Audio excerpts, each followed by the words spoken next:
Now, one person we did hear from today for the first time, Karen Reed herself, doubling down, of course, saying she did not do this. She wants to know who did. Said it feels we're the only ones fighting for the truth of what happened to John O'Keefe. And me and my family and my attorneys and my team have marshaled every resource to get to the truth. It just feels like no one else wants it. Karen, just to be clear, you didn't do it. We know who did it, Steve. We know. And we know who spearheaded this cover-up. You all know. Yes, we do. And no, she didn't do it. No, she didn't do it. This is an innocent woman. She didn't do it. I tried to save his life. Yeah. I tried to save his life at 6 in the morning. I was covered in the only one trying to save his life. Why'd you admit to it? She didn't admit to it. She didn't admit to anything close to that. Nothing close to that. And you should know that. That was like 3 or 4 times she admitted to it. No, she didn't. That's not true. She asked a question. She asked a question, which is very different. She didn't admit to anything.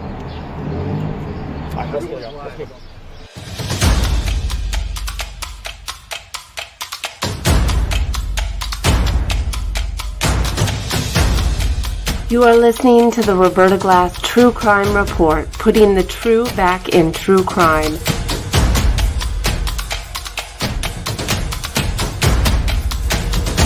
From New York City, Roberta Glass is now on the record.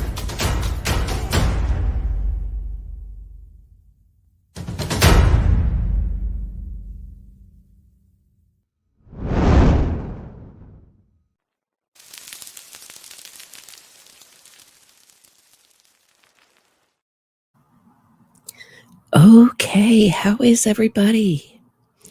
We're on day 25 of the Karen Reed trial. We heard yesterday about the DNA, about Karen Reed, how her phone seems to have a period of time before she went to Jennifer McCabe's. May ping off nearer to the cell phone tower of 34 Fairview.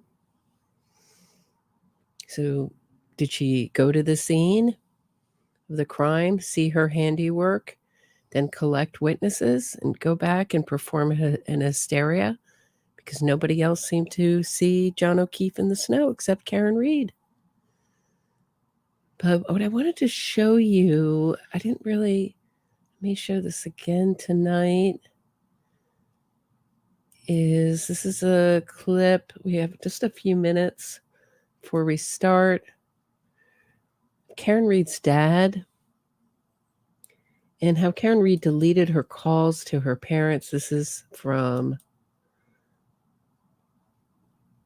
Tully, Officer Tully. Check this out. In reference to the morning hours between 5 and 6 a.m., the later morning hours between 5 and 6 a.m., what, if any, information do you have in relation to Ms. Reed's travel at that time? So we had learned through interviews that she was calling people as early as 4:45 in an effort to locate Mr. O'Keefe, and a statement that she had left the house shortly after 5 a.m.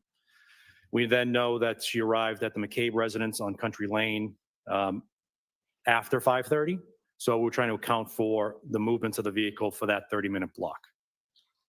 Now, in reference to phone calls, you've had occasion to review information related to the defendant's phone. Yes. Now, you mentioned that about 4:45 in the morning, she made phone calls trying to ascertain, or allegedly trying to ascertain the whereabouts of Mr. O'Keefe. Is that correct? Yes. Prior to those 4:45 a.m. phone calls, were there other phone calls that the defendant placed? Yes. And to whom did she place those calls and about what time? Starting at 12:33 a.m. to 6:03 a.m., there were 53 phone calls from Ms. Reed to a phone number associated with John O'Keefe. And in addition to those phone calls to Mr. O'Keefe's phone, what, if any, other calls did the defendant make prior to those 4:45 a.m.? There were phone calls to her family members, to Jennifer McCabe, Kerry Roberts, Camaranos. Those are the ones that are off the top of my head. I have the notes in front of me if I want me to refer to them. You all right to witness bank? Yes.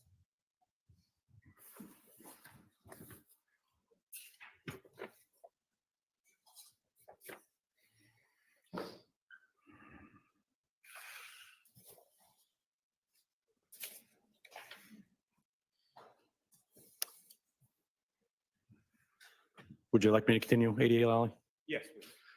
After 6:03, when Mr. O'Keefe was found, there are a number of calls to members of John O'Keefe's family. No, the phone calls to family members of her own, that the defendant's family members, those were specifically to her mother and her father, is that correct? Yes. And did those phone calls precede the phone calls to either Ms. McCabe or Ms. Roberts or anybody else earlier that month? On the call detail records, they don't appear, but I know the phone dump has other information.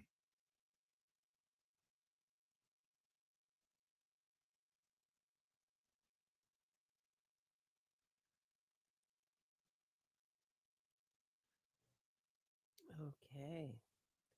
So pretty interesting that Karen Reed deleted her calls to her parents. It just seems like her dad is just at least, and her brother are co-conspirators in this, and to some degree her sister-in-law.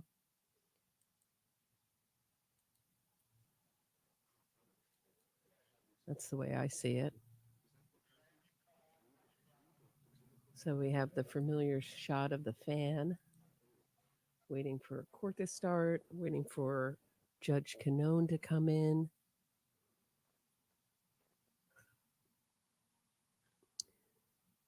And basically,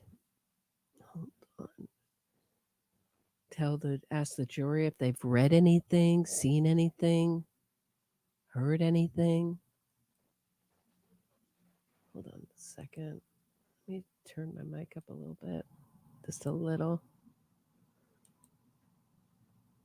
So that's what we're waiting for.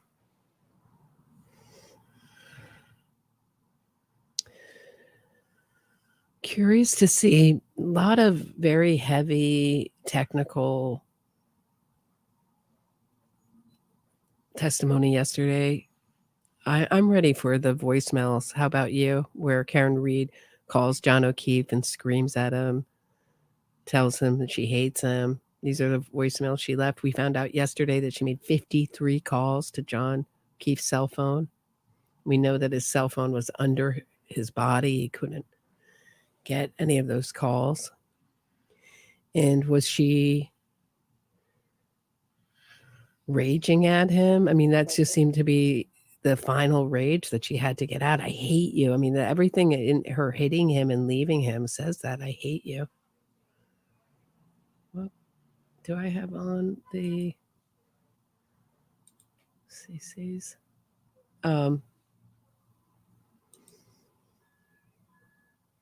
So we'll see today if they'll play those. I would doubt it. Seems like we're going on a long DNA ride here. I hope this is the conclusion of all this DNA testimony.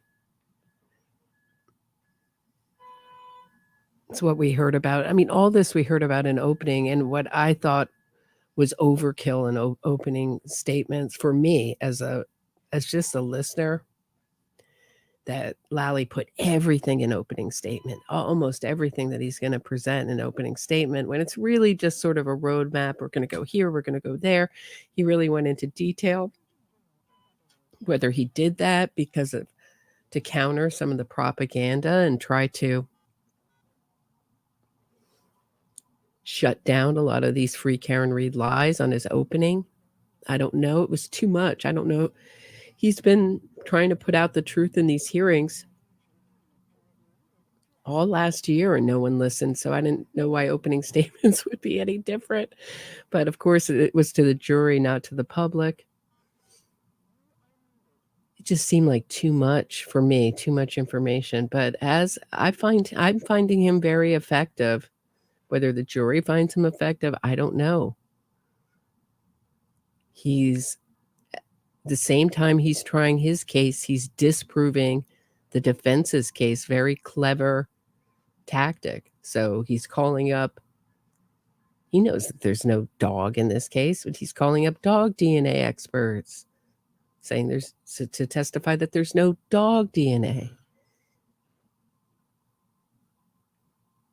He's having, I don't know if you caught it yesterday, Buchanan and Proctor both gave their DNA. No DNA of Proctor on the tail light or Buchanan. So it couldn't have been planted. But of course, the free Karen readers are like, of course they planted it. They planted it in the 0 time that they had to plant it. Don't you understand that they planted it wearing gloves? They know they're seasoned police officers. They know how not to leave DNA. It's a big conspiracy because everyone didn't like Karen Reed. Don't you guys get it? So that's the way they're going to think about it. Just the conspiracy mindset can go so many different directions. It doesn't have to be anchored by any kind of truth. It's only anchored by how far out your imagination can go. And they see Proctor's calls as evidence of some sort of corruption. I guess it is evidence of some sort of bias. Strangely, cops don't like cop killers. 22117, the go. Commonwealth versus Karen Reed. All right, I'll see counsel at sidebar.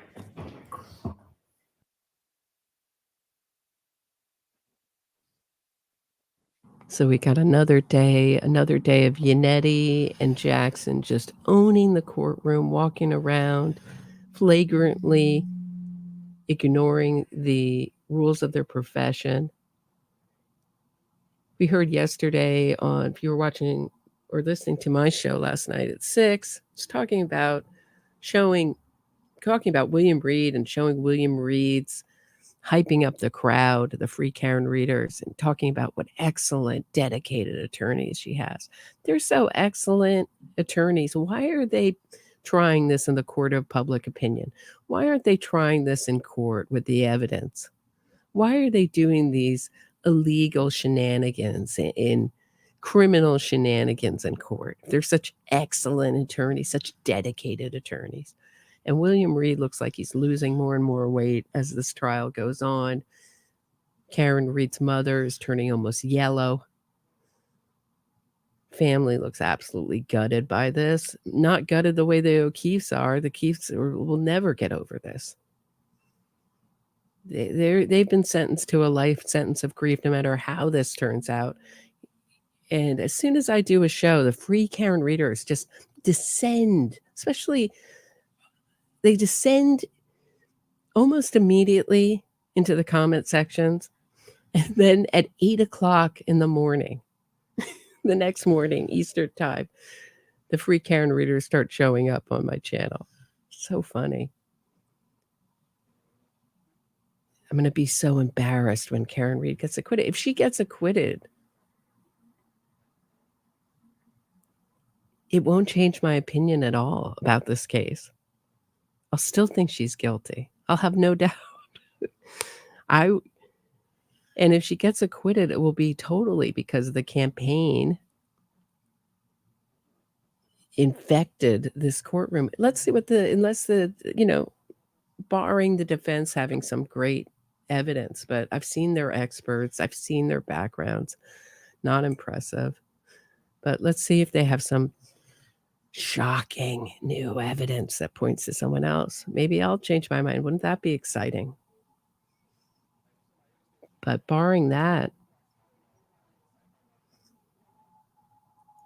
she could get acquitted. OJ got acquitted. Doesn't make me think he's any less guilty.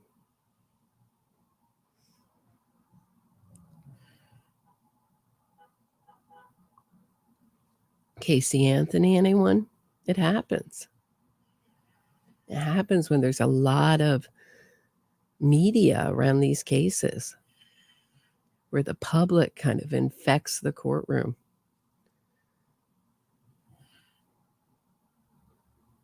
Both also trials that were both on TV. I used to think it would be so great. As much as I enjoy watching these trials, I really think that there's not a place for the cameras in the courtroom. It really changes the proceedings into a whole theatrical event that it's not supposed to be.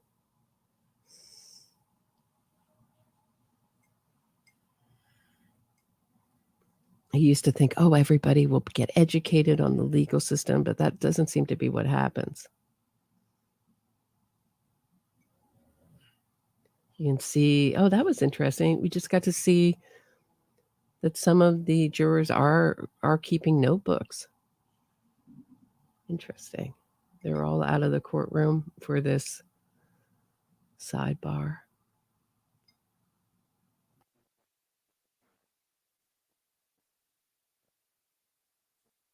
Yeah, her outfit reminds me of Amanda Knox, how she dressed up for court.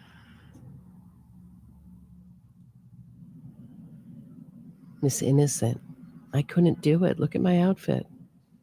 I'm very straight-laced. I definitely couldn't have 9 drinks.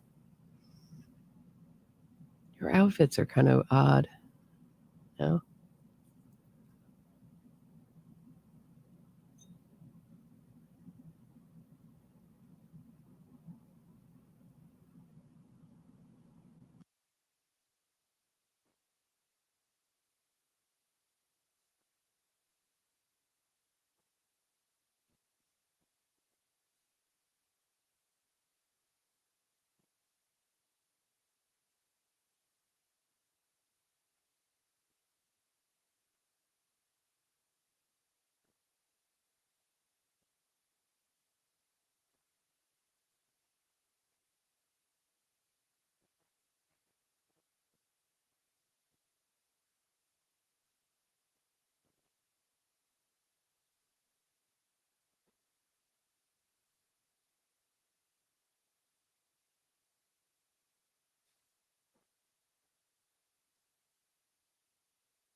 I mean, let's not forget that those Proctor text messages were presented by the Commonwealth.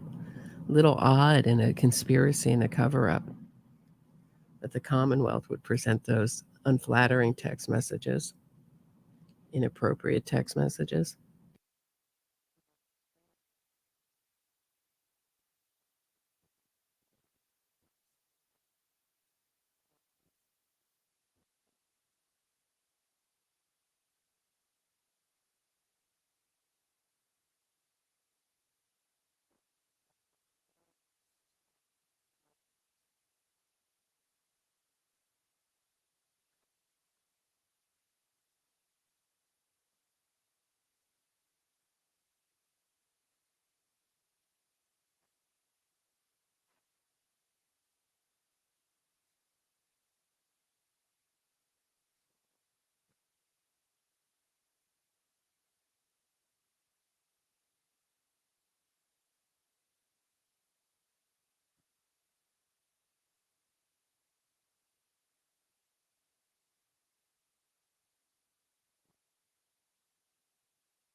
So the chat's saying that Melanie Little's in the courtroom today. So all the people, all the disordered YouTubers who've supported Karen Reed, DUI guy, the glarer,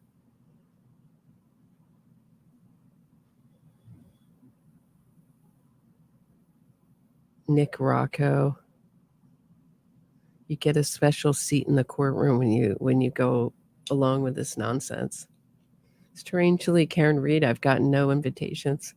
I've only gotten blocked before. I never had any on Twitter from Karen Reed. Never had any interaction with her. She found out who I was right away.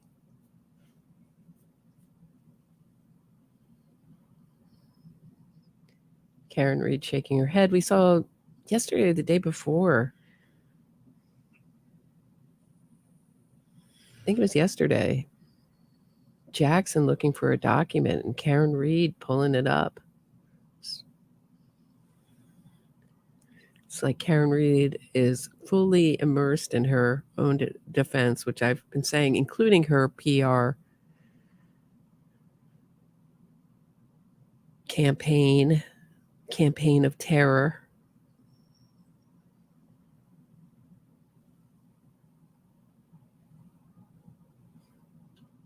Yeah, isn't it strange? Karen, holler at me. You don't want to give me a seat in the courtroom with your family? I'm so shocked.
Wow, this is a long sidebar, huh? Almost 20 minutes? A little less? What are they talking about back there?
So the feed's out everywhere for Karen Reed trial. It just went black everywhere. Let's say law and crime, same thing, black. There's something wrong with the feed. So let me try to go back to where we were and just wait. But while we're waiting, since this is out, I wanted to play this again, and I'm going to keep an eye on the stream, see if they can get it back up.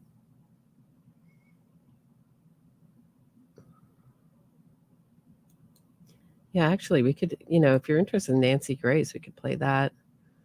Hold on. I know she had a whole episode, and I'm sure it's disappointing.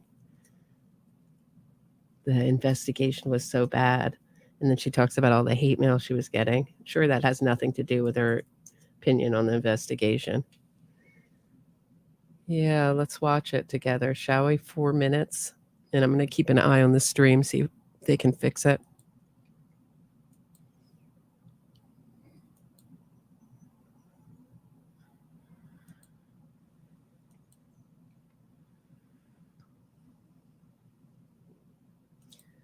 Wow.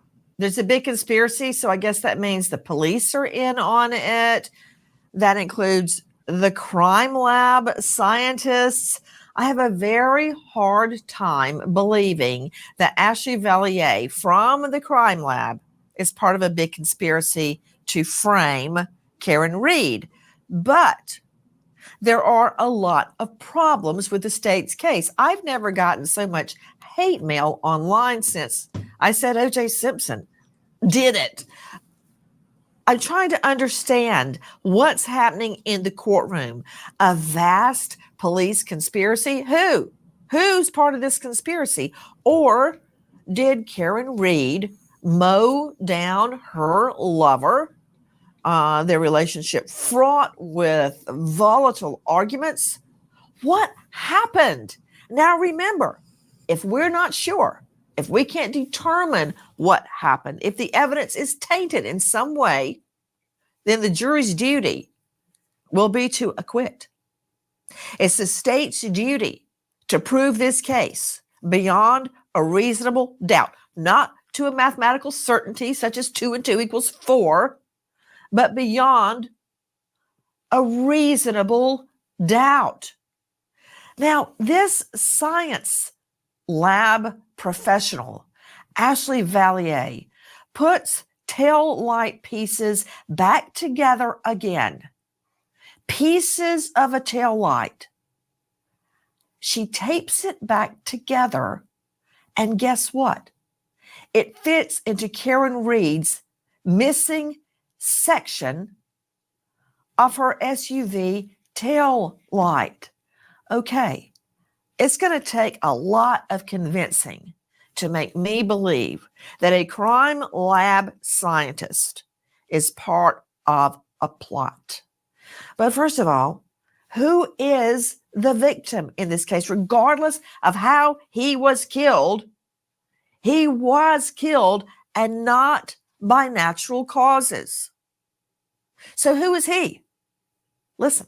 John J.J. O'Keefe grows up in Braintree, Massachusetts, with dreams of one day becoming a police officer. O'Keefe graduates from Northeastern University and pursues a master's degree in criminal justice from the University of Massachusetts. O'Keefe moves to Canton and becomes an officer with the Boston PD, serving on the force for 16 years. When O'Keefe's sister, Kristen, and her husband, Stephen Furbush, pass away within 2 months of each other, O'Keefe takes in their 2 young children.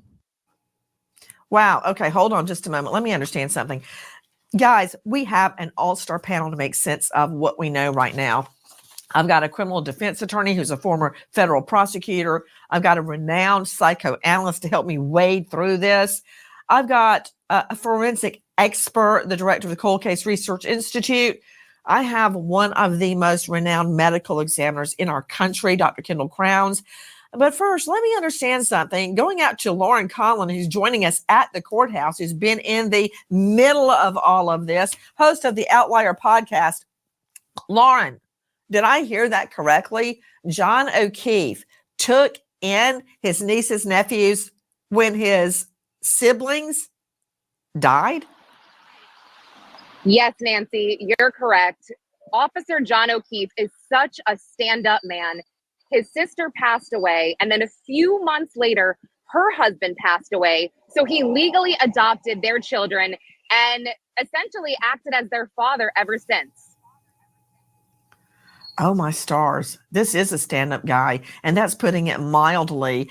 Lauren Conlon, don't worry about your shot. You look great. I appreciate you joining us from the courthouse because I'm telling you, this case is explosive.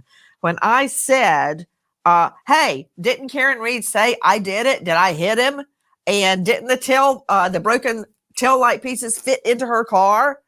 And did she have an incredibly over the limit blood alcohol that night? And weren't they arguing that night? And didn't she know exactly where to go look for his body? Didn't all that happen? That sounds like she's guilty. I've never gotten so much hate since the time I said, yeah, Simpson did it.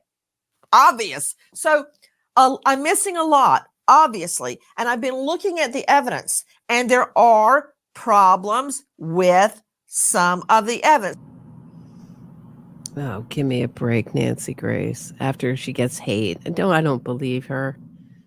I don't believe she got so much hate. Like Nancy Grace hasn't gotten hate. Like her audience is going to go against her on this. Give me a break. So here's what happened. I'm going to give you a little report from the courtroom. This is from Christina Rex. She reports from WBZ TV. It's day 25 of the testimony in the Karen Reed trial. Day starts with a sidebar, no jury present. One female juror is walked into court and is now at sidebar with the judges and lawyers. Judge Canone just said the cameras need to be shut off for the rest of the morning. We don't know why. The juror is gone. Judge is off the bench.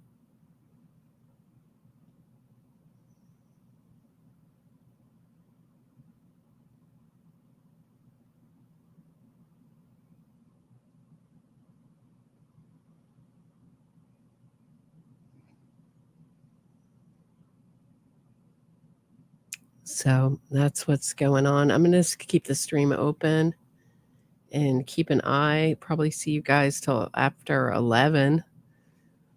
I think it's probably a smarter thing to do than just turn off the stream. But while we're hanging out here, let's just watch Karen Reed. I didn't really get to make my point on this, but you remember the opening with Alan Jackson? She didn't do it. She didn't do it. Listen to Karen Reed's father and his propaganda here at the end where he echoes exactly Alan Jackson's inflection.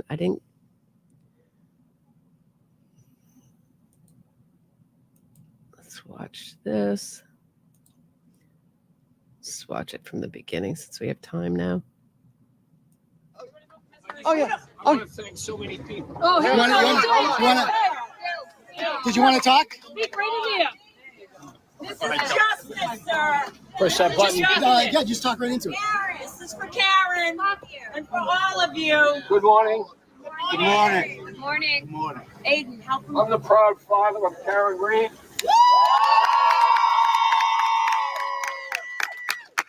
Be courageous. Be factually innocent. He framed Karen Reed. We will not stop.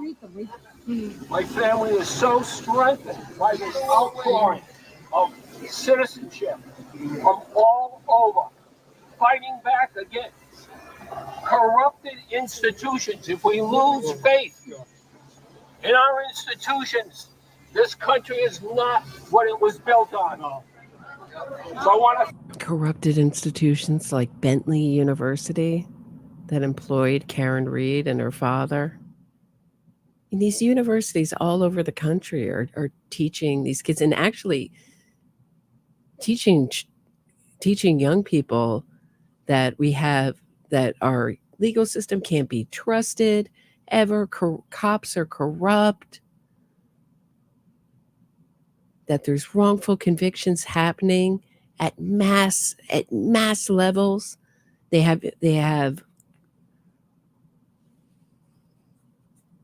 departments, classes to investigate innocence claims, which means that they're really investigating innocence. They're going in looking for innocence of convicted killers and rapists. Yeah, our corrupted institutions. This movement is corrupting it.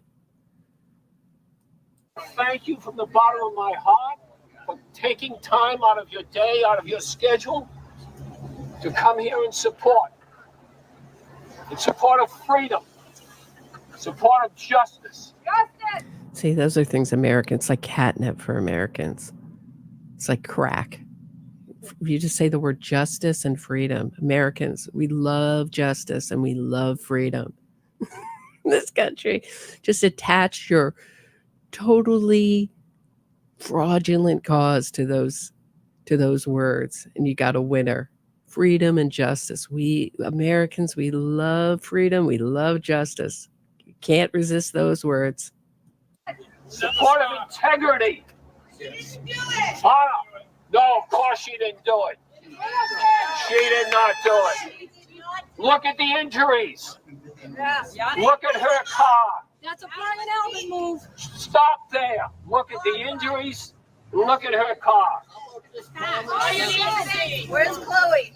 Look at the difference between the Brian Walsh case and the Karen Reed case. Totally different investigating. By the same investigator. Totally different investigating by the same investigators. So they did a great job. But suddenly when it comes to Karen Reed, they're corrupt. Oh, that seems plausible. My daughter will be here in a few moments with her immense and talented and dedicated and committed lawyers.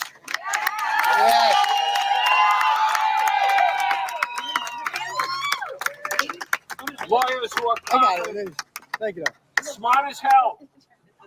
We'll get this thing unveiled. Thank you so much again. Thank you from the bottom of my voice. Thank you, Mr. Roach. She didn't do it. She didn't do it. So he was there on the courthouse steps when Alan Jackson was doing his nonsense speech for Karen Reed, who couldn't say she didn't do it, strangely. Oddly. Isn't that odd? Karen Reed can't say she didn't do it. Bizarrely. Let's see. Alec Baldwin is starting a reality show for all those following that. That starts, I believe, July 6th, his trial. I mean, talk about insensitive and bad move, but he's desperate for money. He's selling his Long Island mansion. Millionaire is going broke. I mean, he has some of the best lawyers in New York working on his case.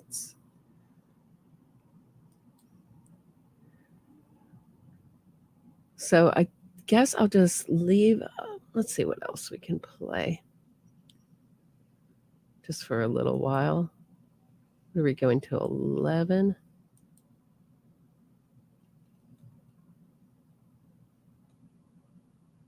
I could play some of yesterday, I guess.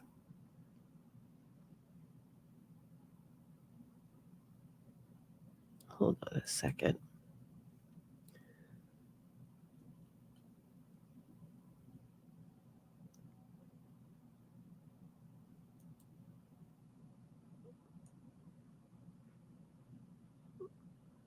So we can listen to the cell phone evidence from yesterday because that was a little dense.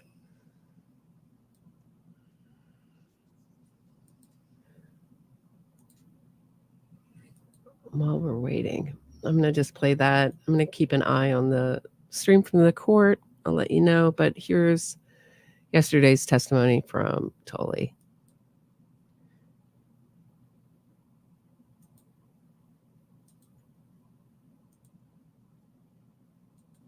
Thank you. As far as Lieutenant, over the course of your career, you've conducted search warrants of people's residences, correct? Yes. And what do you need to do? A search warrant, consent, or exigent circumstance. And as far as a search warrant is concerned, what is needed or what is necessary in order for you to get a search warrant? Objection. Jody, tell Tammie to be quiet. So I'm going to allow him to build a foundation here. So the objections are. As governed by the Fourth Amendment of the U.S. Constitution and Article 14 of the Massachusetts Constitution, law enforcement is required to get a search warrant if we're going to invade someone's privacy. In order to obtain a search warrant, I need to gather facts that I swear an oath and affirm that are true and accurate, that there is probable cause, which means more likely than not that a specific piece of evidence will be found in a specific location and it's related to a crime.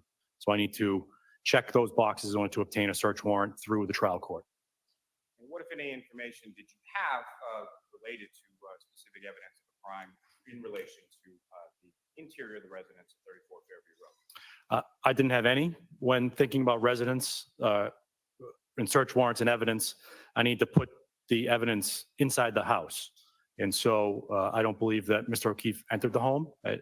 So I had no nexus to the house. And what, if any, evidence did you have that Mr. O'Keefe had ever entered the home, 34 Fairview Road, on January 29th or on any other day? I don't. On the contrary, I have evidence that he was outside, but I don't have anything putting him inside the residence.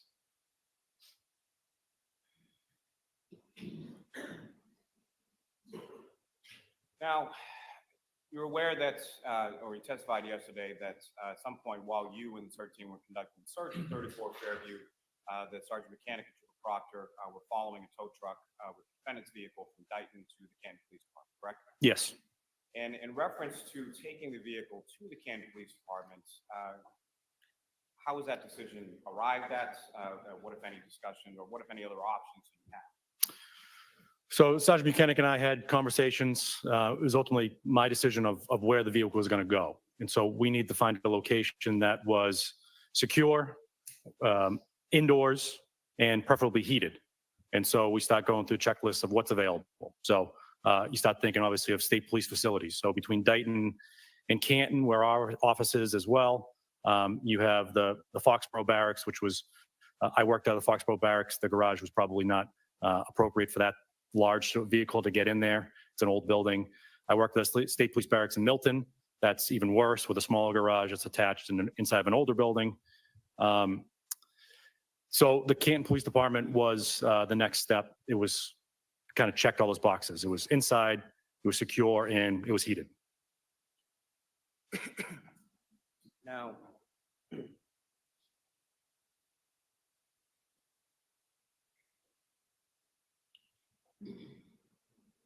over the course of your career, specifically within the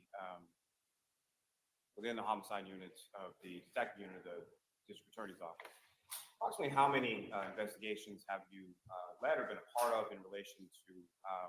Let me first ask you this: as far as your unit is concerned, how is it that, from a staffing perspective, how is it that an investigation is conducted as far as certain roles, or can you speak a little bit about sort of the roles that different people within your unit play with reference to an investigation, just in the general sense? Within the unit, we have different sections. We have the homicide section, narcotics section, and special investigations. So each is kind of broken up into that. Obviously, the homicide section will undertake homicide investigations, but we work as a team. So there'll be situations where you may need an all hands on deck just to get some people out there. So the narcotics folks will help with homicide investigations and vice versa. The homicide people will help with narcotics investigations when needed. Your Honor, may I just have a moment? Yes.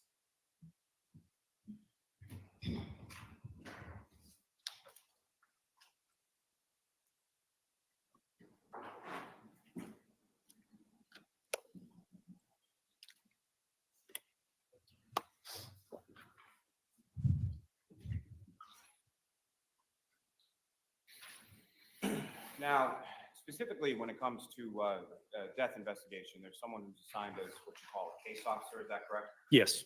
And can you explain to the jury what the role of the case officer is and what, if any, other sort of supervision there is with reference to that case officer? The case officer is essentially the central collection point for the investigation. So they are the person that would gather the evidence, the records, hold those records, and then somebody needs to be held accountable for a to-do list or something to do. Supervisor would go to that one person, as well as the district attorney's office would know who to contact about a certain case, and then we'll go from there. Obviously, that case officer usually is a rank of trooper, especially when talking about unattended deaths. They have a sergeant and 2 lieutenants that are supervising them in that realm. And as far as interviews are concerned, what, if any, sort of policy is there with regard to troopers and how many would be involved in the interview of any witness? We would always have 2 people present, either a trooper and a local detective or 2 troopers. Just one ask questions, one take note taking. It's just good practice. And with respect to this investigation, the locals, as far as Camden Police Department, was not something that you utilized, correct? Correct. And again, I know you testified a little bit about it yesterday, but if you could just reiterate or expound upon sort of what your discussions were with the chief as far as Camden Police Department's involvement in this investigation going forward following the early morning hours of January 29th. Our conversation circled around in the early hours about the homeowner of 34 Fairview, which was Brian Albert, has a brother, Kevin Albert, who was a detective with the Camden Police Department. And so where we were, we had essentially zero information about the investigation. We wanted to remove any appearance of conflict by not having Kevin Albert or any of his coworkers involved in the investigation. Was that in the investigation in its entirety or the interviewing process, or how was that sort of delineated at all? Definitely no interviews. They were not involved in any discussion. Essentially the entire investigation. And as far as the case officer is concerned, is the case officer someone who, particularly in a homicide investigation, is as far as a decision regarding charging, is that something that the case officer would be tasked with? No. Now, turning our attention back to your testimony yesterday, there were items that you had retrieved from search on January 29th, correct? Yes. And as a precursor, if I could ask you sort of, over the course of your career, specifically within the homicide unit with the district attorney's office, about how many death investigations, homicide investigations have you been involved? I would say in excess of 600 unattended death investigations that I personally investigated. That's not counting those phone calls that the calls I end up declining that I'd mentioned yesterday. In addition to that, I probably have either worked or supervised 75 homicides. And then getting back to the unattended deaths, I've supervised countless since I've attained the rank of trooper and lieutenant. Sergeant and lieutenant. And with respect to your training and with respect to your experience, how many of those investigations have involved injuries which included abrasion? Probably 10 to 20% of them. And if you could, at least from your understanding, if you could explain to the jury what your understanding of what is an abrasion. Objection. Sustained.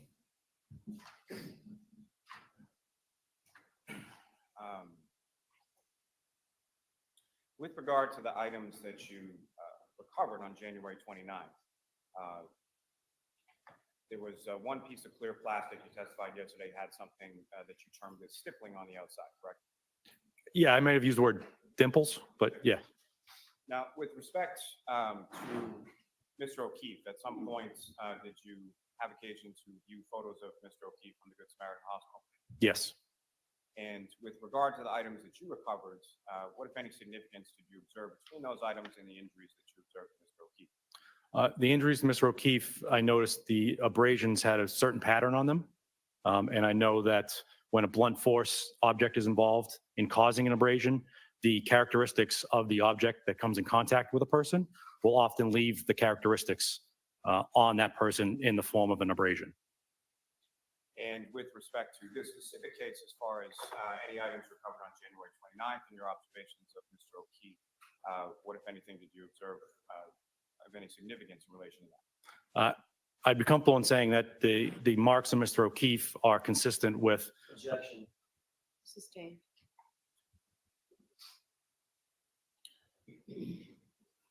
Now, sir, if I could turn your attention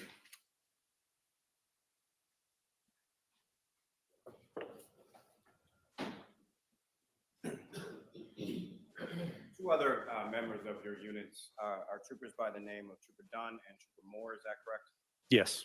And on February 2nd, 2022, are you familiar with them retrieving some video in relation to this investigation? Yes. And specifically from the town of Canton, did they retrieve video from there? Yes.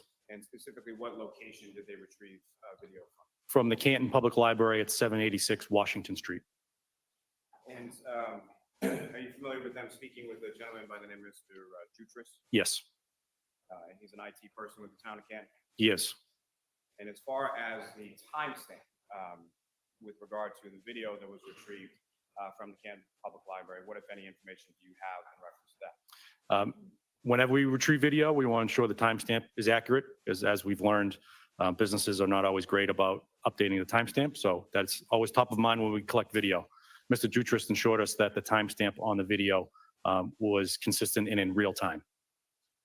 Now, the following day of February 3rd, you familiar with Trooper Moore retrieving some additional surveillance video? Yes. And where did he retrieve that video? From Temple Beth Abraham in Canton at 1301 Washington Street. Now, as far as those two locations, as far as the Canton Public Library and Temple Beth Abraham, are you familiar with where they are in relation to each other? Yes. Both located on Washington Street, is that correct? Yes. And about how far away from each other are they? About a mile and a half. Now, with reference to the Temple video, what, if any, information did you receive in regard to the timestamp on that video? That was also accurate. Now, from each of these respective locations, what time frames was Trooper Moore in one instance and Trooper Moore and Trooper Dunn in the other instance?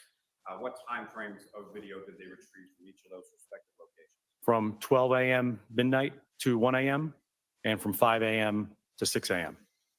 And why was it that those were the time frames, based on what you learned to that point in the investigation, why were those the time frames that troopers were looking at? We had reason to believe that those were the times that Miss Reed's vehicle was traveling in and around that area.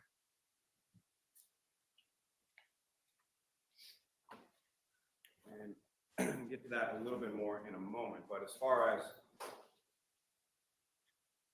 reason to believe that that Ms. Reed's vehicle was traveling in the area around those times, what, if any, information did you have to base that on? We had statements and video from the Waterfall Bar and Grill, also on Washington Street, a little bit further down, and the car departing in that direction.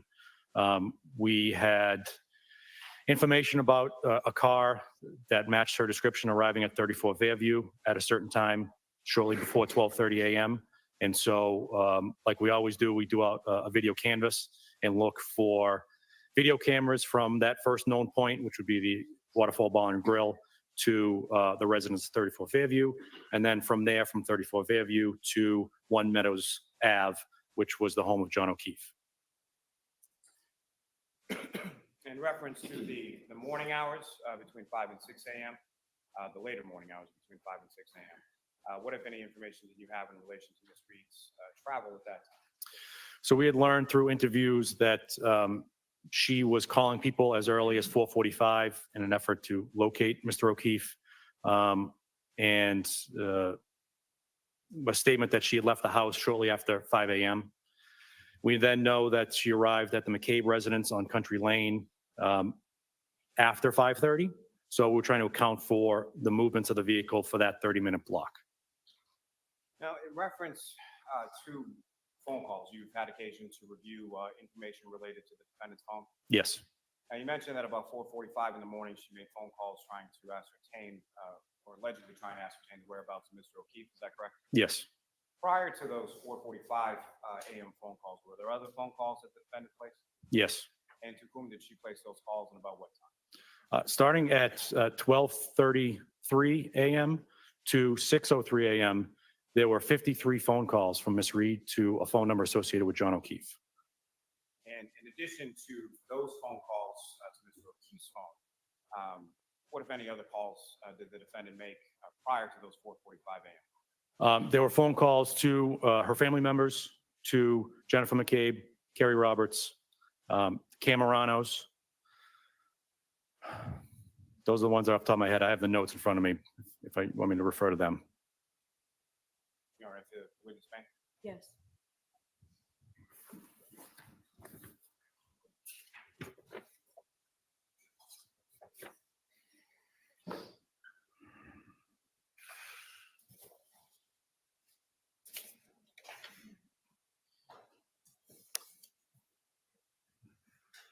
Would you like me to continue, ADA Lally? Yes, please. After 6:03, when Mr. O'Keefe was found, there are a number of calls to members of John O'Keefe's family. No, the phone calls to family members of her own, that the defendant's family members, those were specifically to her mother and her father, is that correct? Yes. And did those phone calls precede the phone calls to either Ms. McCabe or Ms. Roberts or anybody else earlier that month? On the call detail records, they don't appear, but I know the phone dump has other information. Your Honor, may I approach? Yes. Lieutenant, turning your attention back to the videos we were speaking about, showing you a disc, just asking you if you recognize that. I do. And what do you recognize that to be? It is surveillance video from Temple Beth Abraham. May I approach again, Your Honor? Yes. I want to introduce the minutes of the next exhibit. No objection. Thank you. Exhibit 572. 572. May I approach again, Your Honor? Yes. Any other documents? Do you recognize that, sir? I do. And what do you recognize that? It is a map I created with icons of the town of Canton. And how did you create that map, sir? Using Google Earth as the mapping software, I placed icons on locations within the town of Canton that are relative to this investigation to provide better context and illustrate the area that we're going to be discussing. May I approach again, Your Honor? Yes. I'm going to seek to introduce the minutes of the next exhibit. No objection. Thank you. Exhibit 573.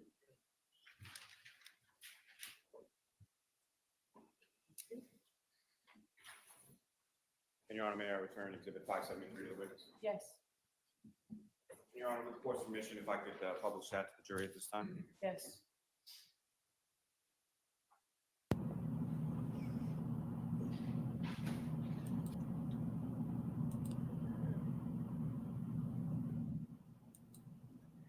Okay, so I just want to give you guys an update from what's going on in the courtroom. Court audio on Zoom. Do you have the link, Aston 82?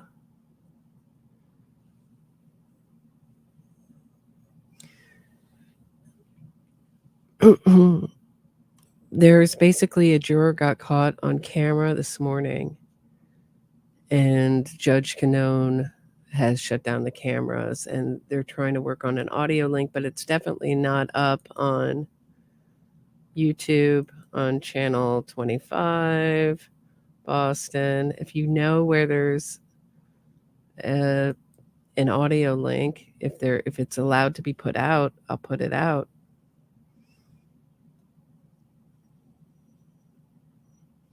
If that's kosher. Yeah, Court TV is saying live in 2 hours, same kind of thing.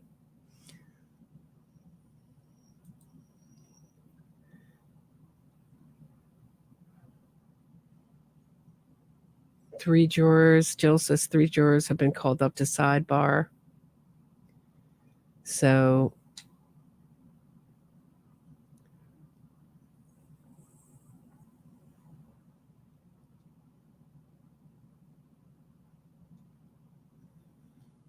wow. So there's juror issues, which strangely happen when there's this kind of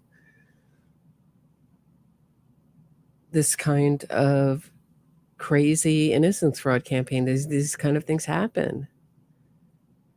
We've had a judge who's in my view, had trouble keeping control over a courtroom. Not surprised. Law and Crime says live in 3 minutes. Okay. Thank you. We'll get back to it. I'll go over there. I don't know what they're playing, but I know their sound isn't great. I guess they put it to, they put it for 10 a.m. I doubt they'll have anything. I would doubt we're not going live till about 11, I would think. Isn't that the morning recess? And what are they going to do? Call a mistrial? Oh, what a nightmare that would be. I don't know how many alternative jurors they have, but that would certainly be a nightmare. So I'll keep an eye on the Law and Crime feed, but right now nothing's going on. So as far, we're just getting reports. I'm from the courtroom.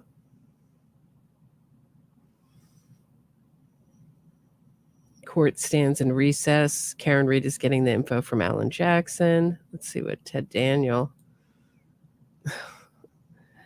After that, juror walks out. A fourth juror is brought to sidebar. So I guess they're voir direing all the jurors in a way, I would think, or having them talk to the judge. Okay, so this is from Ted Daniel. Let me show you guys what I'm looking at. Give me a second.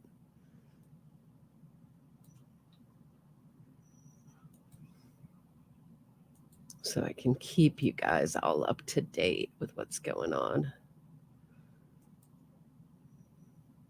Whoa. So I think they're going to interview all the jurors. Okay, we asked the clerk if we can get an audio feed.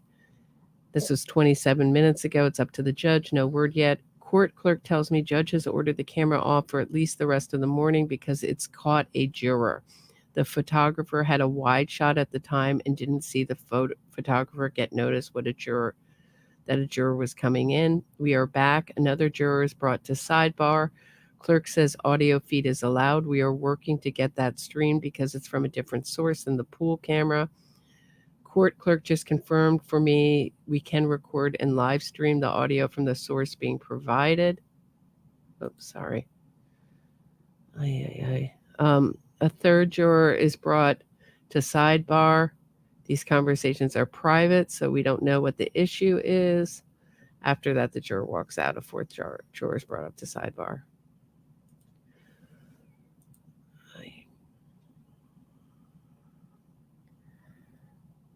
Okay. All right. Thank you, Seagate.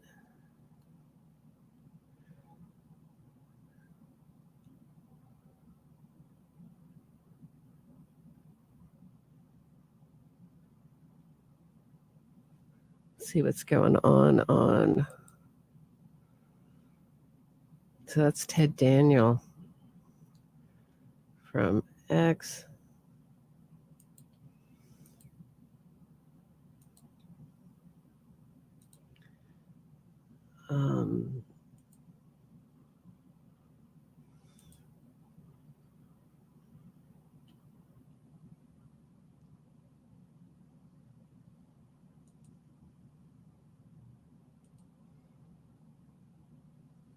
Yeah, Law and Crime doesn't have anything either. So I think just go back to yesterday's testimony and I'll keep you updated as we go along.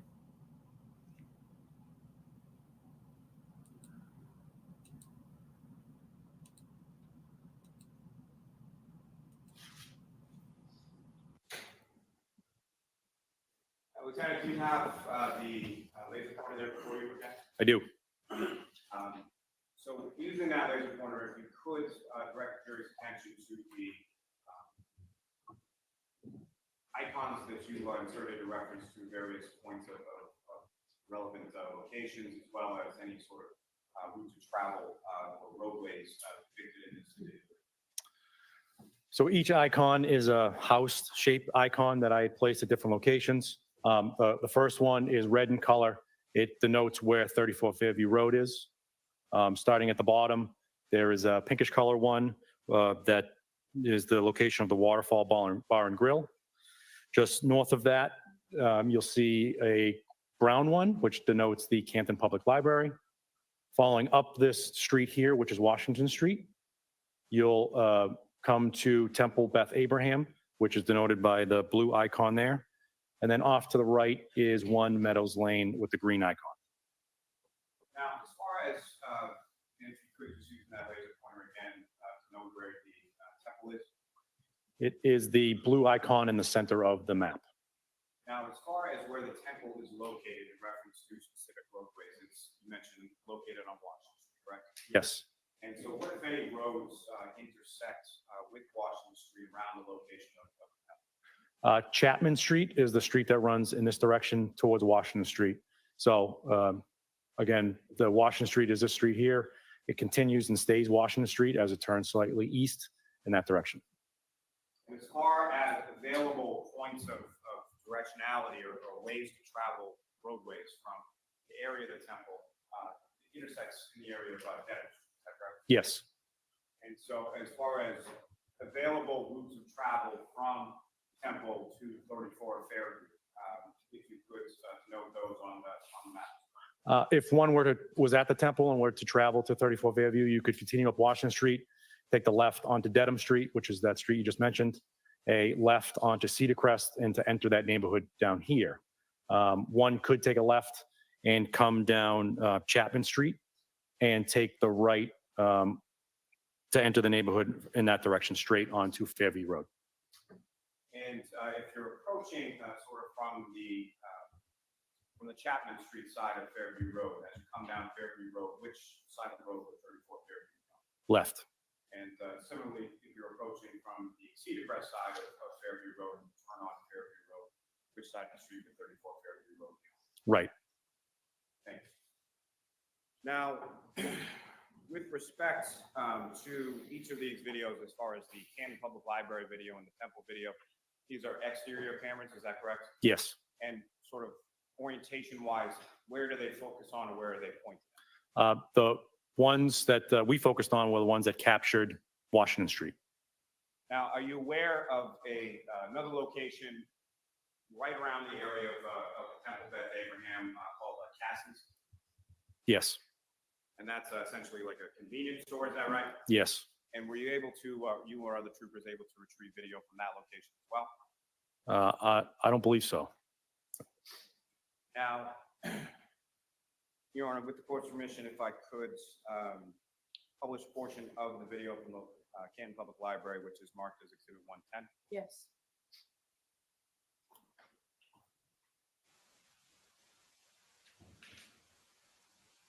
And Ms. Yeoman, if you could, from the first video,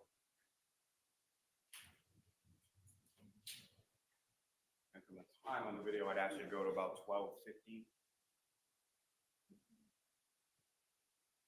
I'm sorry, 15 or 50? 15, 1 5.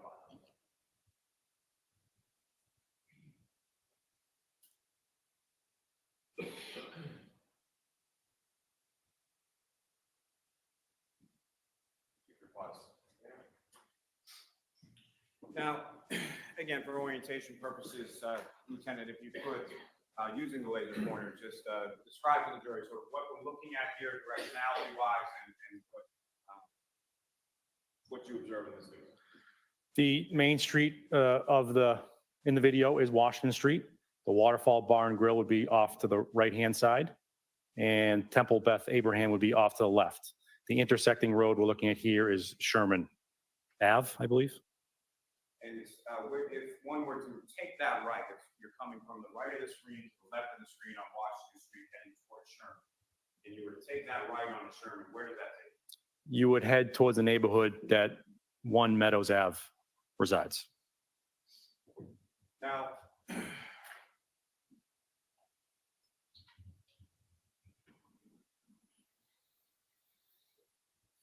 were you also able, over the course of the investigation, did you have occasion to look at surveillance video from the Waterfall Bar and Grill itself? Yes. And from that video, we were able to determine a time at which Mr. O'Keefe was leaving from that establishment. Yes. And what, if any, observations as far as time, or what, if any, observations did you make as far as what Mr. O'Keefe was doing or had with him when he left? When he left shortly after midnight, he was holding what appears to be a clear glass container. And do you recall which hand he was holding it? His right.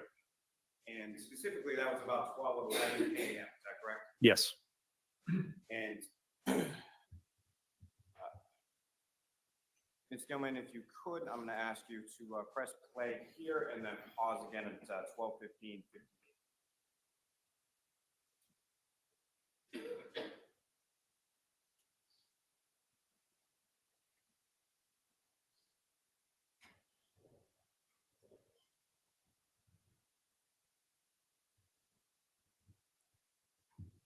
Now, looking up at the screen now where it's paused at 12:15:58, Lieutenant, what, if anything, do you observe there? I observed a large black SUV here on Washington Street. And the large black SUV that you observed, is that consistent with what you've observed at the defendant's vehicle? Yes. And if you could describe to the jury as far as when I asked Ms. Gilman to press play, what is that vehicle going? It's going to continue north on Washington Street through the intersection on Sherman and continue north on Washington Street. And what, if anything, is sort of in that directionality as it continues off the screen to the left? Be heading towards Temple Beth Abraham. Gentlemen, if you could.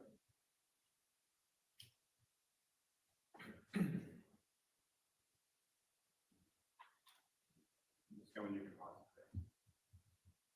Now, with respect, Your Honor, with the court's permission, if I could publish portions of the Temple video. Yes. And just as a continuing, my intention would be to sort of go back and forth if that's all right with the court. Okay. Yes.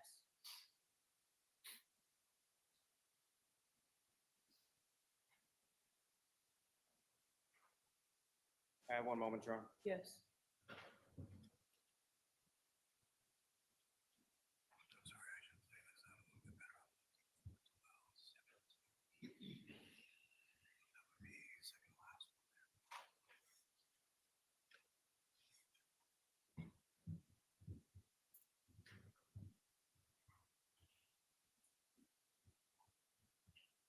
And if you could pause there, thank you. Again, for orientation purposes, Lieutenant, if you could describe using the laser pointer there as far as what we're looking at in this particular camera angle and shot, and as far as the roadways that you. This is an exterior camera from Temple Beth Abraham at 1301 Washington Street. Where it's paused now at 1201, I believe is the timestamp. You see a vehicle here. That vehicle is traveling on Washington Street. We are now on the other side of Washington Street looking at it than we were from the library. The south and towards the waterfall and the library would be off to the left. North would be off to the right. And Ms. Gilman, if you could fast forward to 12:17.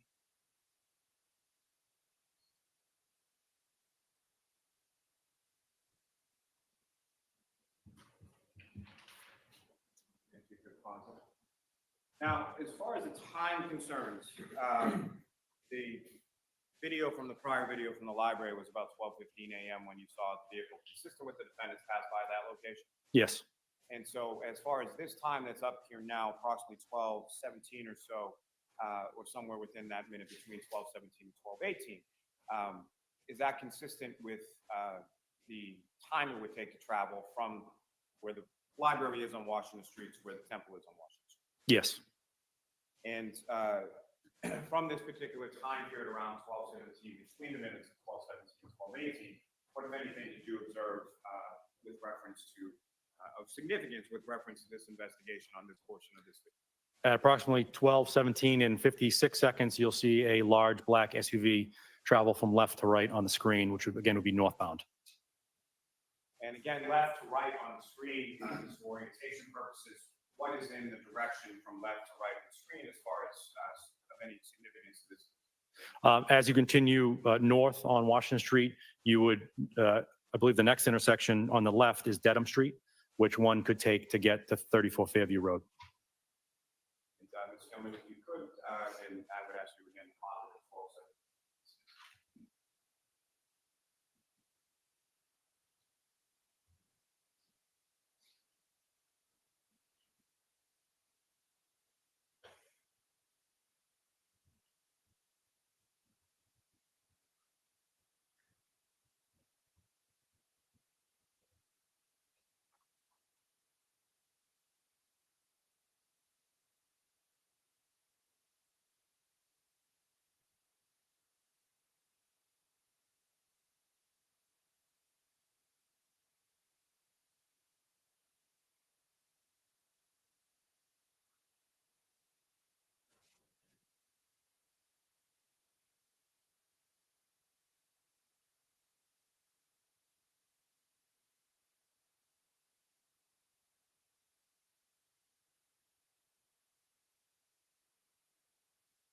Okay, so I guess we're getting the word that they're going to have an audio stream.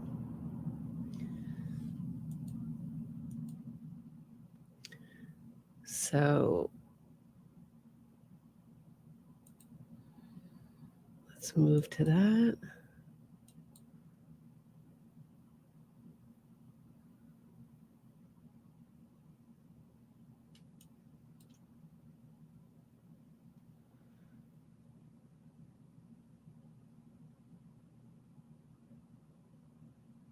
Nothing.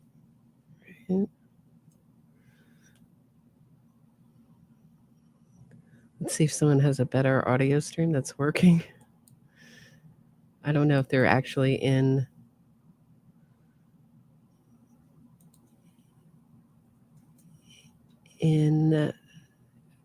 if they're actually started streaming yet.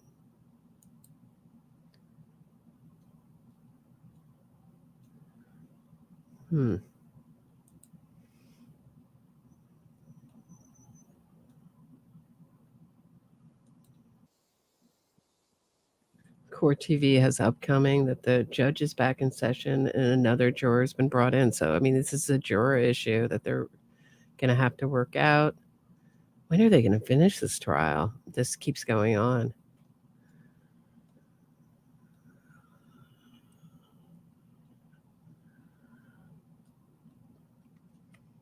Unreal. Yeah. It's just, let's see what's going on with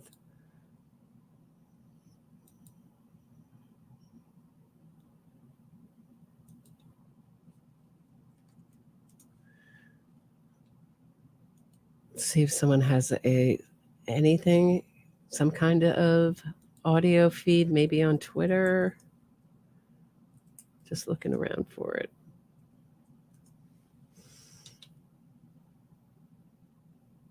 Nope.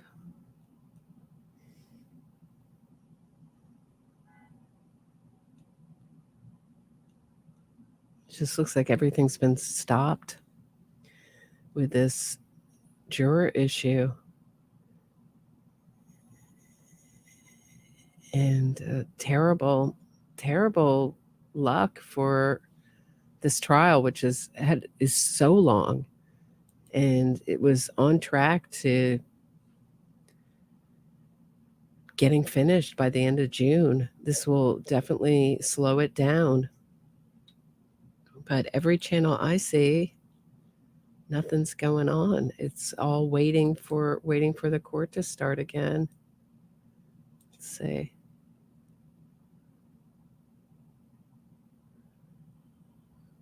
I see channel 25. The juror first went to sidebar this morning, is returned back and is back at sidebar. After that, the juror walks out. Fourth is at sidebar. Third is at sidebar. The same thing I read. So, and there's just no sound coming. It looks like there's sound. There's little audio movement, but, like the lines moving on channel 25, but no audio actually coming from it. So that is what is going on.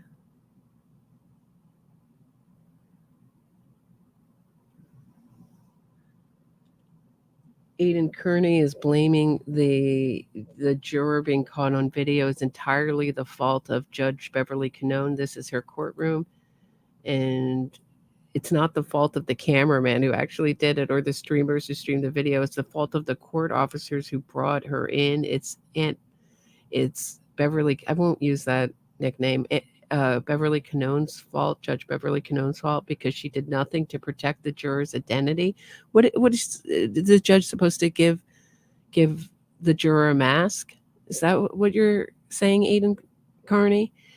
Additionally, we can see the jurors' faces in the courtroom, so it's not exactly a secret what these people look like. Yeah, it's supposed to be a secret from the rest of the world.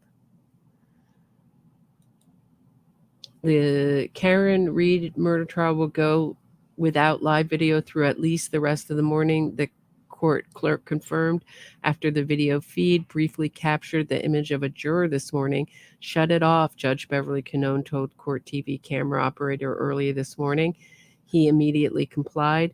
Canone convened a sidebar at the top of the trial day, as is often the case, but this time a juror was brought in and the camera operator had a wide shot going in as it was happening. The juror was let out. Canone called a recess and then returned about 15 minutes later to continue the sidebar session. At this session, a second juror was brought in. After that juror left, a third was brought in. There have been a few smiles, and the third juror laughed at one point, so the discussions do not appear to be intense. This is reporting from the courtroom.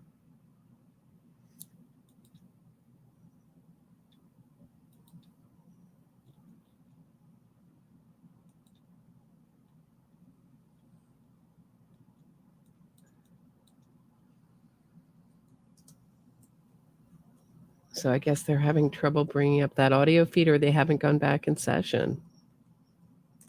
But it's been basically the whole morning dealing with this juror issue. Ted Daniel says, 3 seconds ago, he said, okay, sidebars have ended. A 5-minute recess is called. Court clerk tells me we can court Zoom feed, including the video. I'm not sure what the feed will look like, but will soon. The juror who first went to sidebar this morning has returned, is back at sidebar. So just heavy juror issues.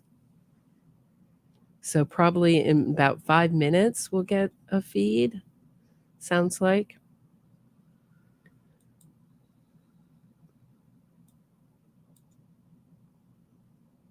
So that is what is going on. Heavy drama in the courtroom. So I'll just show you what channel 25's feed looks like.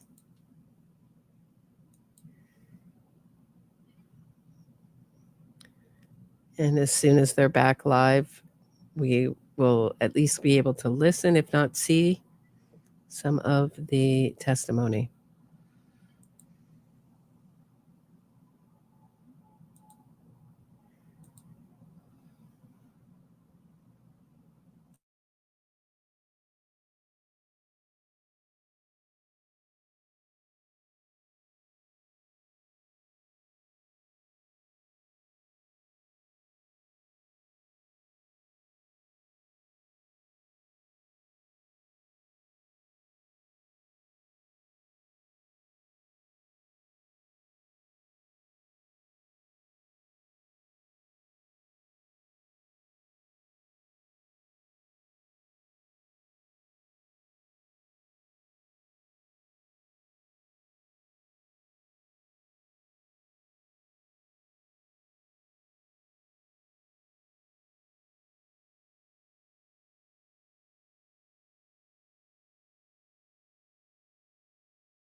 while we're waiting,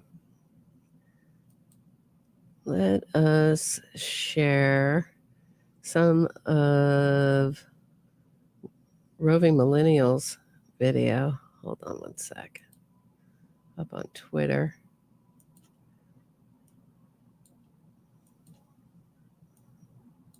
One minute.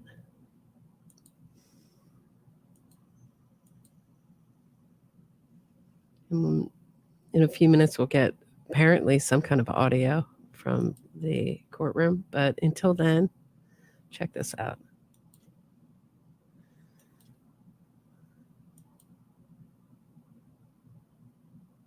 While their torso remains relatively still. Pedestrians' legs are hit by the bumper and rapidly accelerate while their torso remains relatively still. This is why these impacts most often injure the lower extremities. Unless your girlfriend is a whack job cunt who mows you down in reverse, then you will have unique impact injuries. The vehicle keeps moving forward, their body wraps around the bumper and hood until their head hits the vehicle, which is where one of the most severe and second most common injuries occur. Finally, depending on what the driver does, the pedestrian could be projected in front of the vehicle if the driver brakes, be vaulted over the roof if they don't, or be vaulted over the side if the driver turns. If the vehicle is tall and the bumper is higher than the pedestrian's center of gravity, they could be knocked down or run over. Pedestrians' legs are hit by the bumper and rapidly accelerate while their torso... That is disturbing. But of course, the Free Karen readers are saying that there's no way that her taillight could be broken by a human body. It's just absurd. Still no movement in the courtroom. Boundless Millennial. I just think I called him Roving Millennial. Boundless Millennial. That's who that is.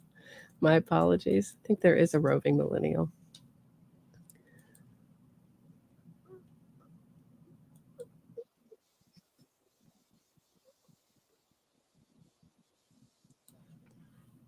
So let's check out a little bit more of his shorts.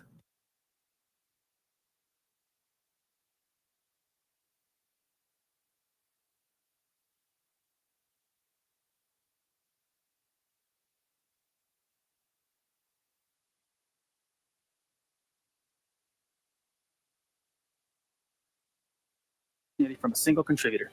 The DNA profile from this item is at least 58 octillion times more likely if it originated from John O'Keefe than if it originated from an unknown, unrelated individual. This provides support for an inclusion. At least 749 million times more likely to be observed if it originated from John O'Keefe.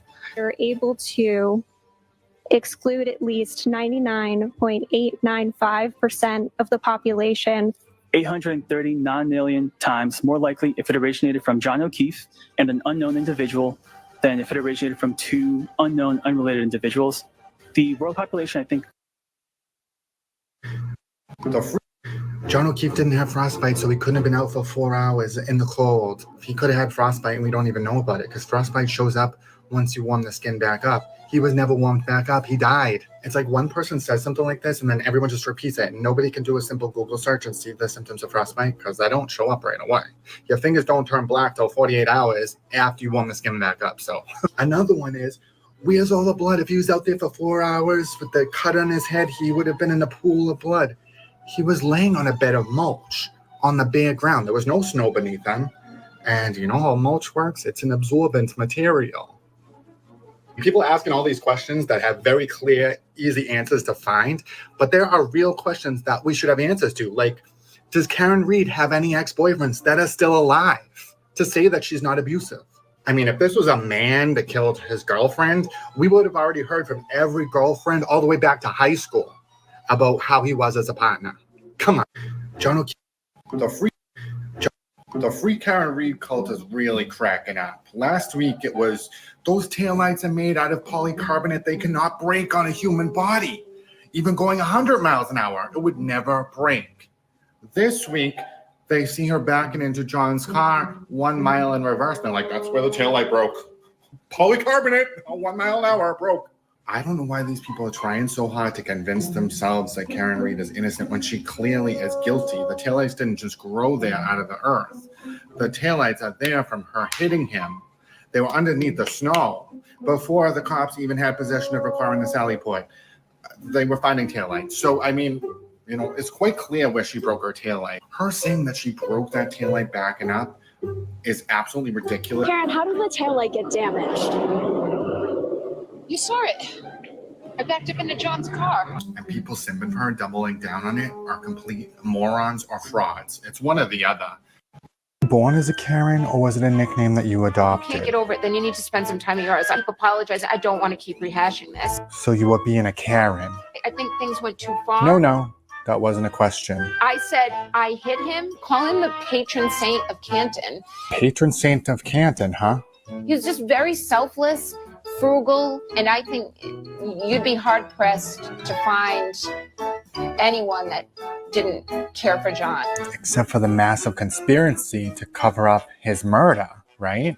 And there's many of them involved. I mean, the Canton police, the Boston police. Wasn't in my right mind. Medical examiners. And probably experts. I don't believe they're saying Crime scene investigators. Detectives. Gonna, all your neighbors. it was late. John O'Keefe's family. Spent the Except all those people, right? I've never harmed a hair on John O'Keefe's head. Born as a Karen, or was it a nickname that... Defendant admitted to numerous witnesses at different times that the last thing she recalls was getting into an argument with the victim. So that whole domestic violence line of cases with state of mind clearly is admissible. So why don't I start with you, Mr. Lally? Will you denounce your supporters harassing the O'Keefe family? I'm not afraid of your stupid son. Believe me, I could kick the shit out of your stupid son. It looks like a paw print bruise to me. I mean, tell me if I'm crazy. Everybody's mistaken except for you. Do you understand what a defense's job is? They're hired guns. They look at the evidence and look for what they can use. Yeah. They're ignoring a lot of shit. We're all in on the same joke, right? John O'Keefe was murdered inside 34 Fairview Road by the Alberts. I said I hit him. There is enough reasonable doubt to dismiss this case. That does not make sense. Never saw him walk inside. Because he's dead. Defendant admitted to numerous witnesses at different times that the last thing she recalls was getting into an argument with the victim. So that whole domestic violence line of cases with state of mind. So that was fun. Thank you. Thank you. Boundless Millennial for those fun shorts on the case. Finally can play them.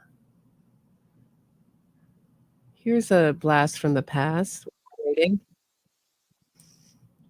Here's another blast from the past while we're still waiting.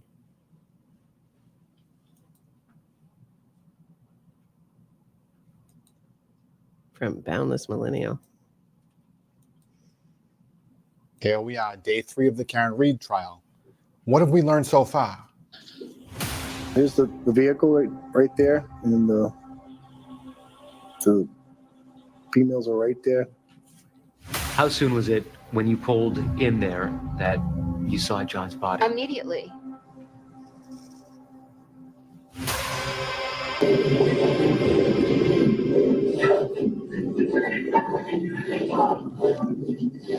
There are actually 3 women on scene that morning, correct?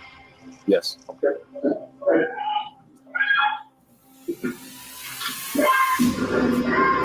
Did you see any blood on Miss Roberts' face or hair? No. Was she screaming and yelling things and moving around the scene? No. There was one individual that replied several times, I hit him. Is that something that she said once or more than once or something? It was several times. You were a part-time officer at that point? No, it was full-time. Everybody appeared to be quite flustered. She was screaming, is that my boyfriend? Is he dead? That whole group was kind of pacing around, for lack of a better term, kind of running around in circles. They were going back and forth between the body and the side of the street and back and forth. The individual that said, I hit him, appeared to have some blood on her face, presumably for attempting CPR prior to our arrival. I tried to save his life. Mr. O'Keefe was not being touched by any individual when I first got to him. I tried to save his life at 6 in the morning. I was covered in his blood. I was the only one trying to save his life. There was no interventions being done, Mr. O'Keefe, when I got to him. Did any of the neighbors or anybody else come outside at any point in time? I did not. Couldn't tell you the number of articles of clothing, but I believe a winter jacket and a sweatshirt. Like water, kind of like frozen on kind of to his face. You didn't say that there were abrasions. Scratches and abrasions, in my point of view, seem to go hand in hand. At that point, approximately 6 inches. The word that you used was scratches. Yes, there were like furrows down. Say that again? Furrows, if you will, for lack of a better term. I don't mean to be a wise guy, sir, but did any of the other neighbors on the entire street have the body of the dead police officer on their front lawn? Objection. All right, so that's sustained. All right. You are all set, sir. Did I incapacitate him unwittingly, somehow, and then in his drunkenness, passed out? I said I hit him. It was preceded by a did and proceeded by a question mark. Very, very hard to hear. Have you listened to that before? No.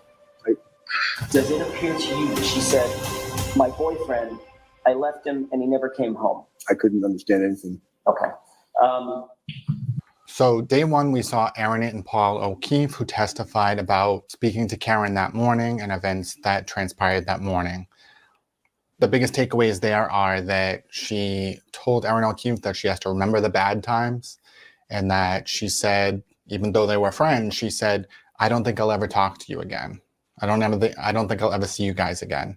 And Aaron O'Keefe was like, what do you mean? We're friends. And none of them ever heard from him again. None of their mutual friends, the kids, it's consciousness of guilt, much. A bunch of people heard her say,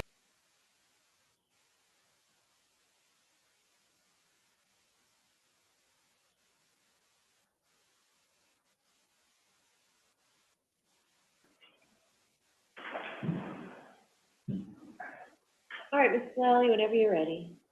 Ma'am, if you want, that microphone is adjustable. You can put it pretty much anywhere you're comfortable with, okay? Thank you. Good morning. Morning.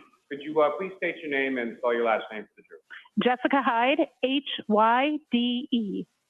And what do you do for work, ma'am? I'm a digital forensics examiner. I own a digital forensics firm that does training, services, and research. And the digital forensics firm that you own, what's it called? Hexordia, Hexordia. And how long have you had your own firm? 3 years. Now, Ms. Hyde, if I could ask you to talk a little bit about your educational background and your work history. Starting with undergraduate, where did you go and what, if any, degrees did you receive? My undergraduate degree is a Bachelor of Science in Electronics Engineering Technologies. I was on active duty in the Marine Corps at the time, so I went to several schools. My final graduation was from ECPI. I'm going to ask you to slow down your speech a little bit, if you can. Absolutely. So my final graduation was from ECPI, College of Technology. However, I attended several universities because I was on active duty at the time. And following your undergraduate, where did you go from there? From there, I went and completed my tour on active duty. I went into work in the field and eventually then did my master's in computer forensics from George Mason University. And when about was it that you received your master's in computer forensics from George Mason? I received my master's, I believe, 2014. And as far as, you mentioned that you had started working a little bit post-military, but before going to grad school, is that right? Correct. I started working in digital forensics in 2010. And where did you begin when you started working in 2010? I was a contractor for a company called American Systems, working at the Terrorist Explosive Device Analytical Center called TDAC. And following sort of going forward to when you received your graduate degree, if you could speak a little bit about your work history since then. Sure. So I continued to work at TDAC while I had completed my degree. That was doing digital forensic analysis on phones that were connected to improvised explosive devices. So most of the phones I received was post-blast, and I would recover data from that and analyze that. From there, once I had completed my degree, I went and worked in the regular private sector. I worked for Ernst & Young, now called EY. There I was one of their mobile forensics experts working a variety of cases, everything from insider threat and insider trading. Then I really missed doing more public service work. So I left to go to the National Media Exploitation Center, which is I worked there as a contractor under a company called Basis Technology. That organization supports 22 government agencies in the intelligence community, supporting the things that are either the highest priority or the things that other organizations can't support. So we were the center of excellence for the U.S. government in mobile exploitation, and I ran that team there. Yeah. And then from there, I can go from there. From there, I went and became the director of forensics for Magnet Forensics, which is a company that develops tools for digital forensics. So there I was in a position where I did a large amount of research into new artifacts, unsupported access to devices, et cetera.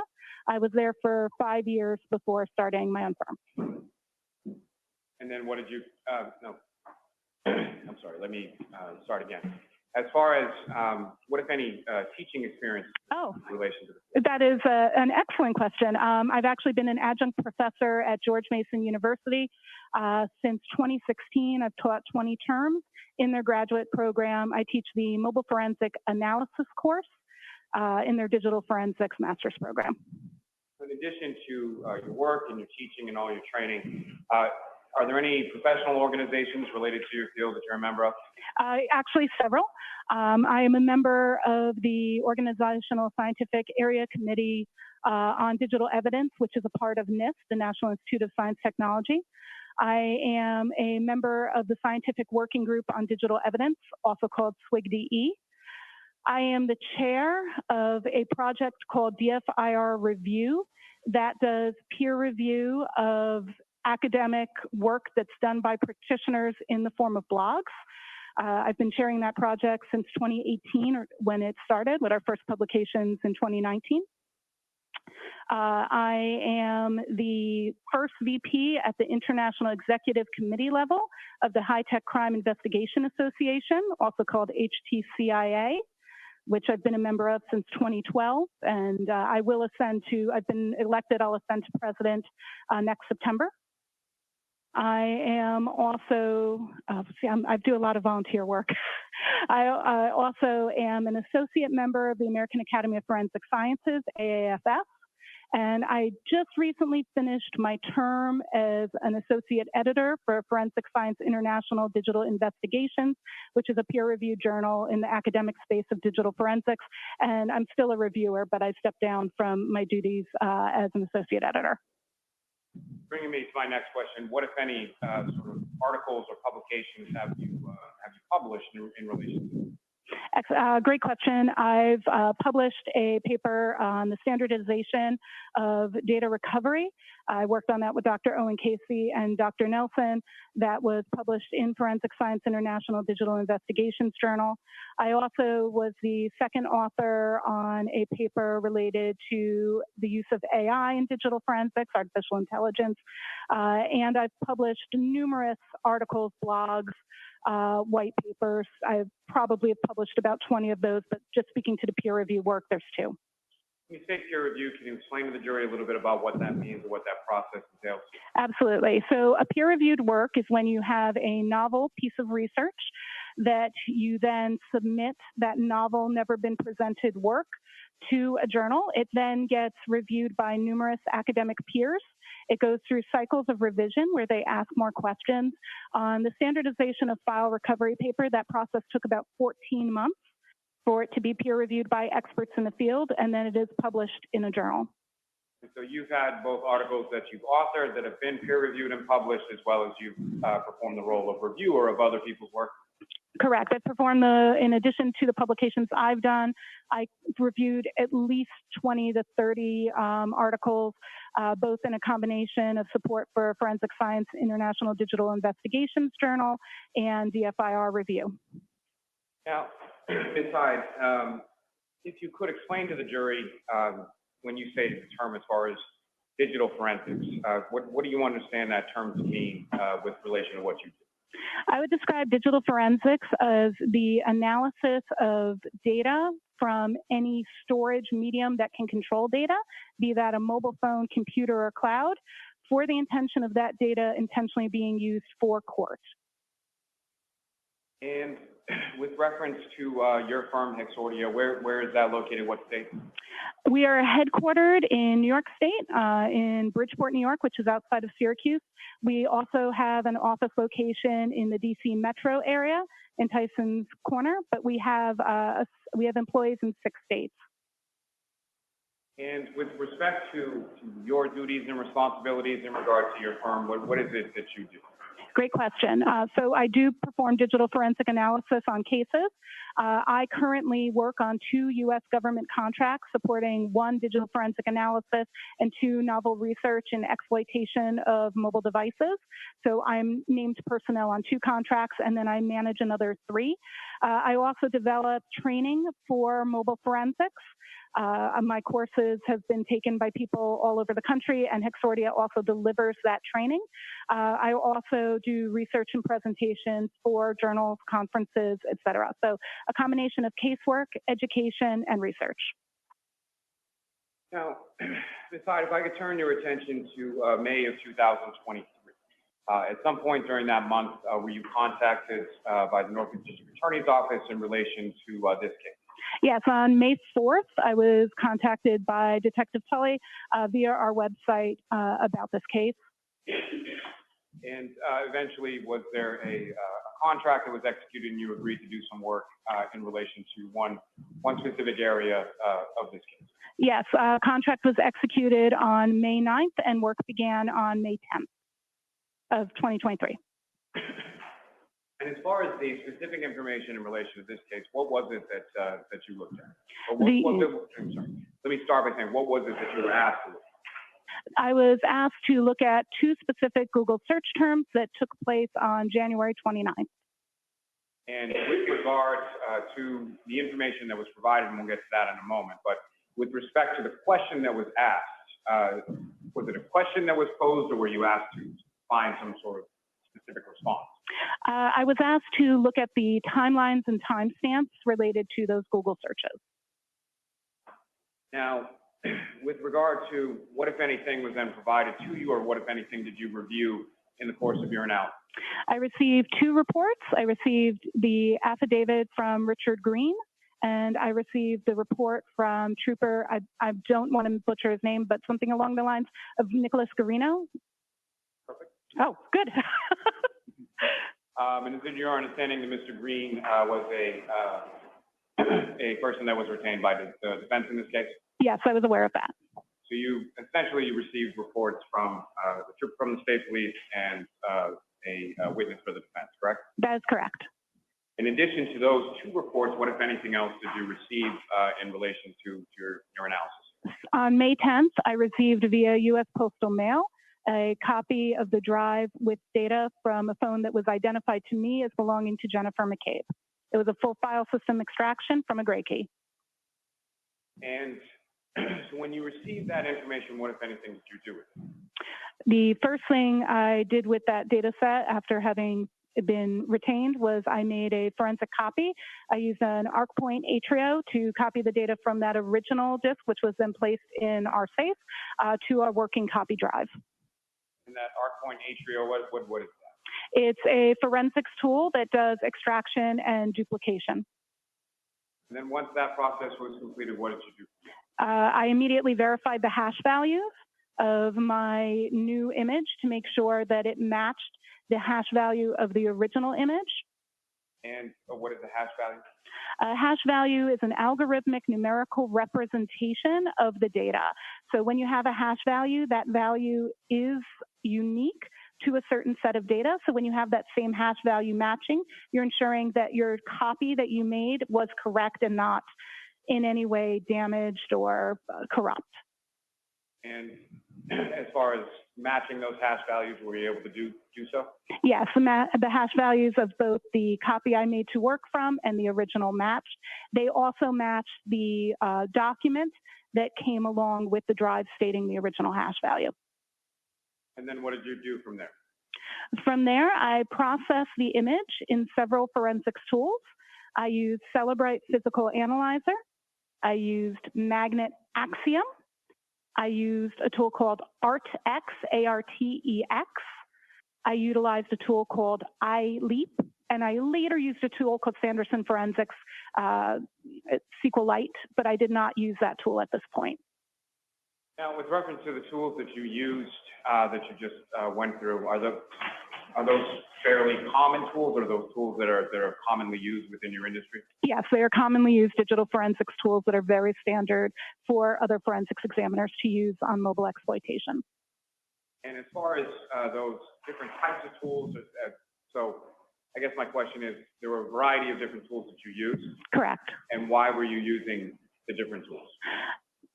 So different forensics tools have different capabilities and look at data a little bit differently. Phones have thousands of applications. If you look at the Apple Store or the Google Play Store, you can download a total of 6 million apps between the two. Commercial forensics tools, they can only support so many applications, so they each work and support different bits of data. So it's important to use multiple tools so you can see the results from different data sets and be able to compare those results and enhance those with manual analysis. And with respect to using those sort of different variety of tools from Celebrite to Axiom to ARTX, et cetera, is that something that you typically do as far as your normal process of conducting a forensic analysis?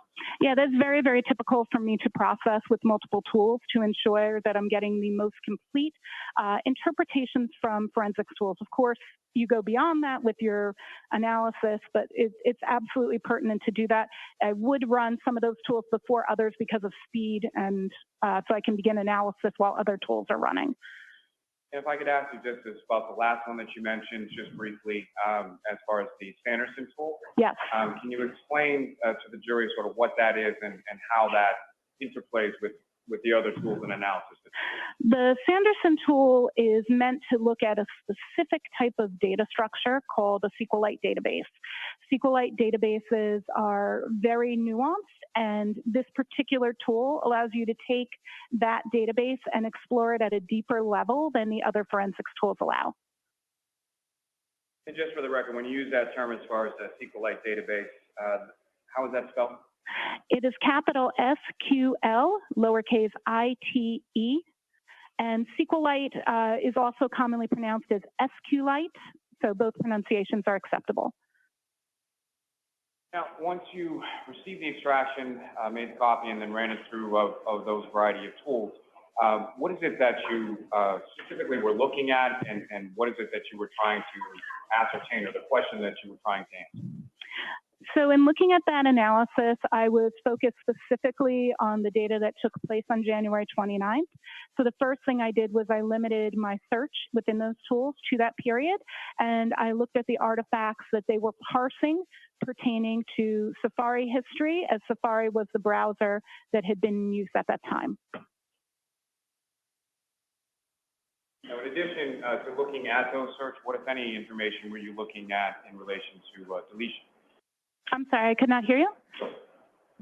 In addition to looking at those materials as far as those searches were concerned, what, if anything else, were you looking at regarding that data with respect to deletion? I didn't hear the last word. With respect to? Deletion. Deletion. I apologize. Thank you. Yeah, so one of the things that was asked, one of the things that was actually in the affidavit from Richard Green was that it was stated that there was belief that one of the search terms had been deleted. So I was specifically looking at that search term to see if what the reason was for the suspicion of deletion.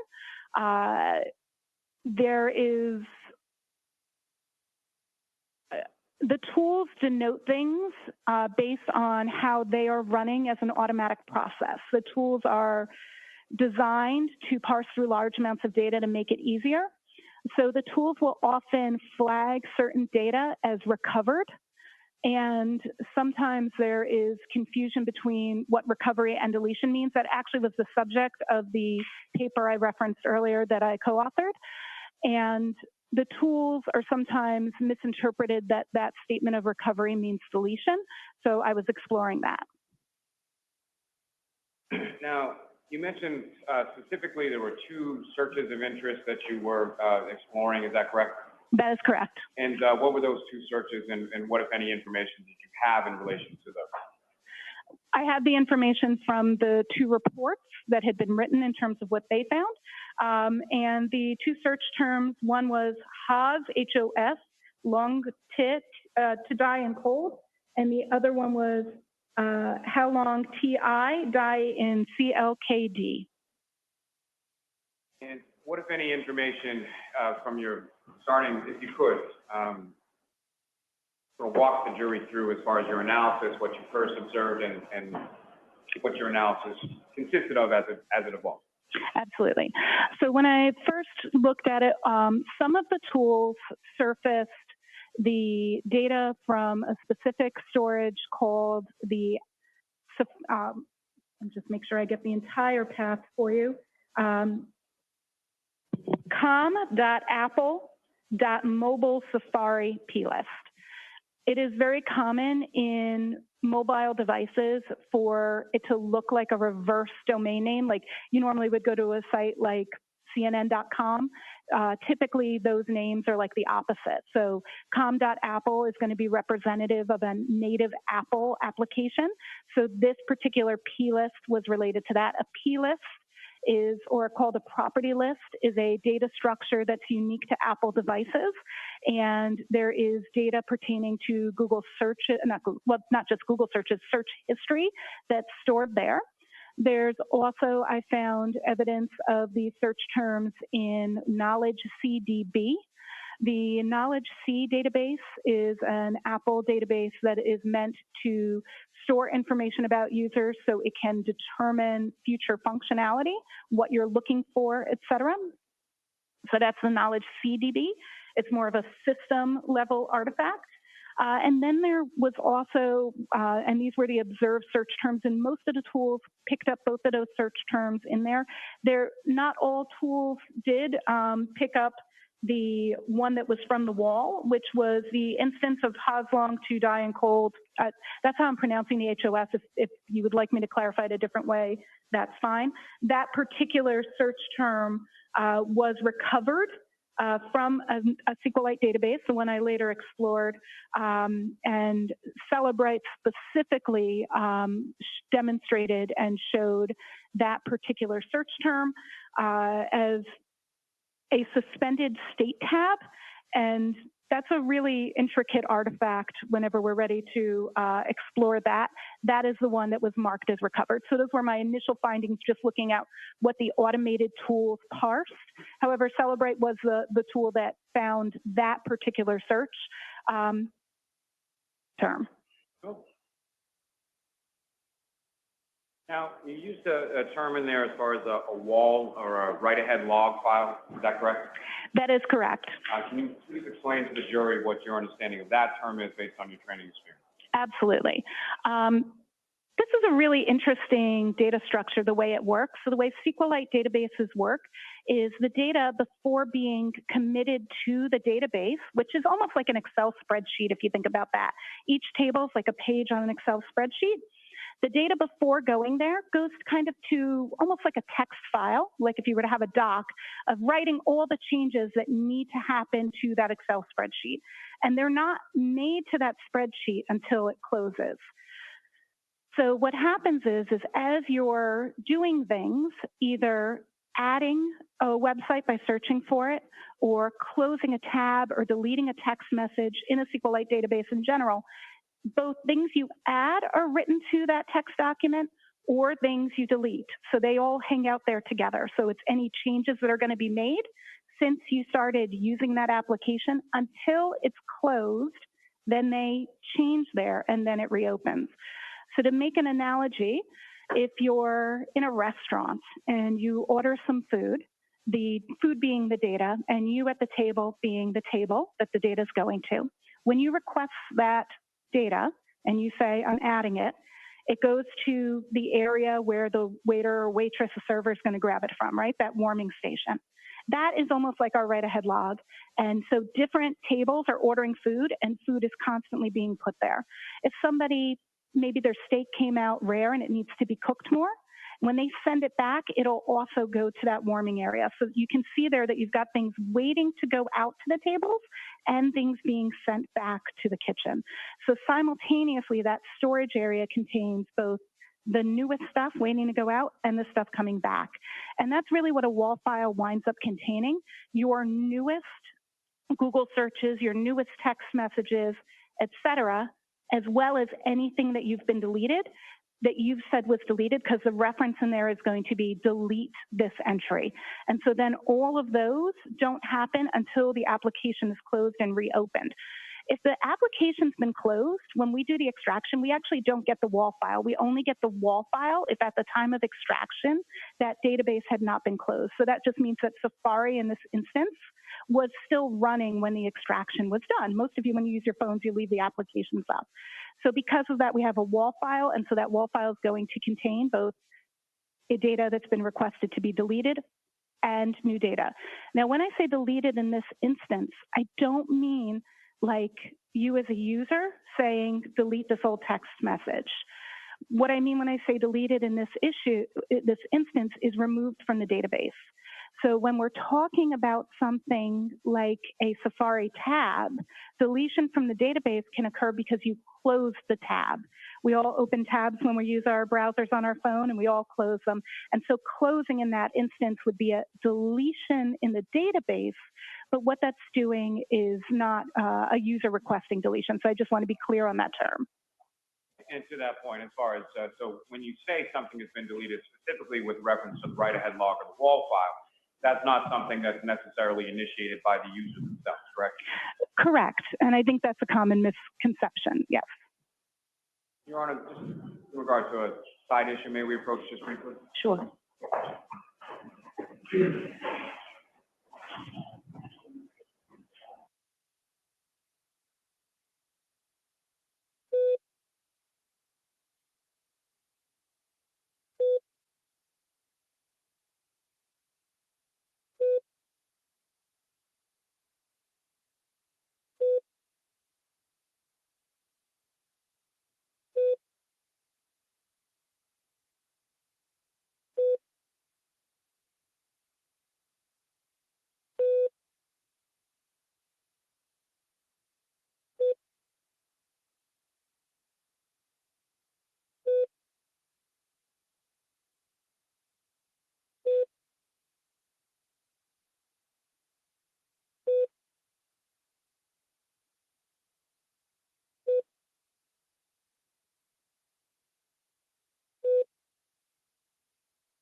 Now, Ms. Hyde, you had used the term earlier in your testimony regarding something within your field called an artifact. Is that correct? That's correct. And can you explain to the jury what you understand that term to mean? An artifact is any trace that's left behind by any action on a digital piece of data. And can you give the jury an example of sort of what an artifact might be or what an artifact might look like? Absolutely. So an artifact of you sending a text message would be that we would find the database where text messages are stored, and inside that database we would see the time and date that you sent it, who it received and who it was sent to. It might not be their name, it might be a numerical representation that we have to tie to another database. Then we would have the message itself. It may be in plain text or it may be encrypted or encoded. And then we may have something called a blob, and that would be a reference to data that's too large to store in the database, so it would be elsewhere. So that would be if your text message included, let's say, a picture or a video. Now, in regard to your analysis and your ultimate conclusions, in this case, you wrote a report, is that correct? That is correct. And within that report, there are a couple of tables and a specific figure, is that correct? That is correct.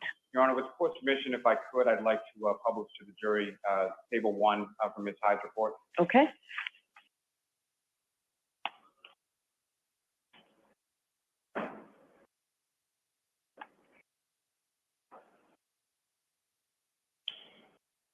Ms. Hyde, do you have a copy of your report with you as well? I do. Your Honor, with the court's permission, just because I fear it may be a little difficult to see from where she's seated, if she could refer to the table in her report. Thank you. Ms. Hyde, what's up on the screen, and I'm sorry, there should be a laser pointer on the desk for you. Do you see that? I do. Oh, yes. So using that laser pointer, if you could draw the jury's attention, or direct the jury's attention, I should say, with respect to what are we looking at in this specific case? Absolutely. So this table here has a couple of different elements that I'm showing in terms of what searches were searched where, and when, and what source of data they came from. So if we look at this first search, I have them in the timestamp order that is associated with the artifact. I want to clarify that we need to discuss the meanings of these timestamps as we go. So this first one that you're going to see is, and I'm just going to reference my paper because of the size, is 0227 and 40 a.m. So that's 2 o'clock in the morning, 27 minutes and 40 seconds. And it is a search for the term HOF, long to die in cold. And that is timestamp in this instance is from the browser state DB, which is right here. The browser state DB is an artifact that speaks to when tabs are moved. So when you're using your browser and you open different tabs, you may have a search that this time pertains to the time that that tab moved. It could be lots of things. It could be you switch tabs. It could be you close the tab. It could be you minimize the application.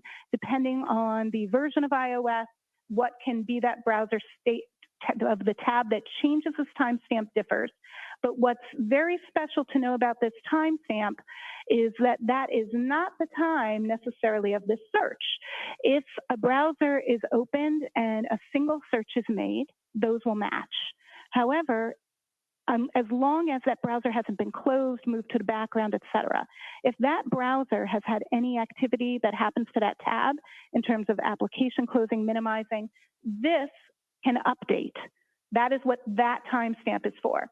This search term is always going to be the most recent search term in that tab. That means the last item that was opened in that tab was HOF long TI die and cold. We cannot tell by this particular artifact what time that search occurred.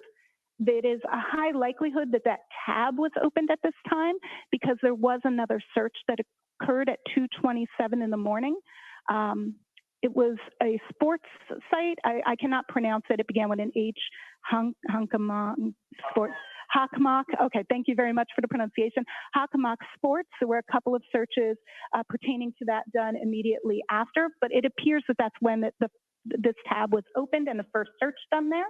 So this search we know was done by this, and we know that it was the last search in the tab because it comes from this source, the browser state DB. And that means that particular timestamp and search pertains to what has happened with the tab.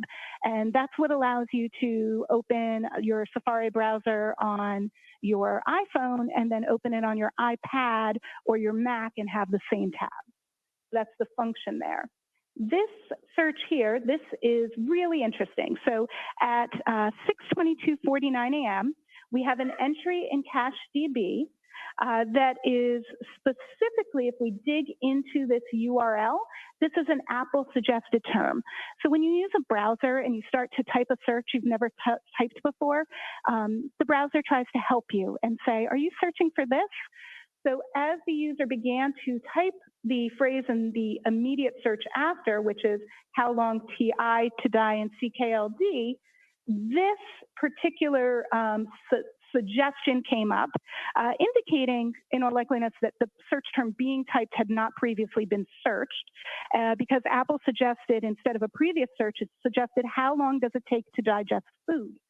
After how long to digest food had been suggested, the user then has a search at that time, 6/23/51, for how long TI die in cold, and that is coming from the mobile Safari plist, the com.apple.mobile Safari plist I mentioned earlier, and the search is also shown in the Knowledge CDB. That's commonly what we would expect. We would expect that search to be in both of those, both that plist and that database. Then the, yeah, absolutely. As far as the expectation of that being in both of those, the plist and the other database, why is that? That is because the search is not being tracked not only by the plist for Safari, but also by the system itself to be able to do that predictive coding.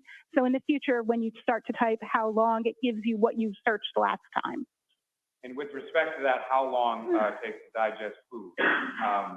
Based on your analysis, was that a search term that was ever entered into this phone? Correct. The source of that, if you look at this first line where it says cdn2smooth.apple.com, that's what indicates that this is an Apple suggested term, not a user input term. I'm sorry, I interrupted you. If you could please continue with the next. Absolutely. The next search that was done immediately after the search at 6/23, the next search was how long TI die in CLKD. Again, we see that search both in the Knowledge CDB and the mobile Safari plist. And then we have, so we see it in both databases. Then, so that's how long to die in cold. Sorry, I was on the next line. Then at 6/24, we get the next search, which is HOS long to die in cold. And we have that search again, both in the Knowledge CDB and the plist. If I were timelining this based on activity as opposed to timestamps associated, what I see here is the beginning of a user typing a search, Apple making a suggestion of how long to digest food. The user does not take that suggestion and rather inputs how long TI die in CKLD. They then make a second search of HOS long to die in cold. That search winds up being the last search in the tab, and that is why we see it in the this particular browser state DB. It should be noted that this is in one of those WAW files and not the raw file. And so as far as sort of towards the top there, and I know we'll get a little more to this in a moment, but as far as that reading of 2:27:40 in the morning, as far as the timestamp associated with the search, why would that timestamp be associated with it if it's searched later on in the morning? Because that table isn't showing the time of that search. It's showing the state of the database. So it's saying that the last time that tab was touched, moved to the background or foreground, was 2:27 a.m. The website, as you search more websites in the tab, that gets updated. So the current state that this is showing is that it was, the tab was moved to the background or opened or some action for the tab at 2:27 a.m. when the Hockmock Sports, I got it right, Hockmock Sports website was visited. And then once the Hockmock Sports website was visited, that tab was in continual use. There are other searches and activity that happens. We don't see, that happens eventually. This search gets made at 6:23 a.m., this search at 6:24 a.m. That winds up being the last search in the tab. And because it's the last search in the tab, that's what the final update is and the final status. So when you say last search in the tab in reference to time, in reference to what time specifically? I'm sorry, I don't understand the question. That question, let me rephrase. So as far as the 2:27 tab is closed and then another search done at 6:23, is that correct?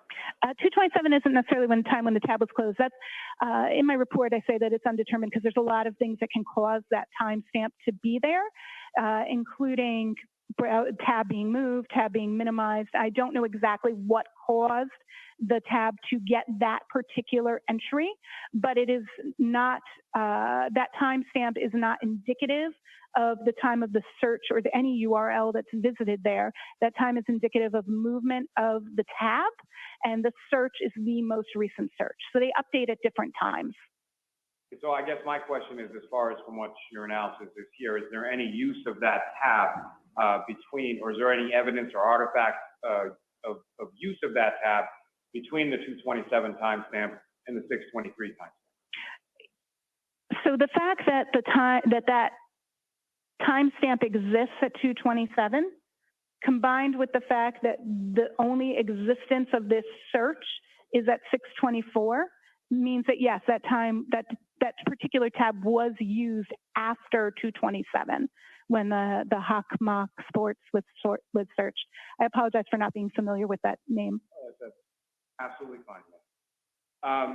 Now, if I could ask you at this point, you had talked about one in particular database having sort of an intricate artifact. If you could remind the jury of what that is, and if you could explain that at this point. So the artifact that needed a little bit more explanation and digging was this browser state tab. And that's because if you look at the end of the file name, you'll see it's a db-wall. That means it wasn't in the regular database. It was in the write-ahead log. And to Celebrate's credit, that tool actually parsed the write-ahead log and displayed it where the other tools did not. If you remember before, we talked about write-ahead logs, and we talked about the fact that they can contain data that is both removed from a database and data that's not yet to be committed. And this database, we do not know which that is, but what I did was I manually went through, and that's in the figure, I manually went through and reconstructed the wall files using the Sanderson SQLite tool. And in reconstructing the wall files, I found many. I'll tell you exactly how many if I can refer to my notes. Can I refer to my notes? 1, 2, 3, 4, 5. Approximately 16 instances of that existing in the wall file. Now, what's interesting in that figure is that each entry of something in a write-ahead log gets a unique identifier. So it gets a number, right, that makes it unique. Just like each one of us has a phone number that's unique to us, each entry in the database that starts in the write-ahead log gets its own unique identifier. And that unique identifier in this instance in all 16 entries in the wall file is the same, which shows that it's truly only one search, not multiple searches for that search term in terms of what exists in the wall file. So that's the first piece of nuance there, that it only truly was searched one. And you would have to really dig into that wall file to expose that, but I think it was pertinent to know how many times this was searched. I'm sorry. Yes, please. Stop you there for one moment.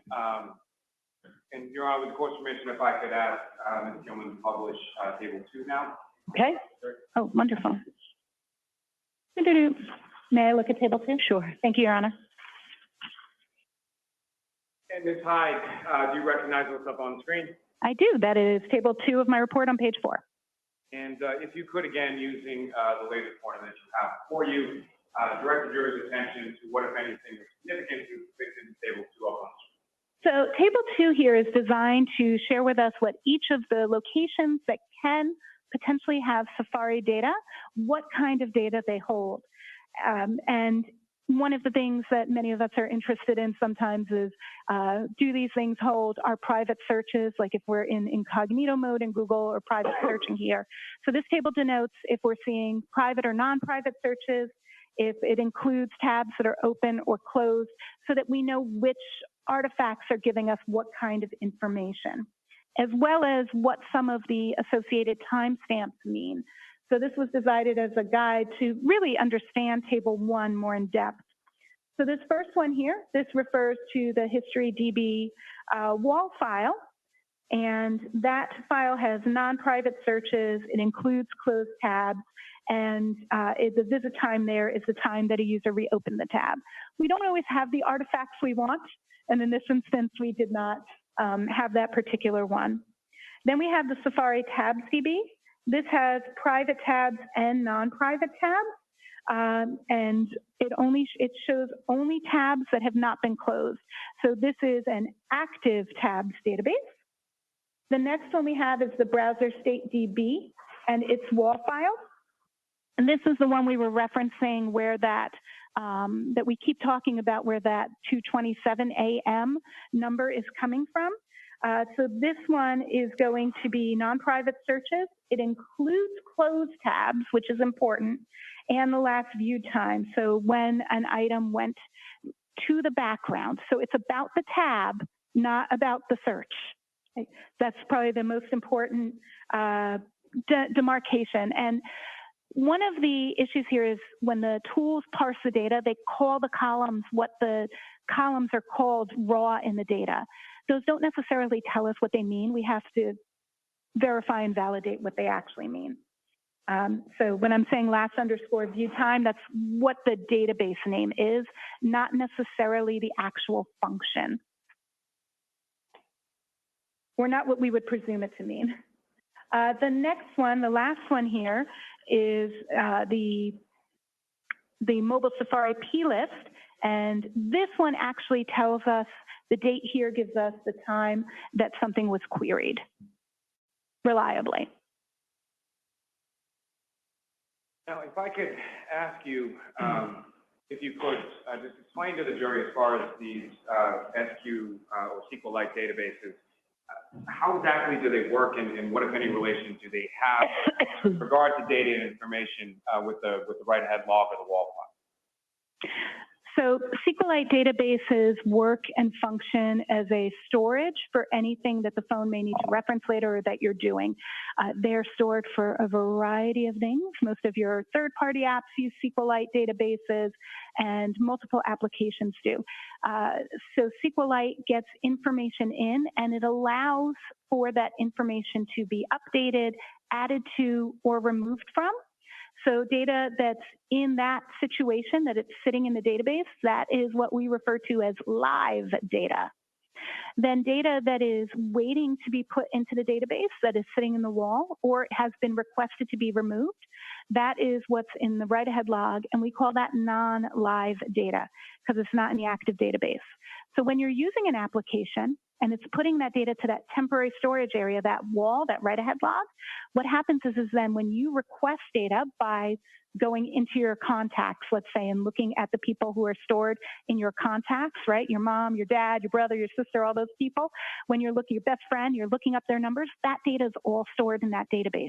So when you add someone, it does that entry to the wall. Now, so if I just added Sally, how do I know that Sally's in there, right? Well, what happens is the interpretation of the SQLite database goes to the wall, checks and sees if it's in the wall, and uses the wall to incorporate it together to present you everything as if it's in there. Then when you close the application, you close contacts. You don't just put it away like go switch apps. You actually close it. When it closes, all of those changes get committed. So now the items that you've requested to be deleted, that contact you don't like anymore, that X, whatever, their data is no longer in there. The data that you've added is now in there, and now that's all live. Sometimes we can get more complex and recover some of those items that are left over because they are marked for deletion but still sit in the database, or they're sitting on a page that is no longer active in the database. So there's a lot of places that we can recover data from in addition to the wall that exists in the database after something has happened, but that isn't pertinent to this particular use case. Now, as far as that sort of interplay between the SQLite database and the wall, what, if any, sort of, as a forensic examiner, what, if any, sort of complexities arise out of it? Oh, one of the biggest complexities is the assumption that because data exists in the write-ahead log, that a user took an action to delete it. When I teach at the university, when I peer review my colleagues' reports, this is one of the most common mistakes I see. And it's really because some of the forensics tools to indicate that the file has been recovered, they put a big X on it. And that was actually a big subject of that standardization of file recovery paper I referenced earlier.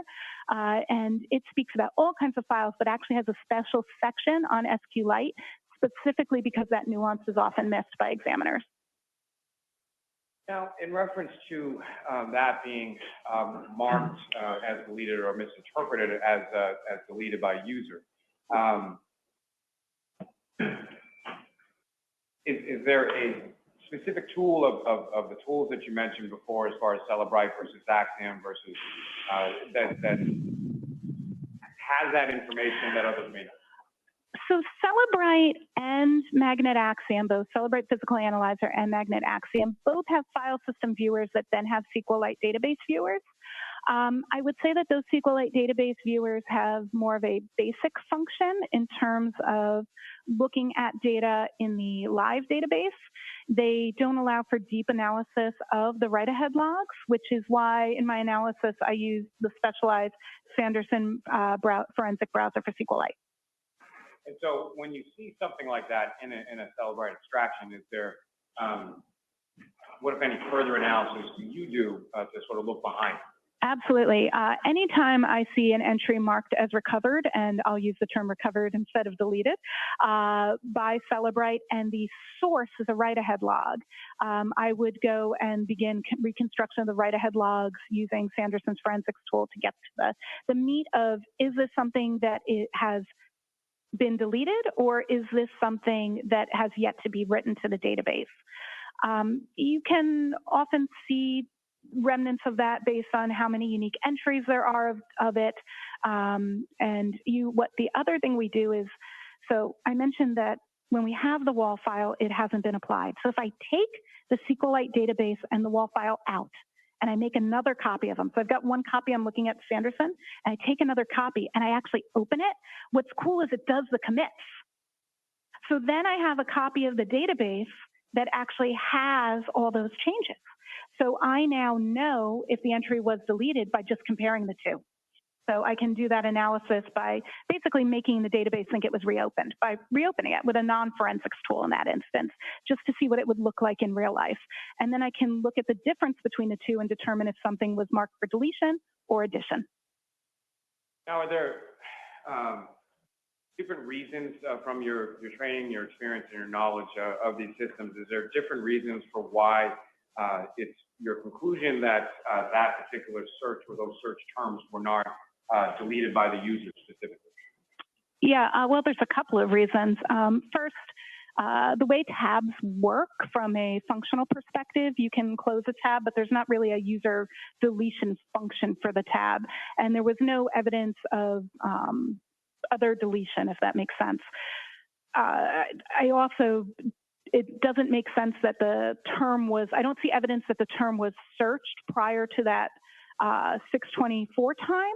So since the term wasn't searched prior to that 0624 time, the existence of the tab being closed would not mean that that search was deleted, because then it would be evident in the other databases pertaining to the actual search, not the databases pertaining to the state of the tab. Is there a possibility that the tab was closed? Absolutely, but that is not a deletion. Secondly, an existence in the wall file, as we mentioned, could be that it's something new, not something that was deleted. So just its mere existence in the wall file doesn't mean it's deleted. I should say that that same X in the tools, you have to check the file, because it could be from a free list or a free page, in which case, I know we didn't go into those details, nuance of SQLite databases that actually doesn't pertain to this. However, those would be truly deleted items. So there's other places where we would expect potential recovery, not necessary in this instance. And you can have something that's in a wall file and deleted without being in those other locations. Just stating that its existence in the wall file itself doesn't mean deletion, but there are other SQLite things that would clearly indicate deletion that aren't applicable to this particular search. Now, Your Honor, with the court's permission, if I could ask Ms. Gilman to publish figure 1 from Ms. Hyde's report. Ma'am, thank you, Your Honor. And again, Ms. Hyde, you recognize what's up on the screen? Yes, this is figure 1. This is a direct screen capture from Sanderson's tool from the browser State DB, limited to the Haas long to die in cold search.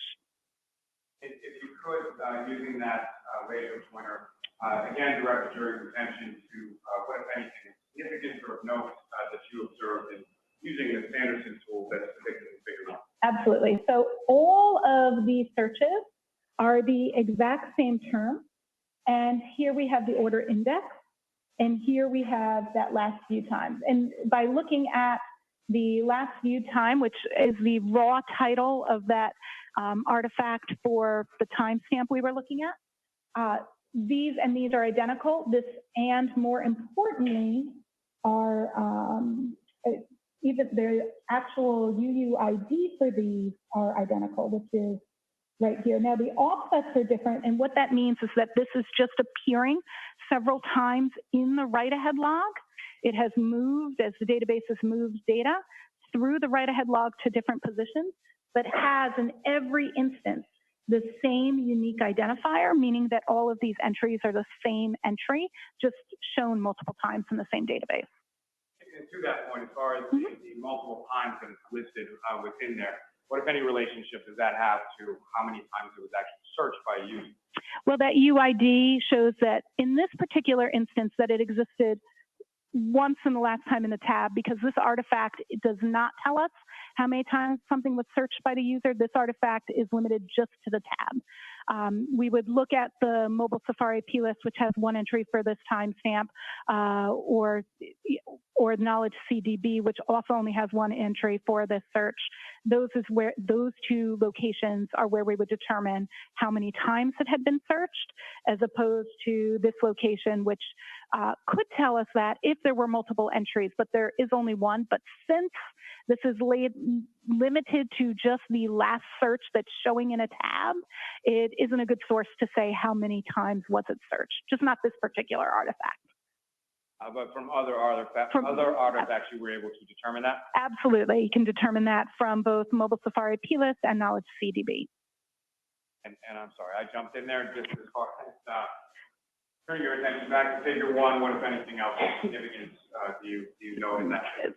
That's really what's of significance, is that it is the same entry there multiple times, and we can tell by the unique identifier that it is the exact same entry also.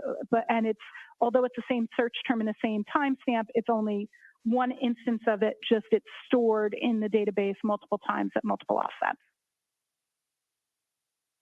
Now, from the timestamp associated with that depicted in this figure, what, if anything, can you say as to the, or what, if anything, were you able to conclude from your analysis as to the time that the website was viewed? Well, I guess I should really clearly, for people who may not be familiar, that doesn't look like a normal time, right? That's because this is an Apple WebKit timestamp, so we actually convert it to a regular time.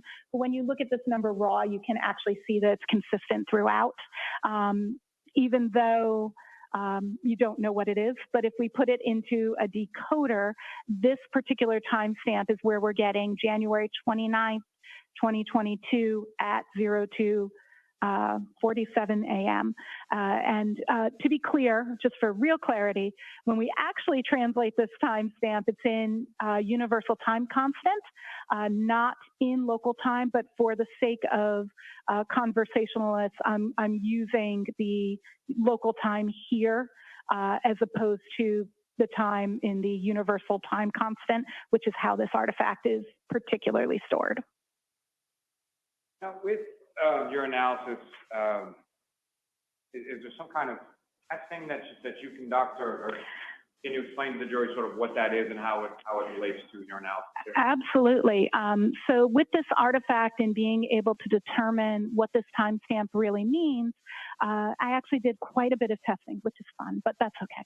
So we went ahead and did took a jailbroken iPhone, and the purpose of a phone being jailbroken is we're bypassing the security protocol so we can monitor the data and its storage in real time and bring the data through. We did this manually in terms of pulling the data out, and we also did multiple forensic images at different stages.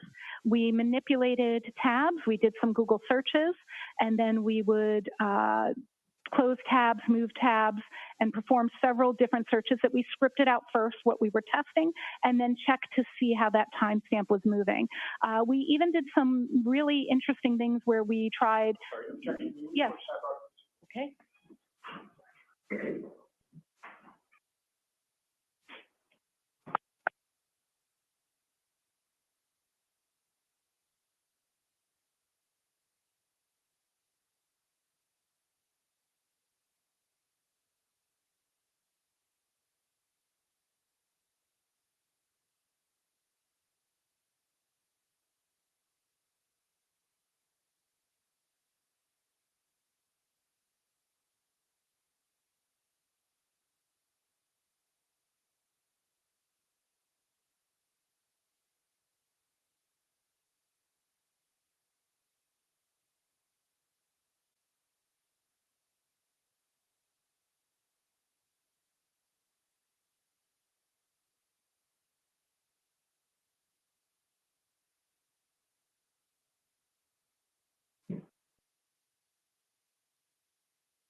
Ms. Hyde, I'm sorry. So you had, I think when you were talking about some of the testing that you had conducted, you used the term we. Are there other individuals that worked on this particular assignment? I had somebody peer review and test my testing. So they didn't work on the case, but as I was testing, one of my team members just validated that I was following my test plan. That's just normal practice that we use peer review. So the testing that you were testifying about is testing that you... I conducted, correct. But I had peer review by my team member on the script I had made to do my testing. So, and I use when I do testing, I'm following the NIST guidelines for data set generation and testing that's outlined by OSAC, which ironically, I should disclose I'm a co-author on. And if you could, I'm sorry, Ms. Hyde, just continue as far as your testing. Absolutely. Yeah, so then populated the device and looked at all of the different data that came back from the different states while it was jailbroken and the changes that happened. What I was saying was interesting is then tied it to a Mac and saw how the browser state changed if we change the browser and the tab on a Mac and how that would affect it. And because we could see the differences, and by we, I mean that I had my testing peer reviewed, because I could see the differences of what the data looked like when I was altering it both in the Mac and on the phone, I was getting differences in those timestamps in those different conditions. So in other words, I could get a timestamp that showed in the browser state DB that was earlier than the current search by a variety of means, including manipulating the tabs, closing them, opening them, switching which one was in proper view forward, as well as looking at that tab on an external device, including a Mac and an iPad on the same account. Now, throughout the course of your work, I think you alluded to it earlier in your testimony as far as your experience is concerned. You've had occasion to work both as a forensic, forensic extractions, forensic investigator. Yes. As well as working also in research and development, is that correct? Correct. And so from the R&D side, what, if any, role does that play as far as your analysis in general terms and your analysis here when it came to some of the devices or some of the things, the tools that you were implementing? I believe that my experience in research, development, and reverse engineering throughout my career pertaining to artifacts, of course, influences and my analysis processes in terms of wanting to ensure I understand, how things work.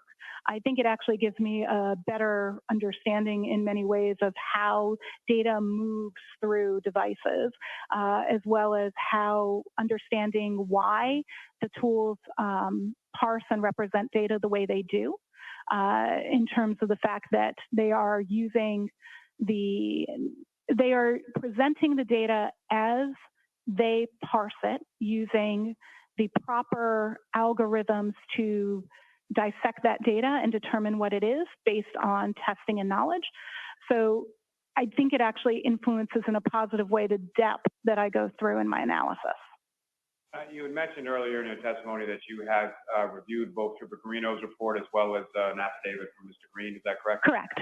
And with regard to the affidavit from Mr. Green, what, if any, issues of significance did you observe in his analysis? In Mr. Green's analysis, there is a conclusion that is drawn that a search occurred at 02:47 a.m. on January 29th, based on the artifact recovered from Browser State DB that Celebrite parses. And there are two errors with that. The assumption that that is the time of the search is a misunderstanding of the Browser State DB artifact, because that artifact is not the time of search, it's the time of movement of the tab, as well as the statement that, that it was deleted due to the demarcation of Celebrite as recovered. And based on the totality of your analysis, your testing, and everything that you looked at in this case, what, if any, conclusions did you come to? My conclusion is that there was a search at 02:47 a.m. for Hawk Mock Sports. That browser was in use, and there were continual searches due through the night. The phone was, I do agree with Mr. Green's findings that the phone was in use at that time at 02:27. Later, the phone is, a web search is done at 6:23 a.m. For how long, at that moment, Apple produces a suggestion for how long to digest food. The search is instead completed with how long TI, die, and CKLD at 6:23. A new search is conducted at 6:24 of HOS, long to die and cold, Haas long to die and cold. That search is then the last search that is made in that particular tab. And that's my conclusion.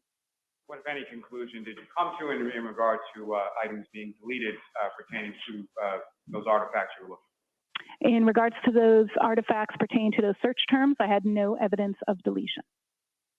I have a moment, Your Honor. Yeah.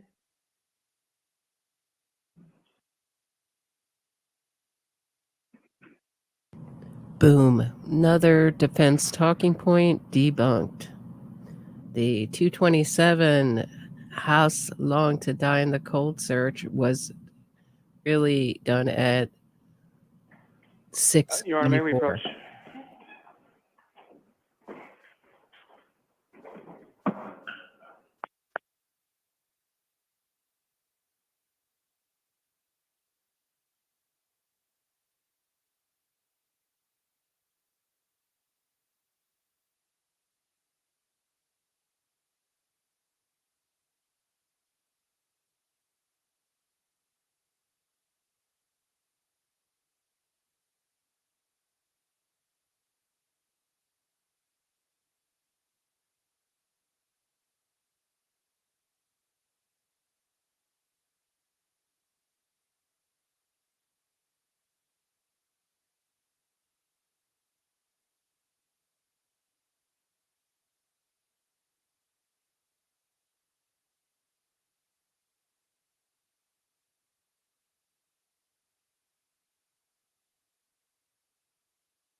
All right, to the court, please.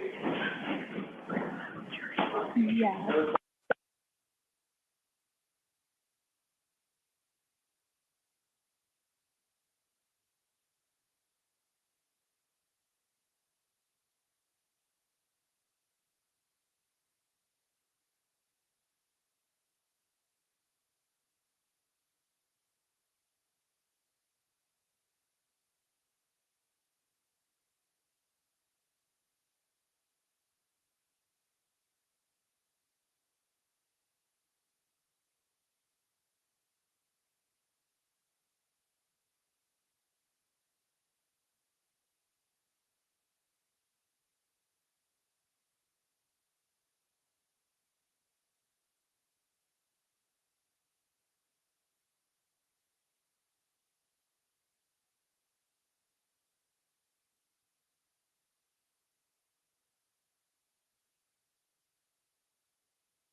Okay, so devastating testimony for Karen Reed. I thought that was pretty devastating. There goes her house long to die in the cold search. Pretty bad for her. Thought that was a great I mean, we're going to probably hear more from that witness in redirect and direct. Cross-examination, excuse me. But where do you go with that as a defense team? I guess you go towards that there was a 227 search. I guess that's where you go with it.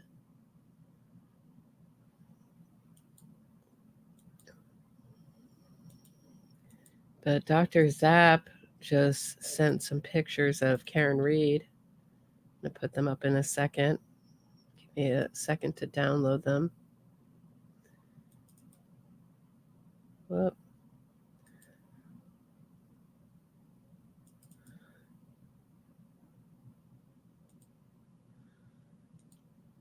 Here's Karen Reed as a small child, I guess a smaller child, young teen in high school with her brother. Another shot of her. Very curly hair. I assume she straightens it now. Very curly hair.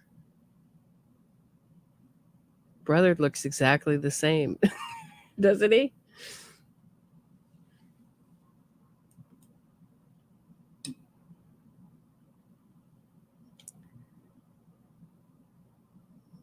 While we're waiting with the break, I'm going to keep an eye on it, but I just want to show you this. The Free Karen readers are, the defense team is doing a meet and greet with the defense team. They get a seat in court. You know, I'm still waiting for my meet and greet. What's up? What's up with it, David Yannetti? At a first person's perspective. It was very emotional day. You get to meet, you know, a lot of the faces and a lot of the people that are in the Reed family, and they're very, very thankful for everything that we do. I got about 15 minutes in the morning down in one of the lower courts to actually meet Karen, meet Alan Jackson, David Yannetti, Liz Little. He's on a first name basis with not with Melanie Little, but with Karen Reed. He got to meet Karen, the accused cop killer. Who wouldn't want to meet Karen, your good bud Karen? We had some conversation. They were very, very pleasant and very thankful and appreciative of everything that we've done. They said that they felt that yeah, thanks for continuing to put out the accused killer's propaganda. Love that. The accused cop killer's propaganda. And look at all the ladies in pink. It's embarrassment. They love that we lie for this accused cop killer on YouTube. They're so thankful for it. This movement is so strong. And there's so many amazing people that are in this movement. And it was just such a great opportunity to meet with all. Yeah, people like Aiden Carney, 19 charges of witness harassment, intimidation. Isn't he amazing? David Yannetti with his criminal tactics. My opinion. Alan Jackson with his sleazy criminal tactics, in my opinion. What a bunch of lowlifes. They're also thankful for this propaganda pushers who are doing this for clicks and views. Where are my thanks? Where are my thanks? I've actually gotten accused of being a shill of the Commonwealth or the police. Boy, that isn't going well. Where are my checks? All of them, and have that time, kind of that special time, and just be thanked for all the hard work that we do. Yeah. Those thanks mean so much from the accused cop killer and her family. Freaking disgusting.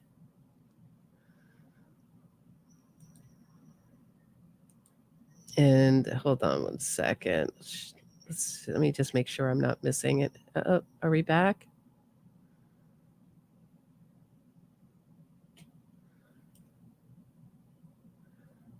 Yeah, no, this is I guess we're on break.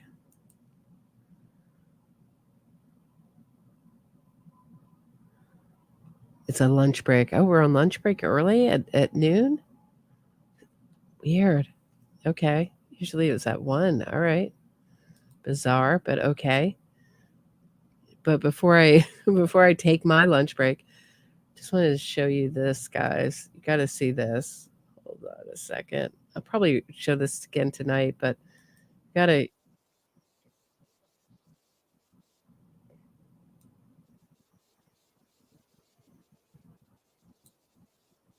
This is Melanie Little. Hold on one second. She's there today in court, and you should look. She looks absolutely in ecstasy, meaning not the O'Keefe family, the Reed family. Is John O'Keefe's dad right there, the gentleman, and that is John O'Keefe's mom right there. They seem to be diametrically opposed on their feelings about this case. My information, and people have told me that Mr. O'Keefe loves Karen. They used to go to church together. They were very, very close. Yeah, he loves the accused killer of his son. Who wouldn't? And there was some indication that perhaps he wanted to sit on the other side of the courtroom. He is sitting with his wife. Now they're not touching, in my opinion. But you're going to see some. That was a disgusting, hurtful lie put out by the defense that John O'Keefe's father was going to sit with the defense. That went on for a little while. Unfold. That is John O'Keefe's dad right there. Okay, and then let's get to Melanie Little.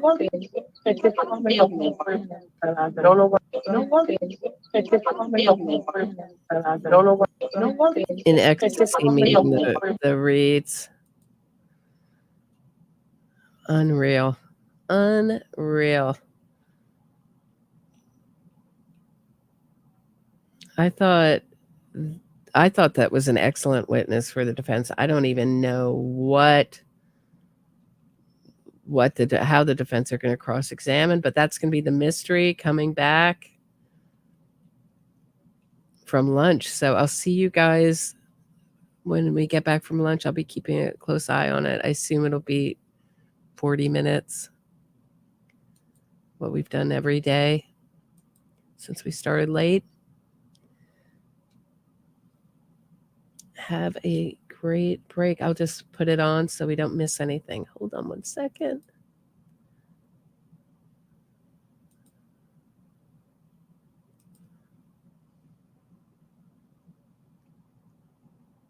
Have a terrific lunch, guys.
Thank you. Maybe seated. Close that.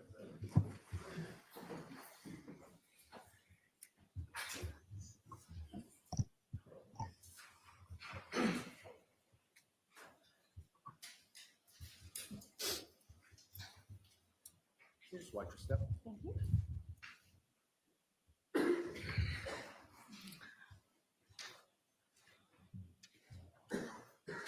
Mr. Lally? Yes, Your Honor. The Commonwealth seeks to introduce and admit as the next three exhibits, Table 1, Table 2, and Figure 1 from Ms. Hyde's report. Okay. There's no objection, Mr. There is Yannetti. no objection, Your Honor. Thank you. Just Table 1, Table 2. I think the order I gave. Thank you.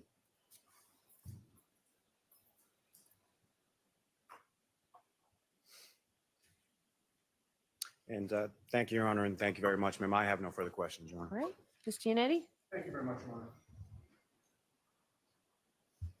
Good afternoon, Ms. Hyde. Good afternoon, sir. Ms. Hyde, you just spent maybe 45 minutes to an hour, whatever the time period was, explaining to these jurors what is really a complex set of facts that led you to conclude that the 2:27 a.m. timestamp on that Google search was triggered by the closing of a tab. Did I essentially sum that up correctly? Essentially, except it's not a 2:27 a.m. timestamp on a Google search. It's a 2:27 a.m. timestamp on a tab. Fair enough. Thank you.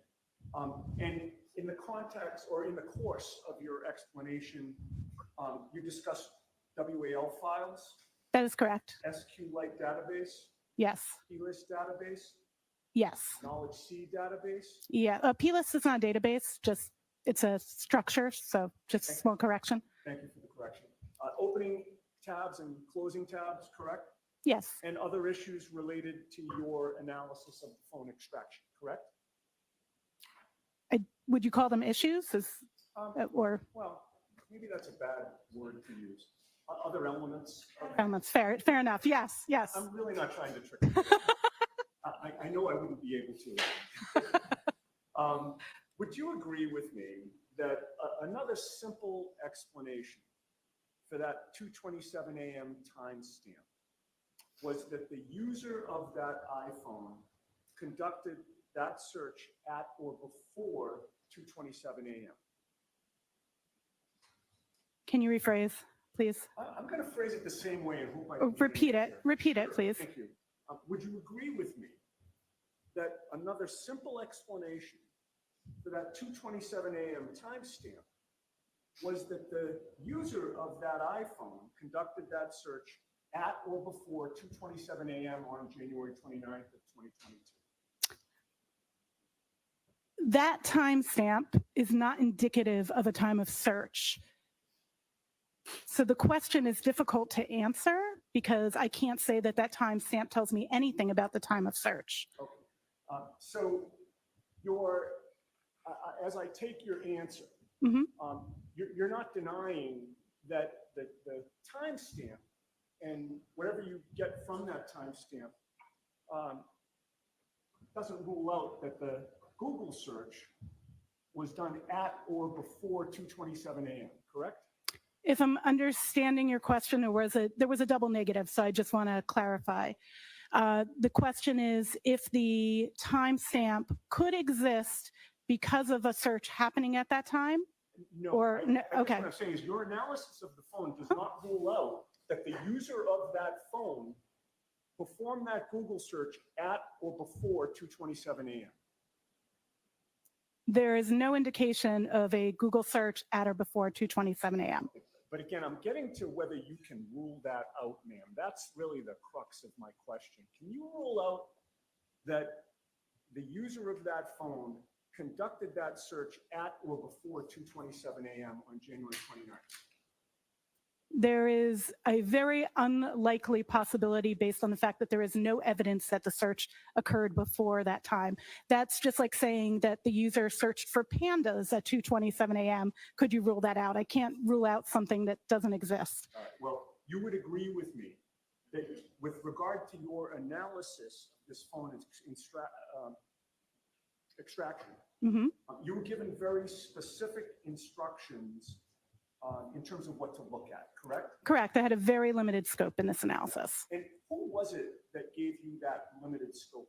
That scope was relayed to me by Detective Tully. Okay. And Detective Tully instructed you specifically to only look at the part of the phone extraction that dealt with the Safari search history. Safari search history specific to January 29th, 2022. That is correct. And he instructed you not to look at anything else on the phone, correct? I looked at related artifacts such as such as what was being done at that time, the phone being on, the phone being used, but not anything else outside of that, correct? And you were not instructed, for instance, to look at other user activity on the phone, including examining call logs on the phone, correct? Correct. And you would agree with me that if you were allowed or instructed to examine the call logs, that could reveal deletion of calls that morning, correct? Of course. Well, Okay, the objection sustained. Thank you. Any follow-up, Mr. Lally? No, Your Honor, no redirect. Ms. Hyde, you are all set. thank you very much.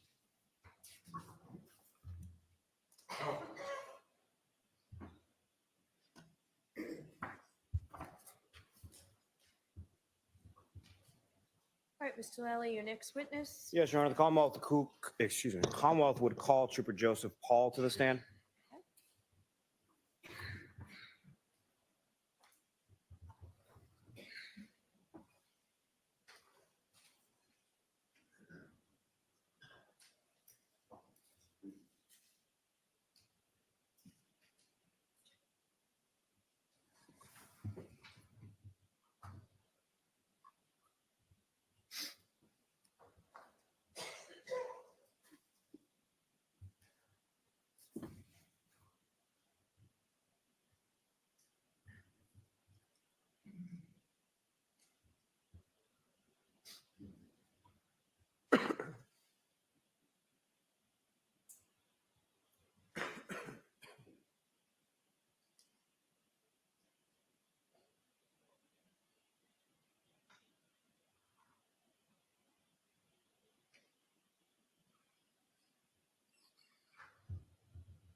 Watch your step for me.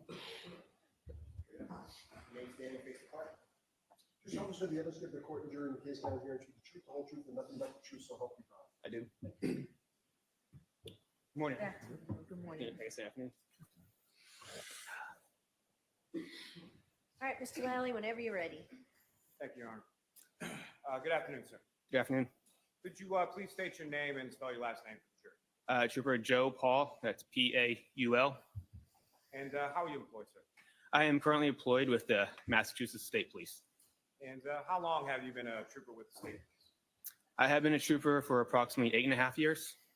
And 12.5 years. I apologize. And where is it that you're currently assigned within the state police? I am currently assigned to our collision analysis and reconstruction section, otherwise known as CARS, our recon. And how long have you had that assignment to the reconstruction of the cars? That one's for about 8.5 years. And with respect to your assignment to that unit, prior to beginning with that unit, let me ask you this first. As far as the cars unit is concerned, about how is that sort of divided up as far as certain regions that you would specifically cover? Correct. We have four separate regions across the states. We have Southeast, the Northeast, Central, and the Western. And which of those are you assigned to? I am assigned to the Southeast. And geographically, how much territory are we talking about that the Southeast covers? Anywhere from Boston down to the Cape, Martha's Vineyard, Nantucket, anywhere southeastern part of Massachusetts. And currently, how many troopers are assigned to this specialized reconstruction? within your Southeast region? Within our Southeast region, we have, I believe we have 9 now. And is there some kind of on-call system that your unit operates by? Yes. Can you describe that to the jury? So we rotate. So we rotate every day. Our on-calls are for 24 hours from 0700 to 0700 the next day. Now, with respect to yourself, upon or prior to you entering into the cars unit, what, if any, specialized training do you undergo in regard to crash reconstruction? So when I before I got into the unit, I was sent to 3 separate classes. Each class was 40 hours long. So the first class is basic at-scene crash investigation. Next one's advanced crash investigation, and the other one's traffic crash reconstruction. And with each of these trainings that you underwent prior to being assigned to the cars unit, and some more that we'll talk about in a moment, with respect to each of the trainings that you've been a part of or undergone, is there some sort of certification that you receive in regard to a successful completion of those trainings? Yes, each one has its own certification. Now, with respect to, since you've been working with the cars unit over the last several years, what, if any, additional specialized training have you received in the area of crash reconstruction? Since I've been on, I've been into probably about 877 hours of education in the units. That's anything from bicycle crash investigation, human factors. I'm currently certified through Berla for examiner and a technician. I'm a CDR analyst and a CDR technician trainer.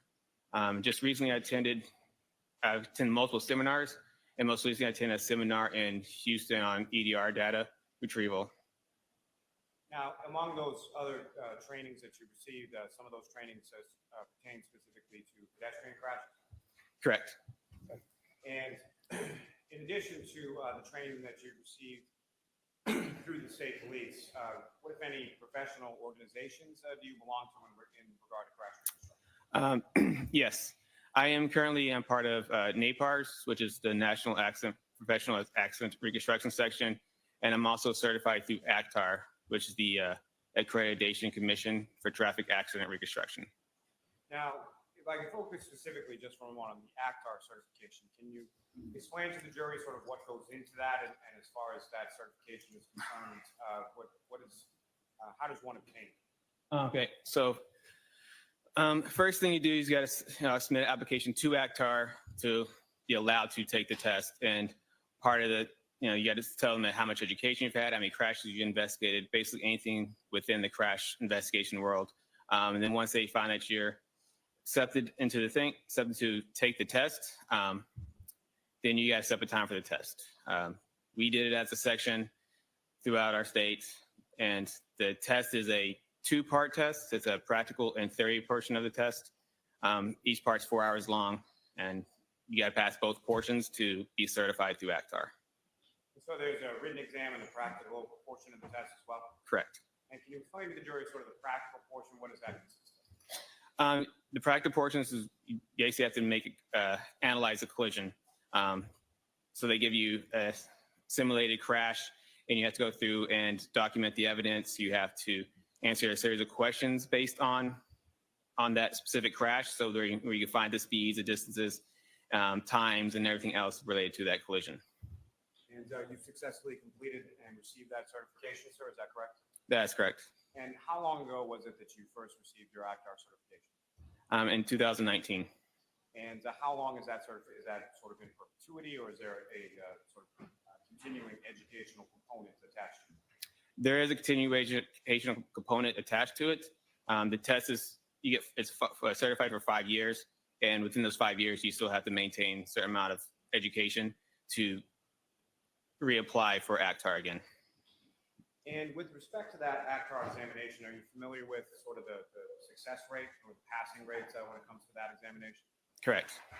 And what is it? It's fairly low. I can tell you within my unit at the time I took it, there were probably 20-something of us that took it, and only 3 of us passed it at the time. Yeah, it's not a very high pass rate.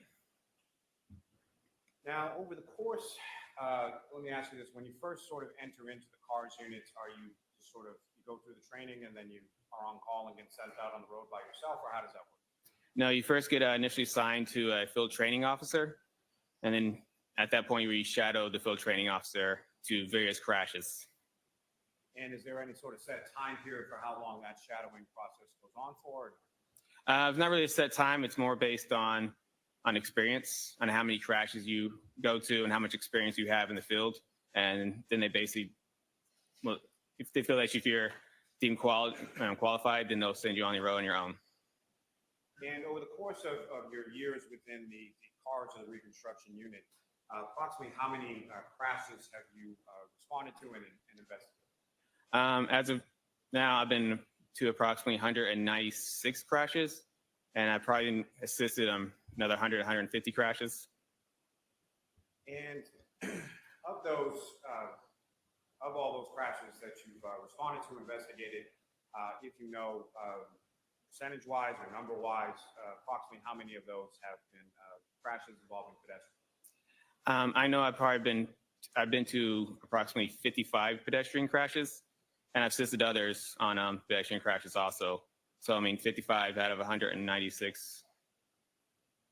Now, with respect, if I could, turn your attention to January 29th, 2022. Do you recall that date?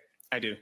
And at some point over the course of that date, were you contacted by somebody in regard to a pedestrian collision that occurred, in the town of Kansas? I was. And do you recall who was it that first reached out, or how did you first become aware of this? My sergeant, Sergeant Brian Mahoney, was the one who called me at the time. And initially, as far as your involvement was concerned, what was your understanding as the initial request for your involvement? My initial request was to image the airbag control module, do a inspection, test the vehicle, and map the scene out. Now, you've used that term a couple of times, and if I could just ask you to explain it a bit for the jury. When you say an airbag control module or an ACM, what is that, and what do you understand that term to mean in the context of crash reconstruction? The ACM is the module in a car that controls the airbags and the seatbelt pretensioners. And what you were referencing before as far as being a CDR, having taken CDR trainings and being a CDR instructor, what, if any, relationship does the CDR have to ACM? CDR is just the crash data retrieval software. It's the software that we use to image or download an airbag control module. And can you explain to the jury sort of the process of physically sort of how that's done as far as what are you doing to the vehicle in order to download that information? Yes. There are two ways really to download a vehicle. It's either one is direct to module or just direct to the vehicle through the DLC port or the diagnostic link connector. Direct to module, we don't use the direct to module if a vehicle had no power. Then we would have to go directly find the module inside the vehicle and go right to that specific module. But if the car has power, we would go direct to the DLC port, which is the same port that you see when you're like a technician would do the diagnostics on a car. They would plug underneath the steering wheel, and then we'll get there, extract the information from there. Now, once that information is extracted, what, if any, training have you received in regard to reading or interpreting the data that's extracted from? Yes, I've been certified through as a CDR analyst, and I've taken 2 classes on it now. Now, sir, turning your attention to February 1st, 2022. On that date, where, if anywhere, did you go in relation to your investigation in this case? I went to the Canton Police Department. Now, at some point prior to that, were you made aware, or did you do any research into sort of what the weather was like around the time? What was reported to you initially as around the time of that the crash occurred? I reported that I know it was snowing and turned to a blizzard at the time. Now, initially on February 1st, 2022, where did you go? On February, to Canton Police Department. Now, sir, at some point in time on that date, did you also have occasion to go to a residence or a street called Fairview Road in the town of Canton? I did. And specifically, there was a address that you were directed to. Is that correct? That's correct. And who, if anyone, did you go there with? I believe it was one of the Captain Police officers, Lieutenant Paul Gallagher, I think his name was. I met him there. And without anything specific as to what was told to you by Lieutenant Gallagher, what was sort of the purpose of having Lieutenant Gallagher there with you at that time? He was going to show me where basically the evidence that they have at that point was. Now, in addition to that, were you also able to, you're familiar with another specialized unit within the state police called CERT team? I am. And at some points, did you have access to certain diagrams created by Lieutenant O'Hara within the CERT unit? Yes, I was. May I approach the witness, John? Yes.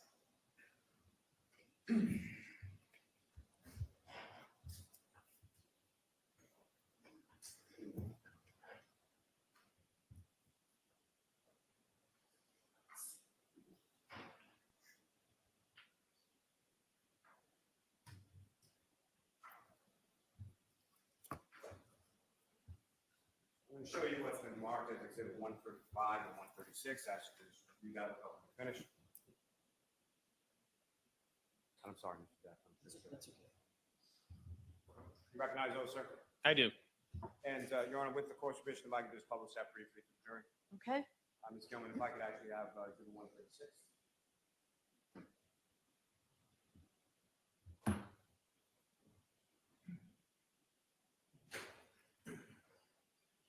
Trooper Paul, do you recognize what's up on the screen as Exhibit 136? I do. This is the diagram that you were able to view from the created by Lieutenant O'Hara from the CERT team. Yes, it was.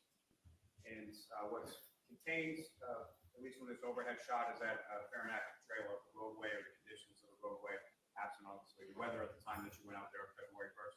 Correct. Tell me you can take that. Thank you.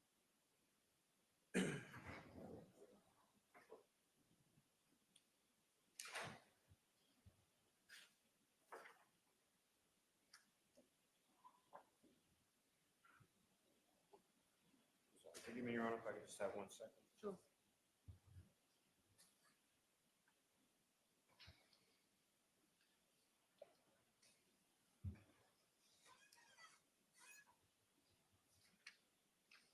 May I approach the witness, Your Honor? Yes.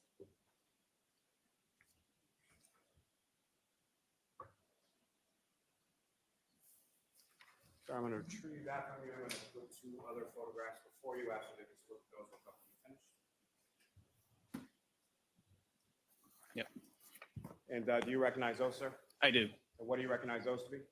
They are pictures that were in my report. They're Google images of the roadway. And one facing from the northbound direction, one facing from the southbound. Is that correct? That's correct. Your Honor, may I approach? Yes. I'm going to see if you introduce the minutes next to the exhibit. No objection. I'll need to.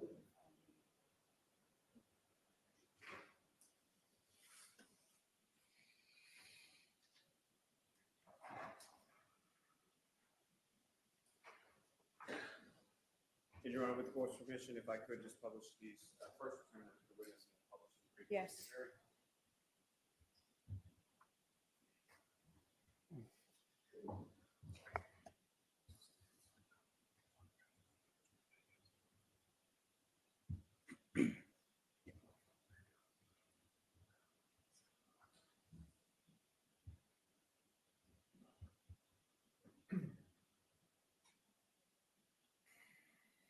Trooper, directing your attention to the screen. What you have before you is that, what's up on the screen, excuse me, is that what you have before you now marked as 582? Yes, it is. And if you could, there should be a laser pointer on the desk somewhere before you start. Could, using that laser pointer, direct the jury's attention to sort of what we're looking at in this particular photograph of the road. All right. So this is Ferry Road. It's facing northbound. 34 Fairview Road would be onto the left in this area. Now, with regard to the roadway, when you went there, what if any observations or what if anything did you note about sort of the roadway surface or markings on the roadway or the general overall condition of the roadway? The roadway was Yeah, there's no significant difference. Significant, anything significant with the roadway. As far as the roadway material, were you able to observe whether or not it was sort of asphalt, concrete, or anything? Right. Yes, it was an asphalt roadway. And as far as the markings within the roadway, what, if any, observations did you make of those? There was double yellow stone line, white fog lines on both sides of the edge of the road. Is that what we're going after? The roadways? And then as far as adjacent to the roadway or adjacent to the fog line, what, if anything, did you observe there? So as you look at the picture, the left side has asphalt curbings. These are about 5 inches tall, same on both sides. And there's a sidewalk along the right side of the roadway here. And the side with the asphalt curbings, that's the same side that 34 Fairview is located on, is that correct? Correct. Ms. Gilman, if I could have the next slide.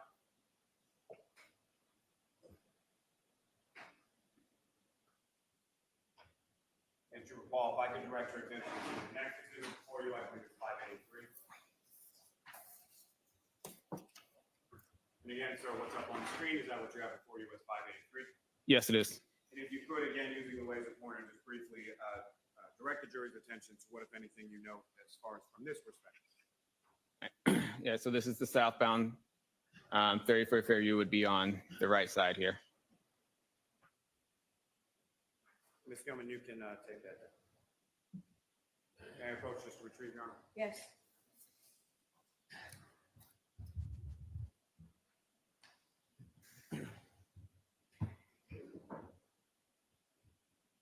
Now, Trooper, with regard to the roadway as far as Fairview Road, what, if anything, did you note in regard to postings regarding the speed limit on that particular roadway? Yes, the posting for a speed limit is 30 miles per hour. At this area, it's only posted 30 miles per hour for northbound operators, and I believe it was like 19 Fairview routes posted in front of. For the southbound operators, it was not posted. And so for a northbound operator, that would again be someone where the residents of 34 Fairview Road will be on the left-hand side of the road. Is that correct? That's correct. And with regard to the width of the lanes, or what, if any, measurements did you take in regard to the lanes or the roadway itself? Yeah, each travel lane was approximately 12 feet, and the overall width was approximately 27 feet. Now, as far as measurements being conducted with regard to the scene, what, if anything, did you use or employ to make those measurements, or what, if any, devices? Yes, I mapped the scene with it's called a Leica GNSS GPS total station, and also used a drone. That's a UAS, is that correct? Correct. The drone, I mean? Yes. And with regard to each of those, as far as the GPS mapping and the drone, have you received any sort of specialized training in regard to employment of each of those tools? Yes, I have been certified to use the Leica, and I've also have a Part 107 license for the drone. Now, as far as starting with the Leica or the GPS, if you could explain to the jury sort of what that is and how you use that device in order to, as you termed it, map.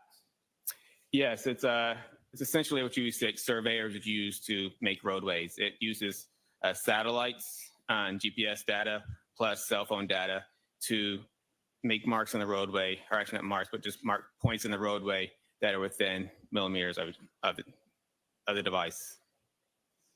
And with regard to the drone device, sir, how does that, can you explain to the jury sort of how that works and how that's used? Yeah, so the drone, and we fly the drone around the area. We set it to set up a grid pattern to fly around the scene. And while it's flying this grid pattern, it takes a series of photographs. And these photographs are also GPS marked. So once we get all the photographs in, we throw into a program, and the program will essentially stitch us all together. And then once we get that picture, we throw it into a diagramming system. In that diagramming system, have you also received training in regard to utilization of that diagramming system? Yes, I have. And the one that you're currently using within the car's unit, what is that diagramming system or software called? It's IMS 360. And Your Honor, may I approach the witness? Yes.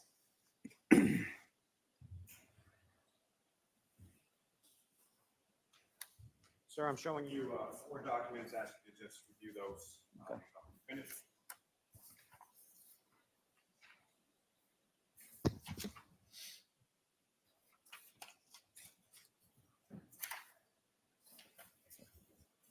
And do you recognize those, sir? I do. And what do you recognize those to be? These are the diagrams that we print out through the program. And the last one is the drone image, is that correct? Yes, they're all drone images. The last one is just one that was put into my diagram, and I labeled it as a drone image. Your Honor, may I approach? Yes. I'm also seek to introduce the next 4 exhibits. No objection.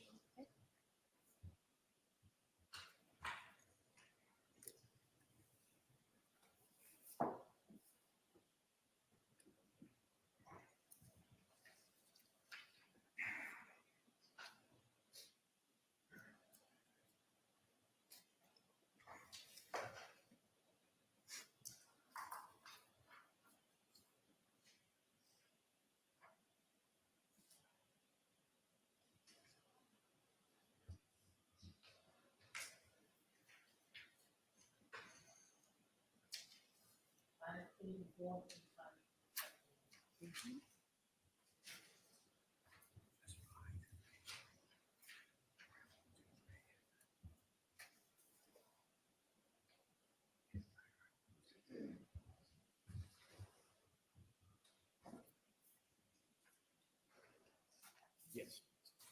That's my fault. Thank you very much. Sure.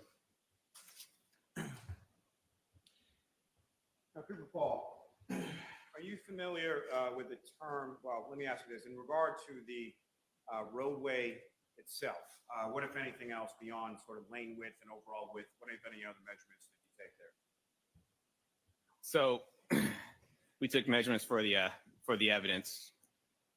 And let me ask it this way, as far as with elevation or incline of the roadway, what, if any, measurements did you take in regard to that?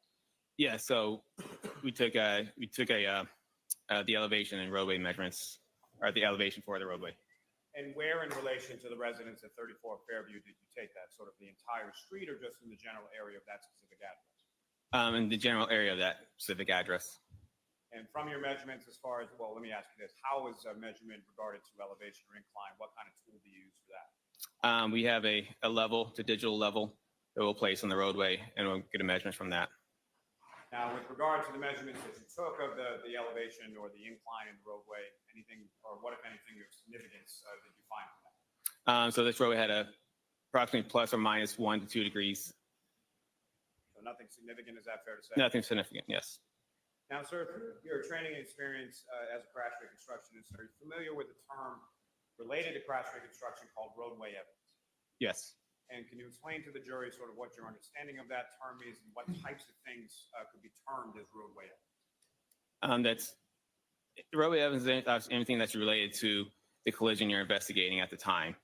It could be anything from vehicle debris, gouge marks, tire marks, anything that's related to a vehicle or whatever type of crash you are investigating. It could be vehicle or pedestrians.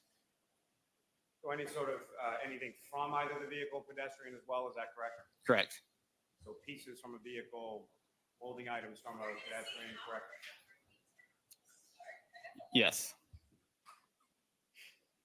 Now, with respect to both your review of the CERT team diagrams as well as speaking with members of the Canton Police Department, were you able to then plot certain pieces of roadway evidence onto those diagrams that you that I just showed you a few moments ago? Yes, I was. Now, with reference to,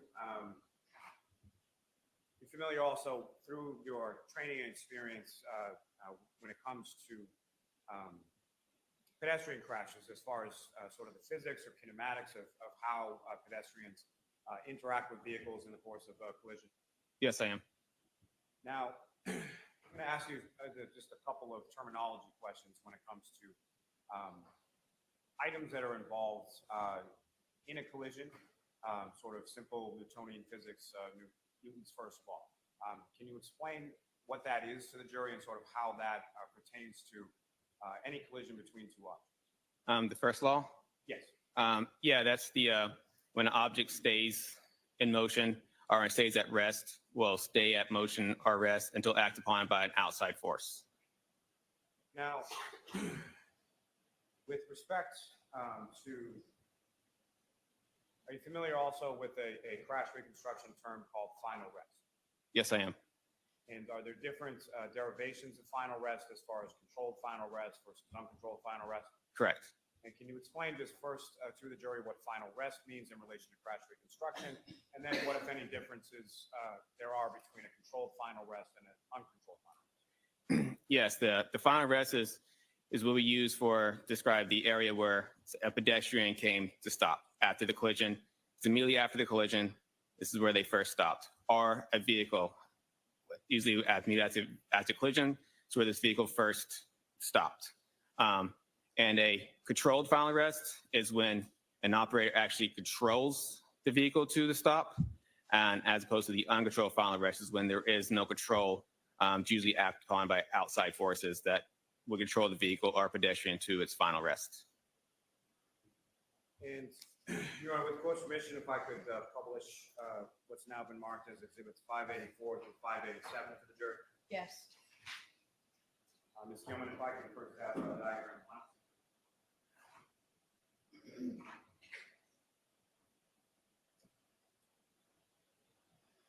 And Your Honor, may I approach this to return the exhibits to the witness? Ms. Gilman, if I could ask you to zoom in just a little bit on that.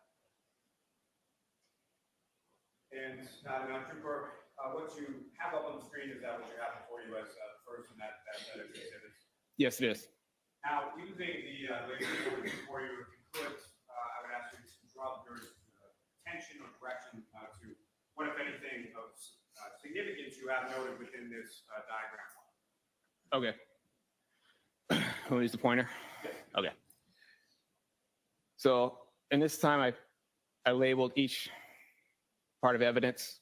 So right here would be the pedestrian's final rest, and they're all, since there's so many put together, everything was labeled with a red arrow that would be pointing to where the final rest is.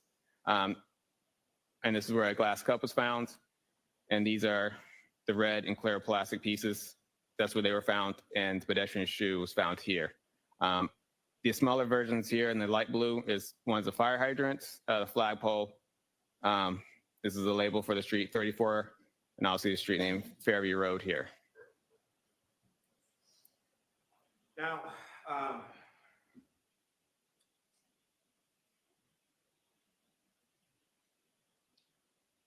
as far as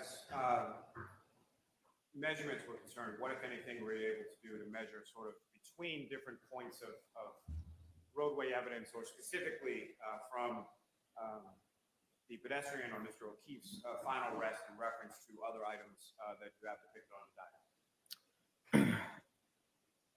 So we're talking about on these diagrams, it's hard to see here, but it is a scale diagram. The diagram itself is scale. Once you put a roll up to the actual paper, it's scale. I've also have on here, it's hard to see, but I think it's right here. They're called ground control points. They're little X's on the roadway. They're used for the drones imaging, and using the drone imagings will use those in order to help put all the pictures back together. At the time of this, I measured between each point from ground control point 1 to 2 and put it as approximately 50 feet. And 2 to 3 is 50 feet, and 3 to 4 is 50 feet.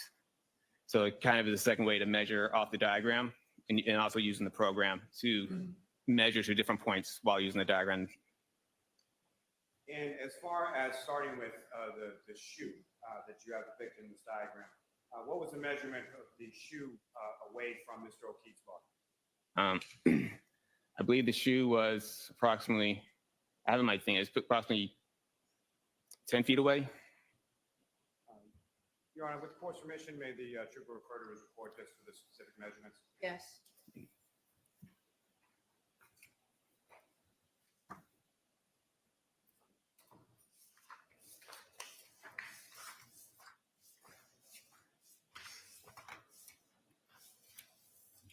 Okay. It's trooper, with regard to the shoe, how far away approximately was that from Mr. O'Keefe's body? 9 feet. And did you also have a measurement for how far away the glass cup pieces were from Mr. O'Keefe's body? Yeah, 1 foot. And for the red plastic you have labeled on this diagram as A, how far away from Mr. O'Keefe's body was that? 7 feet. Now, with regard to the directionality, you also measured sort of directionality as far as the 9 feet that the shoe was away. Which direction was it? Each evidence was measured from the pedestrian's final rest. So the shoe was 9 feet southeast from the pedestrian's final rest. And if you could, using the laser pointer on the screen, as far as the directionality of those, or if you could first direct the jury's attention to where Mr. O'Keefe's final rest is, and then as far as the directionality of southeast from that, where is it? Okay, so right here, pedestrian's final rest, it's more right there. The shoe is right here, so it would be kind of southeast. I have an arrow pointing north to kind of give an extra. And the glass cup that was 1 foot away, in which direction was that? It was about 1 foot north. I think it was found like within, right next to him, so. And the red plastic that you have labeled as A, again, that was 7 feet. In which direction was that, sir? That one was east, so it was right here. And as far as the clear plastic, what was the measurement and what was the directionality for that item, sir? 10 feet southeast, so about over here. And the red plastic that you have labeled on the diagram is B. How far was that, and what directionality was that? That was 12 feet southeast, and that's found right here. Okay. Sir, if I could direct your attention to the next exhibit before your diagram number 2, and if I could have that, please.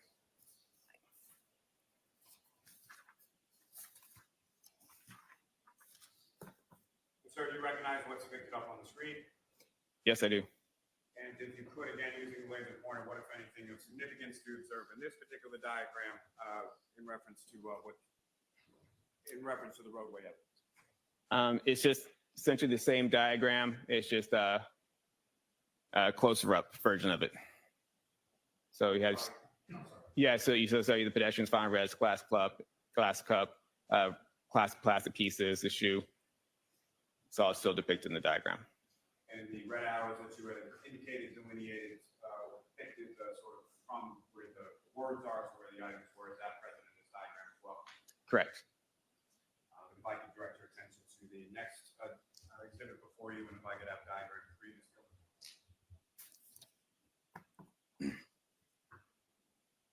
And again, Trooper, do you recognize what's up on the screen? I do. And if you could just describe to the jury, what are we looking at in this diagram? Yeah, so this is just a closer up to the evidence. It's a little smaller scale. And these diagrams are created from photographs that you took with the drone overhead on that day, February 1st. Is that correct? That's correct. And if I could direct your attention to the last exhibit within those.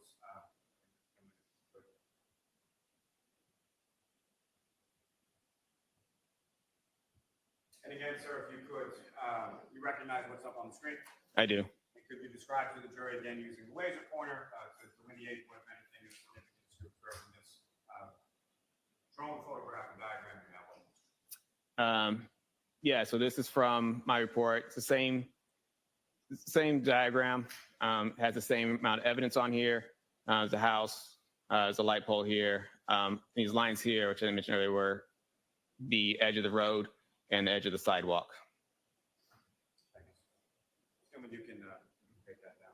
All right, Mr. Lally, why don't we pause here for the luncheon recess? Trooper Paul will have you back with us in a second. Thank Okay, you. and if you follow the jurors out, please. Thank you. All rise for the jury. And jurors, why don't we take 45 minutes? You are muted. I'll see counsel at sidebar.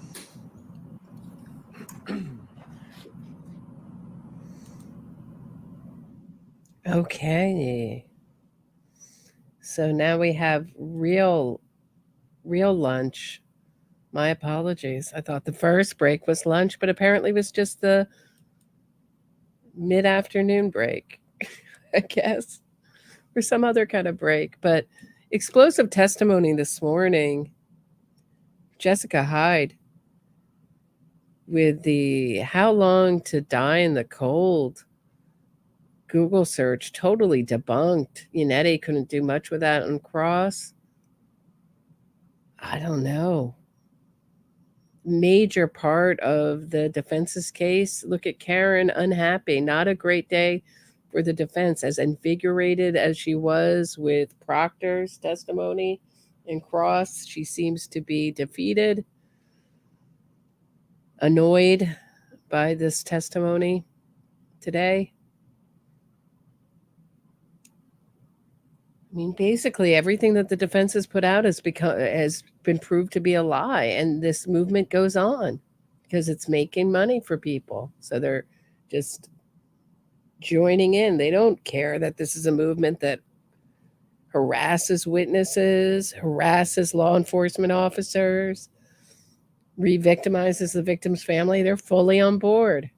It's unbelievable. I don't know why I keep saying that. I've seen so many of these campaigns do this kind of stuff, but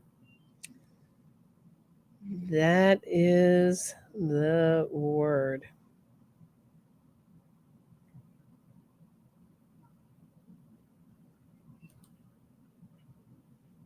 All right, guys, I'll see you back from lunch in 45 minutes.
Court, all rise. The court stands for the luncheon recess. 45 minutes.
Okay, we're back.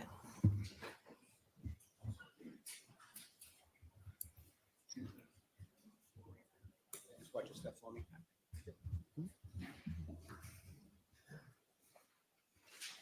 Afternoon, Trooper.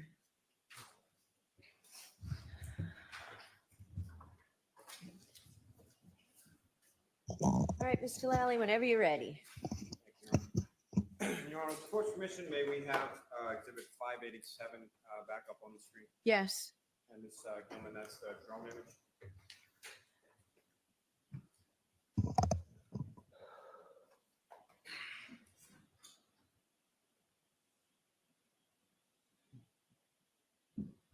Trooper Paul, directing your attention to what's up on the screen that's now been marked as exhibit 587. Again, this is the last in the set of 4 diagrams of drone images that I presented before you before, correct? Correct. Now, with respect to the evidence, specifically pieces of tail light that are depicted within this diagram, did you put every single piece of tail light that was recovered on January 29th within this diagram? No, I did not. Fair to say you did also not put every piece of tail light that you're aware was recovered over the course of this investigation and depicted in this particular diagram. That's correct. Now, with respect to this particular area of Fairview Road, understanding that you were there in the daytime, correct? Yes. However, when you were there in the daytime, what, if any, note did you take as to sort of overhead lighting or available sort of ambient street lighting in the area? Yeah, so on the top corner, I'll try to, right up here, there's a light pole right there, overhead light pole. And with relation to where you've marked as far as the final rest position of Mr. O'Keefe and the other areas of items of evidence that were recovered from the scene, was there any lighting in that particular area? There wasn't. Ms. Gilman, you can take that down. Mr. Officer, we can have lights back. Thank you very much, sir. Now, turning your attention, sir, back to February 1st, 2022. At some point, you were at the Canton Police Department, correct? Yes. And where specifically within the Canton Police Department did you go? To the back in the garage area. And within the garage area, what if anything did you do in the garage area? In the garage area is where we imaged the airbag control module. And so, I'm sorry, it's fair to say the vehicle, the defendant's vehicle was located in that garage area? That is correct. And you imaged that vehicle, and what, if anything else, did you do with respect to that vehicle that day? At that point, we just analyzed the damage to the vehicle. Now, at some point, did you perform any sort of mechanical inspection of the vehicle?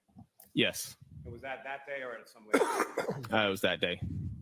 And was that within the garage area itself, or where did you perform the mechanical inspection of the vehicle? We analyzed a little bit of the steering and the brake pedals while it was sitting in the garage. Then we did testing with it on the in the driveway next to Canton PD. Now, sir, starting with a visual inspection of the vehicle.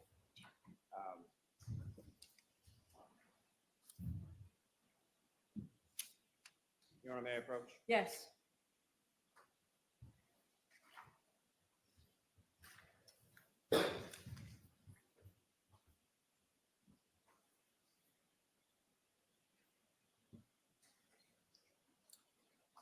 I'm showing you 2 photographs. Ask you to just review those, look up when you finish. Do you recognize those? I do. And what do you recognize those to be? They are crime scene photos that I've attached to my report. Your Honor, the Commonwealth is seeking to introduce and admit as the next 2 exhibits. Objection, Your Honor. Thank you. Yep, sorry.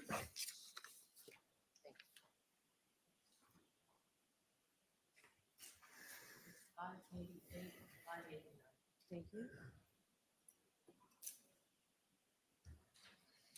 Your Honor, may I return those to the witness? Yes. And Your Honor, with the court's permission. Yes. Thank you.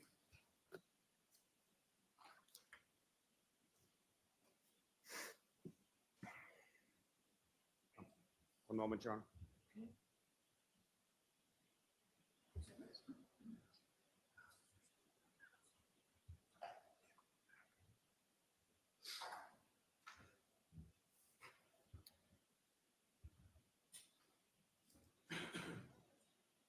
And Trooper Paul, do you recognize what's up on the screen right now?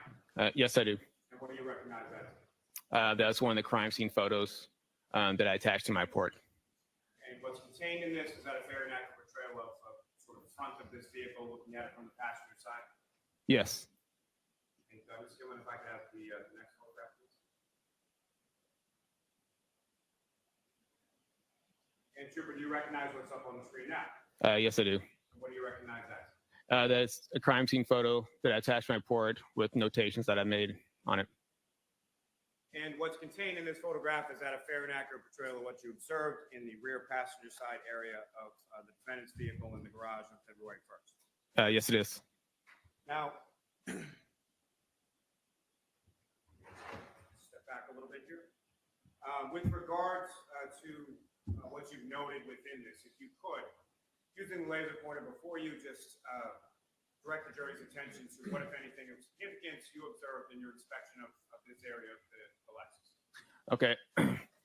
So on the left side here, I put down that scratches, and there's a dent there. The broken tail light here was here.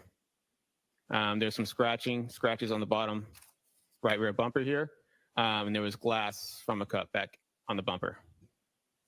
As far as the glass on the bumper, what, if any, observations did you make of that in relation to the vehicle itself? Yeah, it appeared to be from a cup as opposed to any glass that came from the vehicle. Objection. So I'll strike the first part of the answer, but the second part will stand. I have no objections in the second part. Thank you.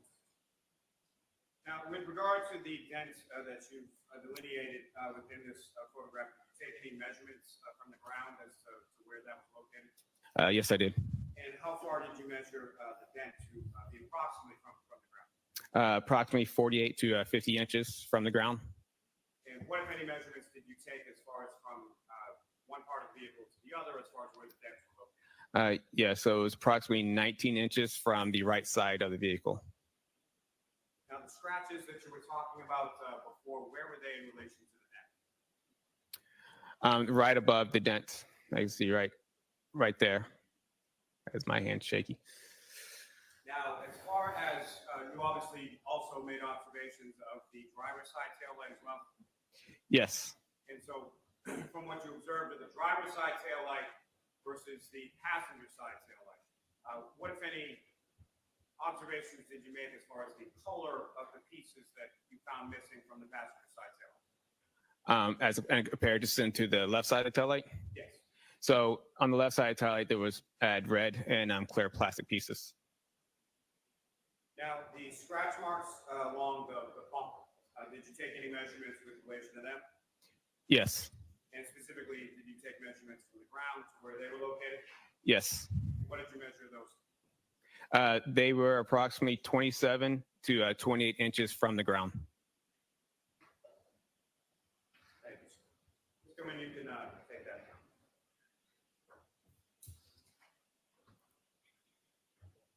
Now, Trooper Paul, when you talk about a mechanical inspection of a vehicle, just first in general terms, what is it that you're doing with respect to the vehicle in order to conduct that mechanical inspection? So when we do mechanical inspections, we are obviously checking the steering, make sure the steering moves properly, the brake pedals, make sure they are firm, make sure the accelerator pedal moves back and forth. Just generally looking at the tires, make sure there's no issues with the vehicle.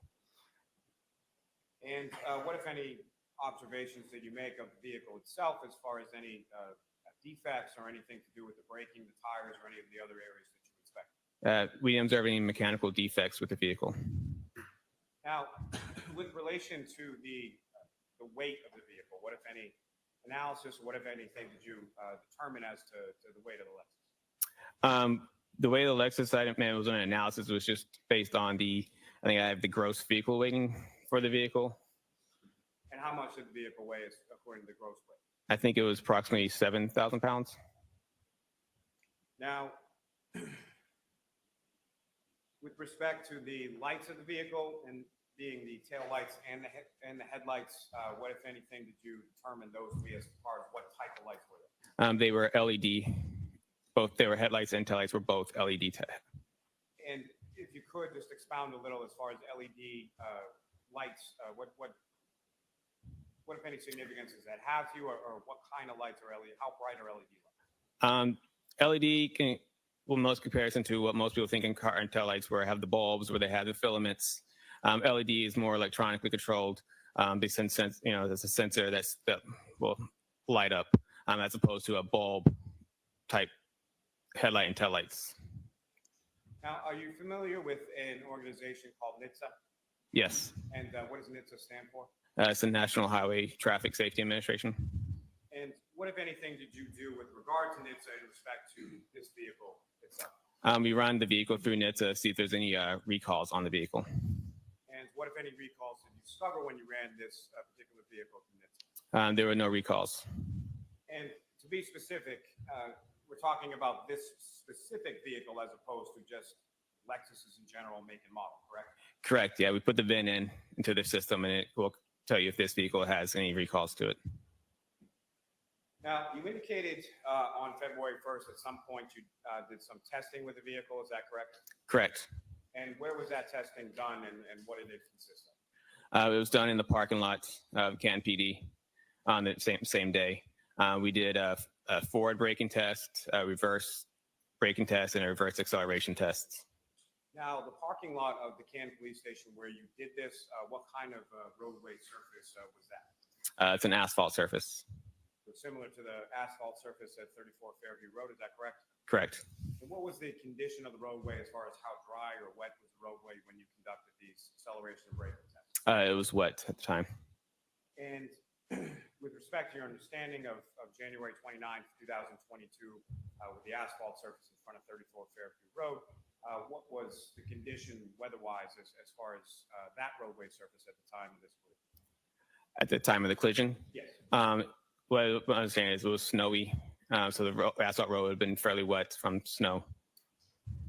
Now, when you conducted these acceleration and braking tests with the defendant's vehicle, what, if anything, what, if any, tool or what, if any, implement did you use in the course of that testing? We use a device called it's called a V-Box. This one's a V-Box Sport. The device is attached to the windshield, and then it's also attached by an antenna that goes to the roof. And then basically V-Box, do you want to explain what a V-Box is? Please. Okay. So a V-Box is just, it measures performance for the vehicle. It uses GPS data to measure the speeds and its location. And use that it'll give us how fast we were stopping, a drag factor for the roadway for that specific vehicle and type of road, and acceleration factors. So we attach that to the windshield, just kind of give me a way to check its acceleration, check its performance. And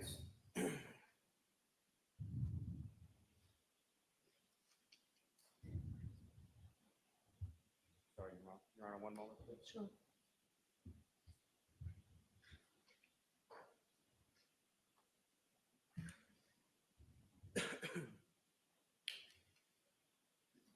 So the V-Box is attached to that vehicle, so it's what specifically is it measuring? So yeah, it's using the GPS data to apply its location, and so it's measuring its speeds and using the speed and the location, putting that together. And once you use the app through the V-Box and you set certain parameters as you can go, I want 30 miles per hour, 20 miles per hour, 10 miles per hour, and it'll set your vehicle. So when you go to 30 miles per hour, it'll tell you what you're doing at 30, what you're doing at 20, what you're doing at 10, and then it'll know if you're doing braking or acceleration tests. And it'll use those numbers that you have to give you, your acceleration factor or braking factor for the vehicle.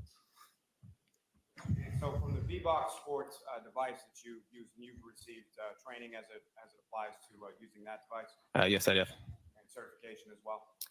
It's usually just training on it. Now, with respect to the V-Box Sport as it's attached to that vehicle, that's measuring specifically from that vehicle with those tires on that roadway surface that day, correct? That's correct. Now, with regard to that testing on that day, you did some acceleration or reverse acceleration tests, is that correct? Correct. And how many of those tests did you conduct? 2. And did describe to the jury sort of how you conducted those tests or what speeds you were using or sort of that process of the two reverse acceleration tests that you conducted that day? So the reverse acceleration test we conducted, we set the parameters up to I believe 25 miles per hour. So what we did is we try to come from a stop at 0 and then press the accelerators all the way about as hard as I could press it and try to go back and see how fast I can get to 25 miles per hour and see what the performance it did at that time. And what, if any, kind of data did you receive with the V-Box Sport using during those two reverse acceleration tests? It gave me an acceleration factor. It gave me its speeds and times and distances that it was at each location. And if you could explain to the jury, sort of when you say acceleration factor, what is an acceleration factor? It's just a number of how fast the vehicle could travel from an acceleration. And it could be a light acceleration to a medium acceleration, a hard acceleration. They all have a different number that you can use to kind of relate it back to what the acceleration is for that vehicle. And what was the acceleration factor that you were able to obtain with those two reverse acceleration tests? I believe this was I had 0.317, I believe. Now, during the course of those the reverse acceleration tests that you conducted on that day, what, if anything, did you know? Well, let me ask this: as far as the operation of the vehicle, who is actually physically operating the vehicle? I was actually operating the vehicle. And what, if anything, did you know during your operation of that vehicle during the reverse acceleration test that you conducted? We also noted the accelerator pedal moved freely. There was no binding. There were no interference from anything on the floor. Nothing interfered with the accelerator pedal. It worked as it's supposed to. And when you're doing this reverse acceleration test, how are you, if at all, are you manipulating the steering wheel at all, or is it a straight line test, or how is the test? How is the vehicle directed during the test? So I try to keep it fairly straight. And when you accelerated in reverse in a fairly straight fashion with the steering wheel, what, if anything, did you note about that? They kept the vehicle fairly straight. It was fairly easy to keep control of. Now, in addition to the two reverse acceleration tests, what, if any, testing did you do with regard to reverse braking? Yeah, so we conducted two reverse braking tests. And again, similar, can you describe to the jury, this is also with the V-Box Sport attached, is that correct? Correct. So you're obtaining data from that as well? Yes. And during the course of the reverse braking test, what, if anything, first as far as data is concerned, how fast were these tests being conducted? What, if anything, was input, and what, if any, data did you receive from? Yeah, so the reverse braking one, we try to get up to about 30 miles per hour. And then once we get up to that speed, that's when we apply the brakes, try to brake the brakes fairly hard to try to get the vehicle to stop. And are you also familiar with the term known as a deceleration factor? Correct. And can you explain to the jury what that is? It's just essentially the opposite of an acceleration factor. This is a number for how fast the vehicle would slow down. And with regard to the deceleration factor from the two reverse braking tests that you conducted on that date, what, if any, figure did you receive from the instrument from the V-Box Sport? For the reverse braking? Yes. I believe this one was so it gets you a drag factor number for this vehicle too, and it's our deceleration factor, which is both are used the same way. This one, it was I think it was 7.1. Now, with regard, again, you're operating the vehicle during these two reverse braking tests, is that correct? Yes, I was. And what, if anything, did you note in regard to the operation of the vehicle when you were conducting these two reverse braking tests? Yeah, the brake pedal was firm. There was no pulsation from the brake. Now, in addition, sir, were you able to conduct some forward braking tests? Yes, I was.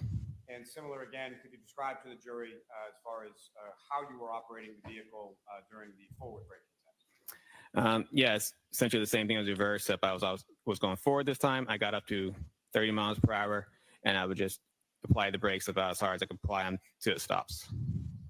And again, are you receiving from the instrument some sort of deceleration factor? Yes, I was. Did you recall what that was? Yeah, it was a .69.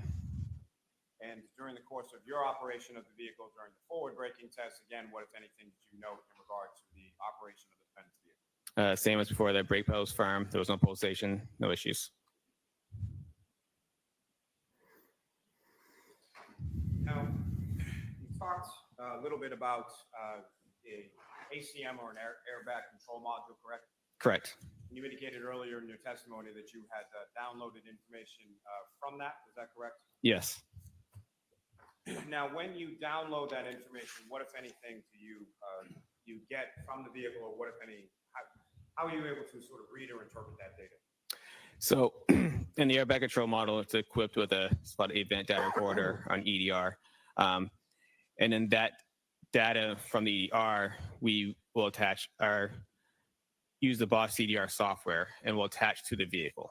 And then that software will basically extract the information or image the information that's in the module. And so that information could range from getting us speeds, if there was braking, if there was, steering wheel movements, basically like looking for change of velocity, that type of, so there's a lot of, information around the vehicle. May I approach you? Yes.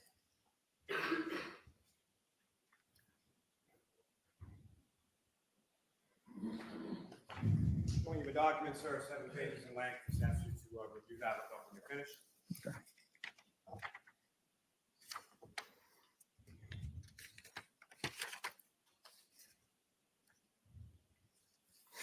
Do you recognize that document, sir? I do. What do you recognize that to be? This is the document that gets printed out through from the airbag control model through the crash data retrieval software. Thank you. May I approach again, Your Honor? Yes. Come up, seek to introduce the Meadors in that exhibit. No objection. Exhibit 590.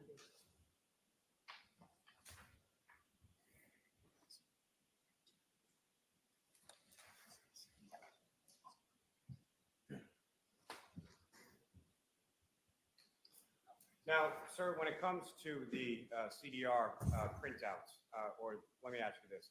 When it comes to the airbag control module, who is that designed to protect or to apply to in respect to safety measures with vehicles? Applies to the occupants inside the vehicle. And this may sound a little terse when I say it, but essentially the airbag control module is typically not designed to protect people on the exterior or the outside of the vehicle, correct? Correct. Now, you've been involved in a number of crash investigations involving pedestrians, correct? Yes. And as far as this particular case, what, if any, sort of useful or significant information were you able to interpret or retrieve from the ACM? And this through the software, there was no data recovered or no events recovered. And when it comes to pedestrian crashes in general, and as far as there being no data in this case, is that something that's abnormal? It is not. Explain to the jury sort of why not. So what an airbag control module is doing, as it's running, it's constantly monitoring the vehicle. It's looking for like a sudden change of velocity, and like a collision. So once it feels that sudden change of velocity, essentially will wake up and monitor the vehicle, see if there's people wearing seatbelts on, what's the speed of the vehicle, number of different things that it could look for. And all it wants to do is either do I deploy the airbags or do I tighten the seatbelts? So most motor vehicle crashes with a car-on-car crash, there will be a higher change of velocity. So that's usually kind of what it's looking for. Pedestrian crashes are going to, there's not going to be much change of velocity to the vehicle. That means when they both interact with each other, the pedestrian is not going to change that vehicle's velocity in such a quick manner as, say, two cars would strike each other. Now, with respect to crash reconstruction in general, are you familiar with the term called delta V? Yes. And can you explain to the jury sort of what that term means as far as what is a delta V and what is it measured? So that's kind of what I was saying about the change of velocity. So the change of velocity, and I mean like change of velocity, like it's also going to be within a certain amount of time. So change amount of speed within a certain amount of time. So. And with respect to people as it applies to crashes or collisions involving pedestrians, and I think you've said a little bit about this, but what, if any, impact on the velocity of the vehicle would striking a pedestrian typically have? Very little. Now, specifically when it applies to pedestrian collisions in general, are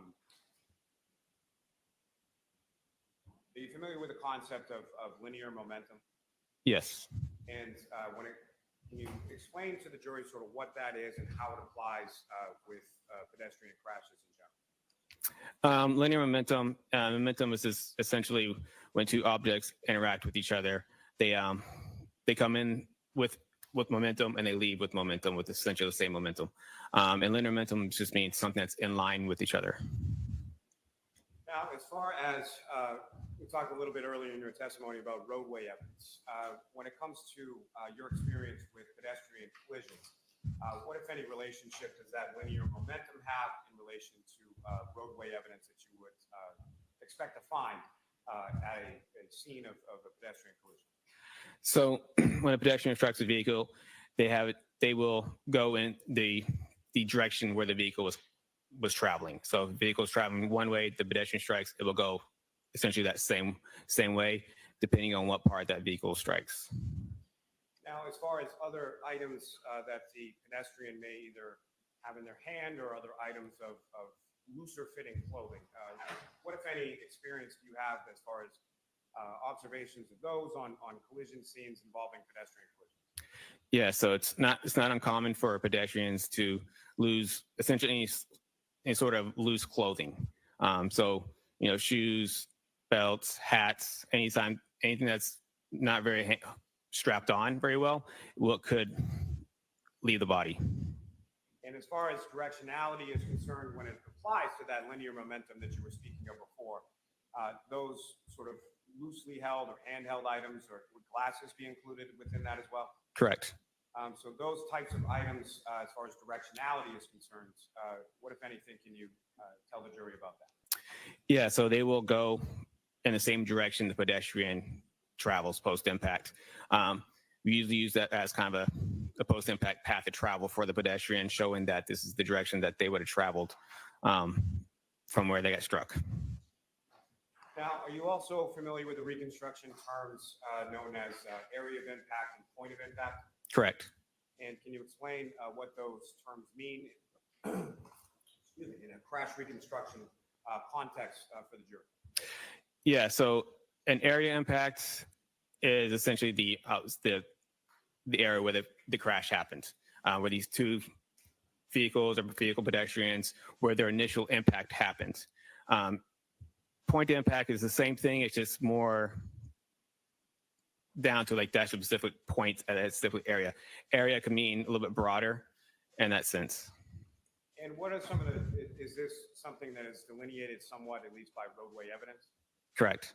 And if you could describe to the jury sort of what types of roadway evidence that would lead you or any crash reconstructionist to formulate an opinion as to the area of impact. Yeah, so like I said earlier with the path of travel, so a lot of collisions most of our collisions we start where the final rest goes, and we follow the debris or the clothing, we're back to where, follow that path back to where it came from. And we know within that area, that's where an area impact would be. Now, with relation to the evidence that was depicted on the diagrams that were up on the screen before as the exhibits, what, if any, relationship would the taillight pieces and the shoe that were recovered from the street in front of 34 Fairview Road have in relation to that area of impact? Yeah, so they were found alongside the roadway. So I know that they were found, the area impact had been somewhere within the roadway and probably somewhere at the beginning, just prior to the beginning of the first point of evidence that we found. So somewhere towards the first point of evidence contained within that debris field, is that correct? Correct. Now,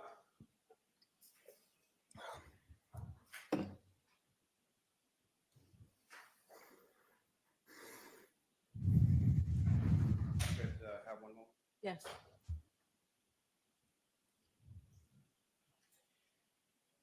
Now, sir, are you also familiar with a safety system specifically applicable to Lexus vehicles? Yes. And have you seen training in regard to downloading information in regard to that as well? Yes. And what is that safety system? What is that called? It's called the Toyota TechStream software.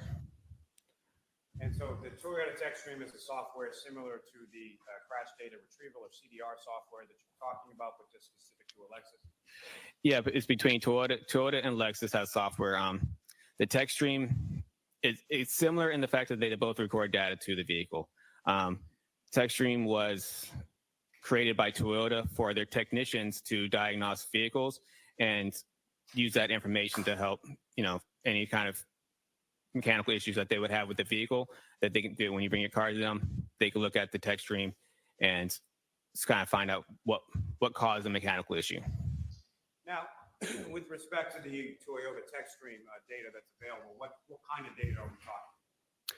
So TechStream, yeah, they obviously the diagnostic stuff. So they're looking for any engine defaults or anything else. But they also have what's called a vehicle control history in it. Sorry, I missed that. Called what? A vehicle control history. Thank you.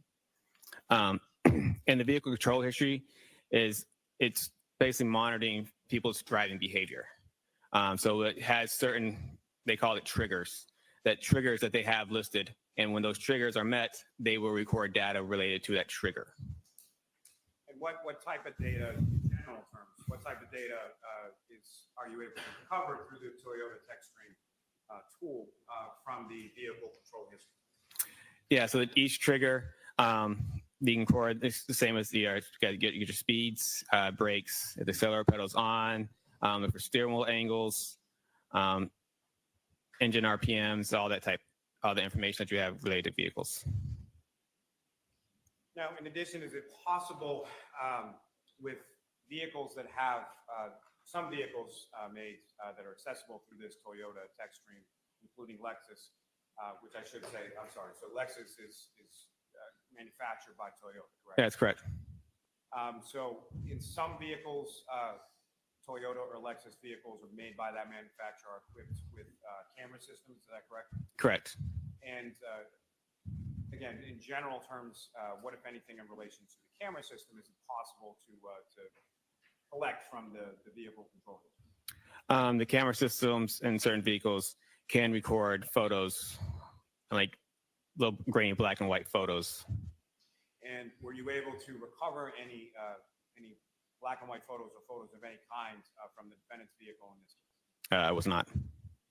Now, with respect to the sort of physical process of the downloading using this Toyota TechStream tool, can you explain to the jury sort of how that's physically done or what you're doing to the vehicle in order to download that information? It's the same process, just different software as we would for the airbag control module. As I said before, we plug into the DLC port and then up that software program, and we follow the steps and we extract the information from the vehicle. Now, the extraction of the Toyota TechStream data in this particular case, when was that accomplished? For this one, I believe it was February 2nd, 2023. So a year and a day after you had conducted the braking and acceleration test and inspected the vehicle in the Canton Police Department garage? That's correct. And so as far as the timing of that being February 2nd of 2023, why was that? I was at the time of my initial inspection, I didn't really know much about TechStream at that point. So over time, I kind of learned about TechStream.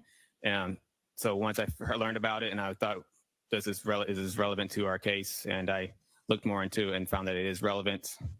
So. And the Toyota TechStream, as far as that applicability or that tool, is that a relatively newer tool in the area of crash reconstruction?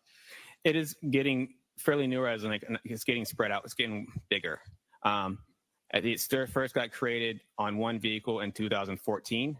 So it's been slowly trickling into the Toyotas and Lexus vehicles over time.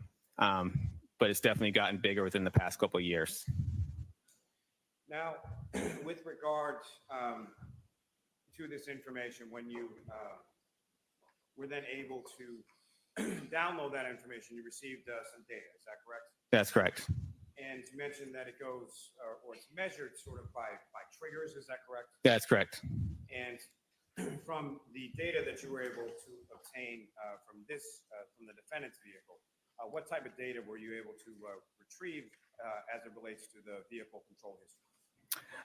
Yeah, so I mean, this had like a page and a half full of triggers that over the vehicle's time span that it captured. And with respect to the triggers, how many triggers did it capture? It's like a page and a half. I don't know exact numbers of how many triggers that was on each page, but there was, it's at least a good page and a half full of triggers. Your Honor, may the trooper refer to his notes in regard to that?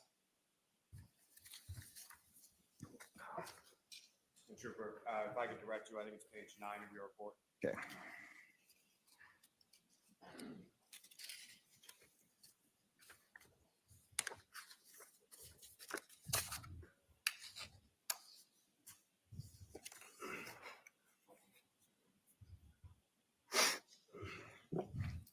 And how many triggers was it, sir? Can we count them? Does he have to count them, Mr. Lally? No, I don't think he has to count them. Sir, if I could direct you to paragraph 22. Oh, yeah. So 22 separate triggers. Those are, so in my report, it says 22 separate triggers that occurred on odometer mileage 12665 to 12666. And with regard to the mileage that you noted as far as being between miles 12665 and miles 12666, that's 12,665 to 12,666, correct? Correct. And what was the mileage that you observed on the vehicle at inspection? 12,665. And at the time that you conducted this Toyota TechStream download from the vehicle, what was the mileage at that time? 12,666. And there's also reference within the vehicle control history data in regard to something called a key cycle. Is that correct? Correct. And can you explain to the jury sort of what a key cycle is and what are the different things that could trigger a key cycle? Key cycle is essentially, so it's from the ignition cycle. Let's take something. So a key cycle is essentially from when the vehicle's off, it's pressed on. It doesn't necessarily need to be running or turned on. It just needs to be turned on and then off again. And that'd be one key cycle. Now, with relation to your analysis in regard to the vehicle control history, what, if any, role did the key cycle numbers or what kind of role did that play in your analysis? It shows me where, how far away they were from each other. The key cycles were. And how far away in what terms?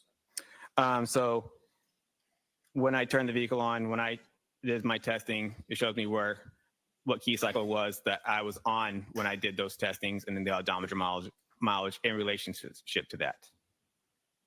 Your Honor, may I approach? Yes.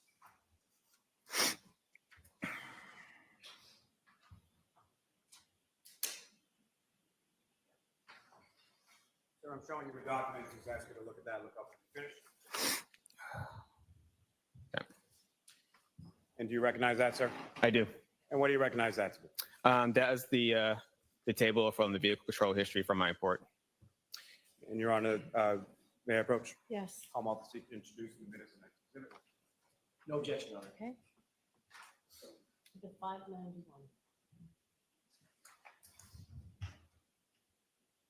Your Honor, may I have a moment and then return it to the witness? Yes.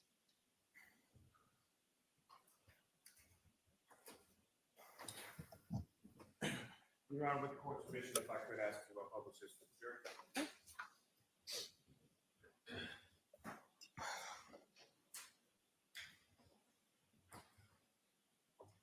Now, Trooper Paul, what's up on the screen? Is that the exhibit that you have before you? Yes, it is.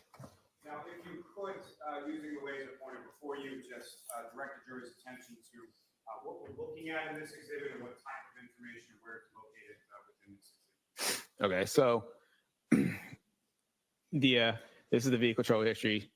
Every single point here, this is where the triggers are. This is the labels for each trigger. Odometer is on this label here. These are the elapsed time and key cycles. I have noted through arrows here, these were when the vehicle was with us, and a lot of this is related to my testing with the vehicle. And these right before that were the triggers that were prior to those testings. Now, from the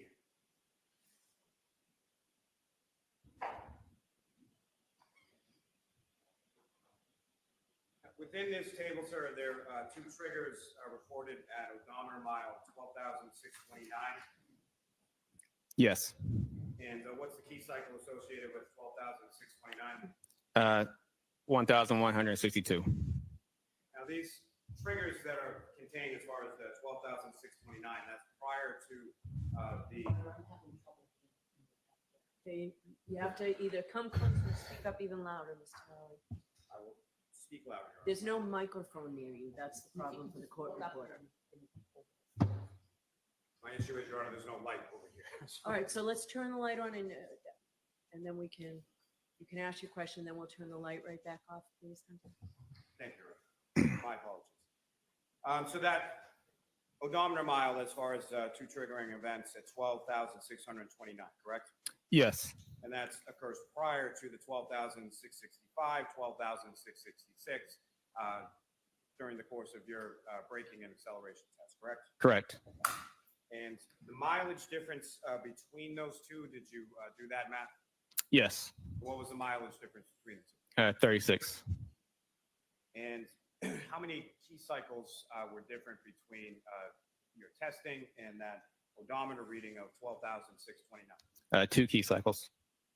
Now, as far as the, what if any information did you have and where did you get it in relation to the defendant's vehicle's path of travel prior to those odometer readings that you noted when you did your Yeah, so yeah, I was told that where she traveled afterwards or prior to that, I was noted their locations, and I used those locations through Google to get a mileage for them. May I approach her? Yes.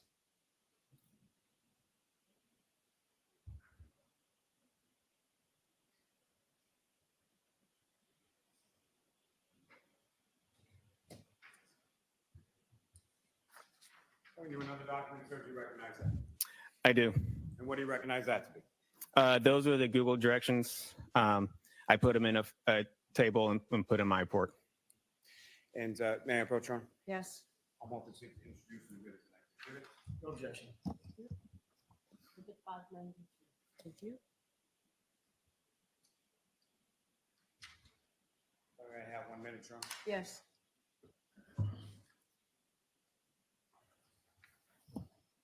May I return to the witness room? Yes. And Your Honor, with the court's permission, if I could publish it to the jury. Okay.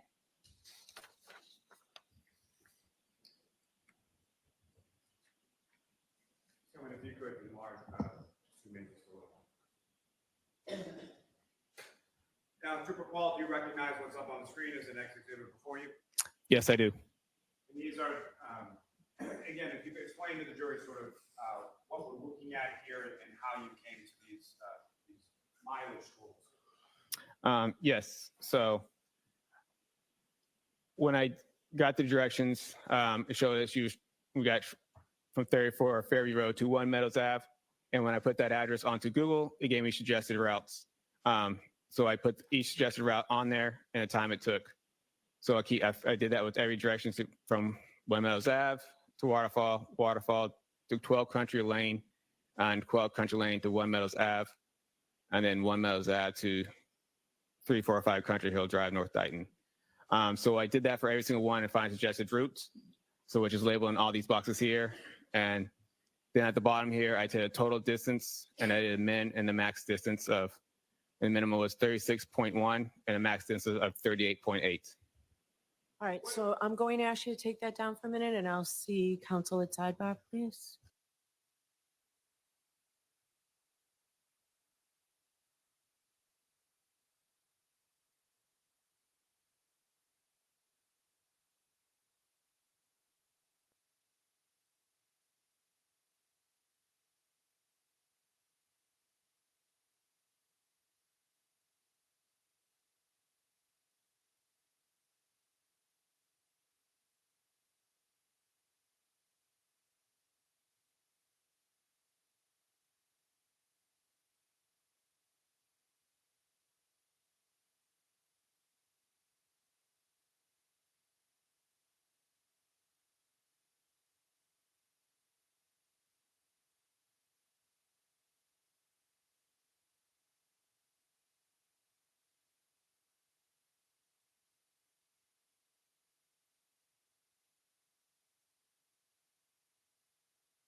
You are unmuted.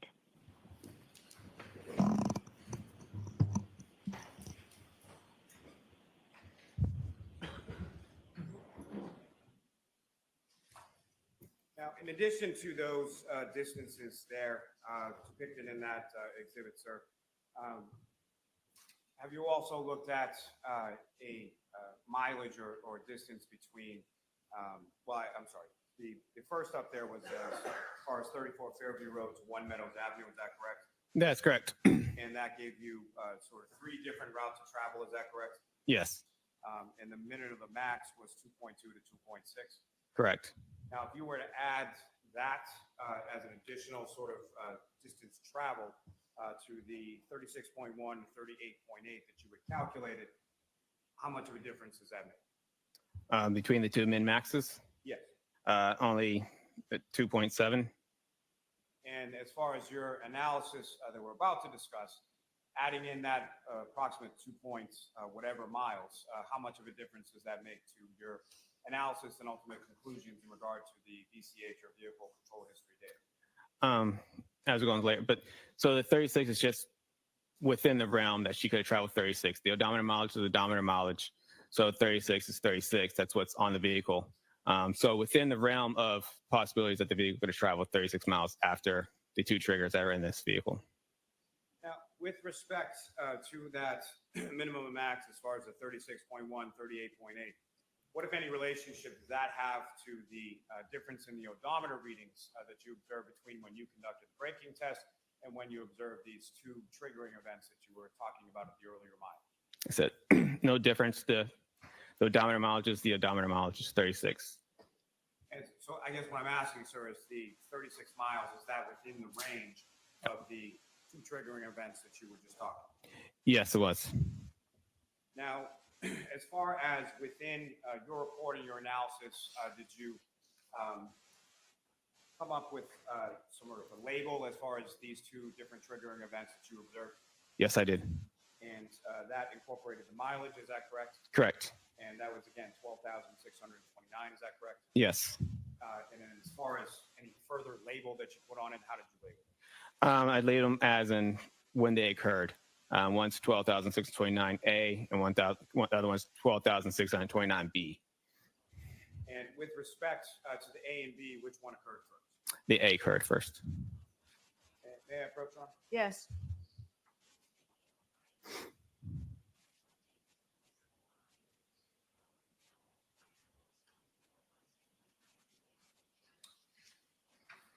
Start showing you another document, asking you to just review that before we finish.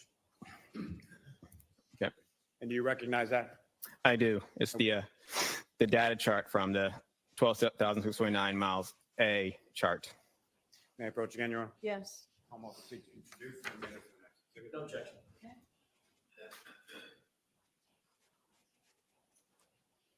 The 593.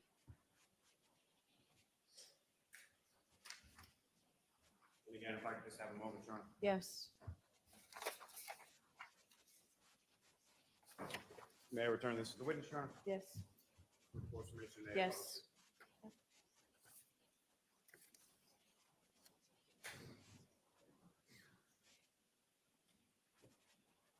So with the document before you, what's now up on the screen, do you recognize that as what's now been marked as the next exhibit? I do. And if you could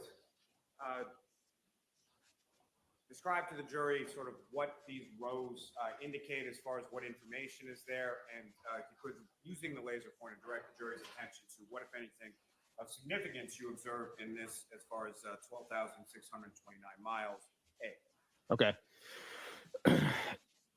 So each row, starting from the top, is the vehicle control history time, which is the time that's recorded in the module itself, or in the software that gets recorded as each time, and it's recorded as seconds.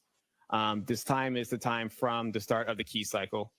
So it starts off with 652.8, and each one is incremented in approximately half-second increments up to, let me show it, right here where the trigger, this is what's called where the trigger happened. So right here is where it kind of goes from 4.5 to 4.6, then it goes up to 5, then everything after that is about half-second increments from each other. Recorded 10 seconds of time, which is labeled in this one total time of 10 seconds. And I'll just put time from trigger, just kind of label it back to, here's the trigger right here. And that's the time between each one. Sorry if I can read this right. So right here, this is the vehicle speeds. The blue is just labeled because that's the speed. Zeros are labeled as a light blue is 0. So if I could read this. So this starts from, shows that the vehicle is traveling at 9.9 miles per hour. It's slowing down to about 0 right here, and then stops for that time, and then increases back, speeds backs up to, it goes up to 6.2, and then slows back down to 0, and then back up to 1.7 to, I think it's 8.7. If I can read that right. And next below 4 is just miles per hour to kilometers. This is the accelerator opening ratio, which is really where this trigger comes from, because the trigger is labeled as the accelerator pedal opening angle is medium to higher immediately after shifting to reverse. All right, they label it as R. If I could stop you there just Yep. for a second, sir. As far as the accelerator pedal opening angle, Correct. Can you explain to the jury sort of what that term means and how that relates to sort of the operation of the vehicle? So the accelerator pedal is, the part where everybody puts the foot on and gets the vehicle to go. So the pedal, so this is what's showing how far the pedal was actually pressed by the operator of the vehicle. And that gives you a percentage of that. So if it was, on zeros, not pressed, and 100%, it's all the way down. So they label the trigger, I think 30% is medium to higher. And this way Toyota labels it. So then that's where you'll see the trigger is around 31.5%. And also shows start from the beginning, goes from 0 and increases up to 50.5%. And that's 5 seconds. That's only, a little over a second past the trigger. And so up to 50% and then back off, and then back onto the accelerator again, up to 34%. Now, as far as this data is concerned for the VCH data from the Toyota tech screen, what, if any, information are you able to glean as far as directionality, as far as forward, reverse, left, right, things like that from this data? So on this label right here, so it shows the shift position signal. 1 is forward and 2 is reverse. So this right here is showing the vehicle was in drive and going forward, and then the vehicle got shifted into reverse, and then back to drive again. Now, from your experience and from your training when it comes to interpreting this type of data, do you have any opinion as to sort of what type of maneuver or what type of actions the vehicle was taking during the course of this triggering event? Yes, this appears the vehicle was slowing down and making a U-turn. Because also the other thing into it, it shows steering signal. And the steering wheel still showed that she was driving left and then right and the back left again. And also when she's on the brake switch. Thanks. Ms. Gilman, you can take that down. And Your Honor, may I approach? Yes.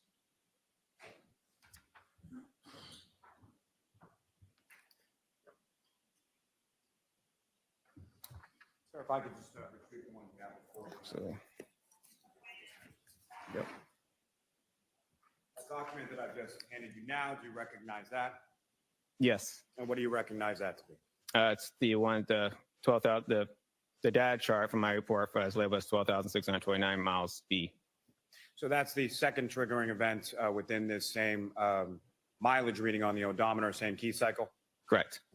Your Honor, may I approach? Yes. Come up, seek to introduce for minutes of next exhibit. No objection. Okay.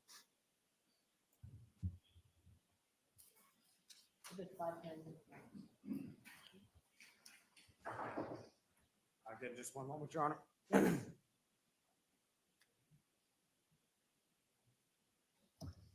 May I approach the witness?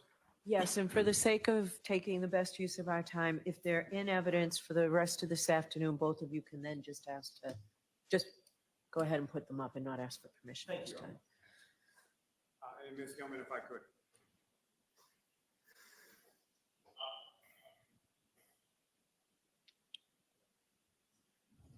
And if you recall, you recognize what's up on the screen now. I do. This is the DCH data chart from that same mileage or the second triggering event as far as 12,629 miles peak, correct? Correct. And again, this is in the same odometer range as well as the same key cycle as what was just up on the screen as far as 12,629 miles A, correct? Yes. And this occurs after A, is that fair to say? Correct. Now, similar to before, when it comes to this VCH data up on the screen, if you could, using the laser pointer, demonstrate to the jury what, if anything, of significance you note with respect to this date. So for this one, same label as before, as you said. The vehicle control history time is, if I can see that, the trigger time is 1,142.2 seconds after key cycle. And this one shows all the same thing, 10 seconds of data. And what's good, so the vehicle speed on this one shows that she's slowing down. It's 13.7 miles per hour and gets down to 0. Then she's down to 0 for a while, and then the vehicle's speed increases up to 24.2 miles per hour at its max speed. Then it goes down to 23.6 as the last two labels. And the accelerator pedal angle at this point at key trigger is 36.5 and increases up to 74.5%. And it stays around 74.5%, 74, 73.5, and 74. Now, that's 74.5% as far as the pressure being applied to the accelerator pedal, correct? Correct. And with respect to that 74.5, that's about 3/4 down, is that correct? Yes. Now,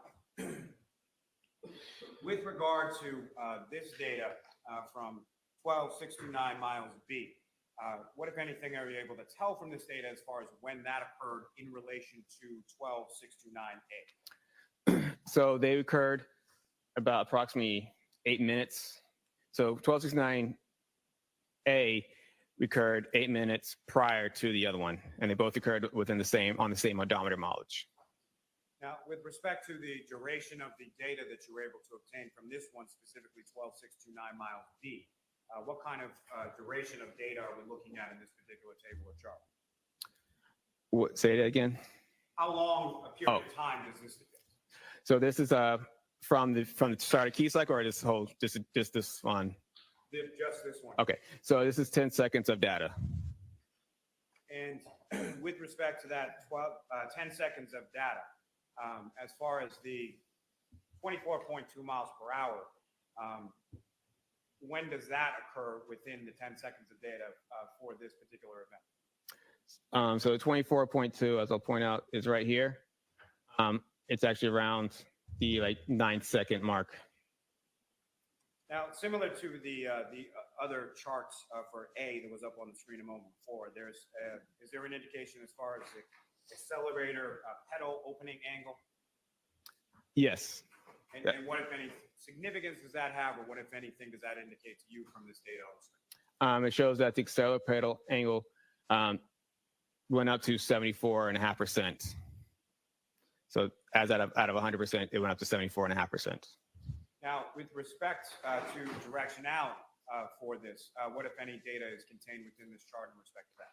Yeah, so on the bottom row, it shows the steering signal. It should show slowing down 0, it's like 0.5, 9, 13.5, 13.5. I think it's 13.5, 0, 4.5. And we're talking about steering wheel. How far does the steering wheel move from left to right? So that's the degrees of a steering wheel angle. Now, as far as when the vehicle is shifted sort of from drive or neutral or park or whatever it was, at some point, is there an indication in this data set on this table as far as when the vehicle was placed into reverse? Yes. And how far into this 10-second data set was the vehicle placed into reverse? At 4 seconds, it's right here. And so am I correct then that there is a 5-second difference between 4 seconds when it's placed in reverse and 9 seconds approximately when it achieves that 24.2 miles per hour? Correct. Now, as far as the 74.5% pressure that's placed on the accelerator pedal, When is that reported in seconds in relation to the 10-second data set in this data? 74.5 starts at the 8-second. Now, as far as this trigger is concerned, I understand from your testimony that the maximum speed is 24.2. Is that correct? Correct. And what is the vehicle speed reported at the end of this 10-second data set? 23.6. Now, as far as the vehicle being in sort of different sets, as far as drive, reverse, things of that nature, what, if anything, did you observe within this data set as far as how it is at the beginning, how it changes at all? What happens with regard to that in the data set? So this one shows that the vehicle was in drive. It starts off in drive. It's slowing down to 0, and it goes to 0, which is neutral. Then it goes down. Then it goes into reverse. So it's going straight. It stops. Then it gets placed in reverse, and then goes back. Goes in reverse. Now, as far as the reverse is concerned, you indicated there's also some steering angles that are recorded with this data. Yes. And what, if anything, was recorded in this 10 seconds of data? Specifically, I'm asking from the time that it goes to reverse to the end of the set, the end of the data set. What, if anything, do you observe with reference to the change in the steering angle of the steering wheel? It does not change much. It's only 13. I think the far it goes is left is at 13.5%. So that's only, I mean, if a steering wheel's a circle, the whole circle is 360 degrees. So 13.5% is only, and it's still fairly straight in the vehicle and at 13.5%. So from this data, this vehicle is backing up in the manner of about 5 seconds or so, in a fairly straight line, and achieves a maximum speed of 24.2 miles per hour, correct? Correct. And even at the end of this data set, the vehicle is still traveling approximately 23.6 miles per hour. Correct. Now, as far as the small deviations in the steering that you were testifying about, based on your training and experience, what, if anything, would cause that? Well, the steering wheel was obviously caused by operator traveling only small amounts, about right, and I'll update here. So it's only just operator steering at those small deviations. Your Honor, may I approach? Yes.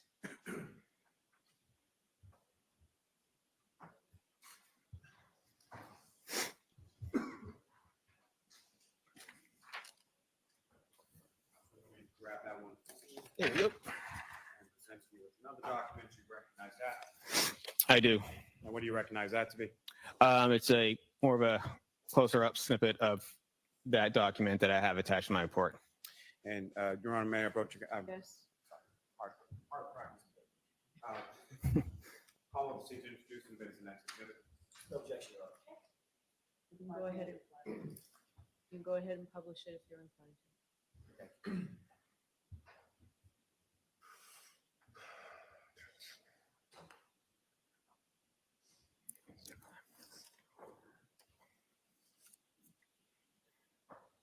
To recall, from what's depicted up on the screen as this next exhibit, if you could, using the laser pointer, just direct the jury's attention to what, if anything, of significance you observe in this portion of the data. Yeah, so I circled in here the drop from 24.2 to 23.6, and also the steering wheel signal went from a left at 4.5 to a right 4.5, so positive to a negative. And also the same thing with the cellular opening ratio kind of stays consistent at 74%.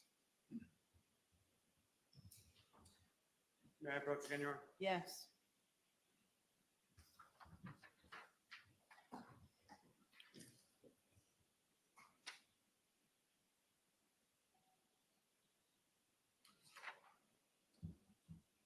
Follow that back. And I'm showing you another document. Okay. Do you recognize that? I did.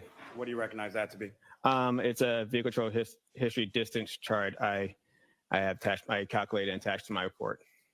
And may I approach again, Your Honor? Yes. Call of the seat to introduce the bids and next exhibit. No objection. Okay. The Go ahead and publish it if you're inclined.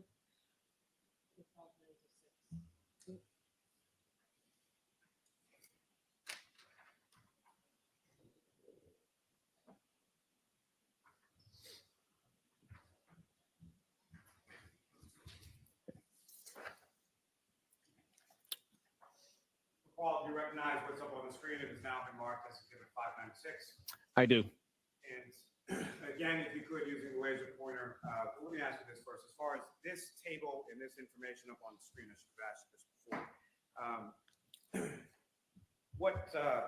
How was this table created, and what, if anything, does this illustrate? Yeah, so this illustrates from the chart of 12,609B. I started from when the vehicle was placed into reversed, and when it immediately goes from 0 and travels up to 23.6. Just that's like the last part of that last chart we had. And what, if anything, were you able to do as far as distance travel, and how were you able to determine that? So I used the spherical speeds and the time, and calculated a distance that the vehicle traveled during this time. And as far as the total distance traveled from the 0 to the 23.6 at the end, what was the total distance there? 97.35 feet. And with respect to the vehicle's maximum speed, as far as 24.2 miles per hour that's recorded within this data set, how much distance had the vehicle traveled prior to achieving that 24.2 mile per hour? 62.51 feet. Thanks. Can I approach this to retrieve your arm? Yes.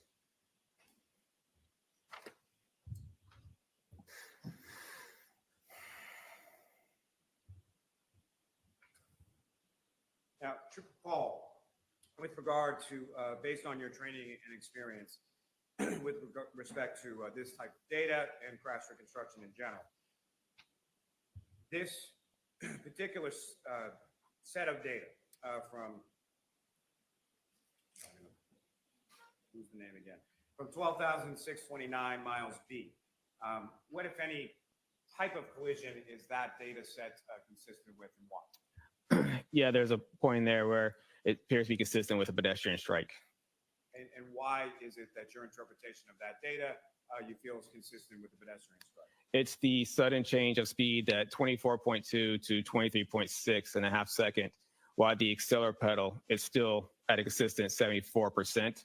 And also the steering wheel angle goes left at 4.5 degrees and also goes right to 4.5 degrees, and then goes back to left after that. So right at that spot is something that's consistent with a pedestrian strike. Now, with respect to Mr. O'Keefe, the pedestrian in this collision, what, if any, data were you able to see or review in relation to your reconstruction analysis in this case? Say As far as Mr. O'Keefe, what, if anything, did you learn about his injuries? Like what types of injuries he had? Yes. Yeah, there were blunt force injuries. I believe it was abrasions or lacerations, and blunt force injuries. And the injuries that you observed or that you were informed about, that you learned this from the medical examiner, is that correct? Correct. And with respect to the injuries Mr. O'Keefe was recorded as having sustained, according to the medical examiner, what, if any, relationship did those injuries have to you in relation to a pedestrian collision? Sorry, say it again. As far as the injuries that you were informed by the medical examiner that Mr. O'Keefe had sustained? Yes. What, if any, relationship did those injuries have in relation to a pedestrian collision? They are consistent with a pedestrian collision. And how so? Due to, we can break down each injury, due to the arm, the lacerations of the arm from the tail light, the dent where the scratches for his hand could be. Those are something that would be consistent with this, in this particular case, with striking the Lexus. Now, specifically with reference to this case, what, if any, analysis did you conduct with regard to kinematics? Yes, I did a kinematics analysis in my report. Kinematics deals with the aspect of motion. And I'm sorry, if you could expound upon that just a little bit and explain to the jury sort of what a kinematics analysis is. So kinematics analysis is, like I said, it deals with the aspects of motion. Pedestrian crashes get labeled in certain types of how they interact. So in this particular case, I kind of labeled it as it's a forward projection crash with a side swipe. And what I mean by forward projection means that when a pedestrian gets struck by a vehicle, well, basically their principal impact forces are above the pedestrian center of gravity, as in this case where you get the higher back of the vehicle. When you get struck by something like that, it projects you forward in the direction of the vehicle. And in this situation where he gets more struck through the side of the vehicle along the tail light area, that it projected him to forward and into the left due to this more of a side swipe manner. Now, with respect to you mentioned the height of the vehicle, as far as the shape of the back of the vehicle, what, if any, relationship does that have in regard to you sort of labeling this as a forward projection / side swipe collision? Yeah, due to it being pretty flat, it's not the front of the vehicle where you have the hood and the pedestrian staying above the hood. It's the back of the vehicle. It's pretty flat and it's pretty higher up. Now, with respect, you also made aware through your review of the medical examiner's report that there was injury to the back of Mr. O'Keefe's head. Yes. And based on your training experience in particular to pedestrian collisions, what, if any, significance did that have in relation to your opinion as to how Mr. O'Keefe interacted with the defendant's vehicle? So when you look at the damage, he would have interacted with that left side of the vehicle. And when he got struck by the vehicle on the left side, it would have caused his vehicle to rotate kind of counterclockwise. And then when that rotation, he could turn it into his back, and his back could have struck the ground. I noted at the scene that there was asphalt curbing, which could have somewhere he could have struck his head in there, or somewhere along any of the pavement would have caused damage. Most forward projection crashes have damage on both sides of the body. Why is that? Due to them get projected forward, so they get hit from behind, they would have damage to the back, and then when they get projected forward, they get damage to the front. So, I mean, in this case, he got projected and got spun counterclockwise due to where he got impacted the vehicle. Now, with regard to the vehicle speeds, kinematically speaking, from your analysis in respect to that, what, if anything, can you say in relation to, just in general terms, as far as the pedestrian collision is concerned, how much of that vehicle speed would a pedestrian be assuming in the context of a pedestrian collision with forward projection? Forward projection will have almost 100% speed post-impact. And more, like I said, in this case, it's more the fact that he didn't get 100%, like his center of mass didn't strike the vehicle, so he would not have been thrown 100% of the vehicle speed post-impact. His right side would have sustained the vehicle speed, and that would cause him to spin out. So as opposed to traditional forward projection, if he was right there in the middle of the vehicle, he would have got projected forward, and he would have sustained, his full body would have sustained the vehicle speed. Is that abnormal as far as the sort of forward projection type of pedestrian collision? And what I'm going to ask is specifically to not having any contact with sort of the bottom of the vehicle or being run over or something like that. Can you expound upon that a little? Yeah, due to the side swipe manner that projected him off to the left, it wouldn't show that he would have been, the car would have ran over him and traveled over him. Like traditional. Yeah, The car I'm would. going to ask you to slow down just a Sorry. little bit. Sorry. Okay. Yes, so due to the situation in this scene where he got projected to the left and by rotated, it would have rotated away from the vehicle, and his body would not have traveled under the vehicle as you do in like a lot of traditional forward projection crashes. The vehicle would get tracked forward ahead of the vehicle, and that vehicle could possibly travel over that pedestrian. So that is not what you found in this particular pedestrian collision, correct? Correct. I know you've mentioned it a couple of times, but if I could ask you to just expound a little bit when you're talking about center of mass and how that relates between sort of a pedestrian and a vehicle in a pedestrian type collision. So pedestrians, almost every object has a center mass. Pedestrians is the same.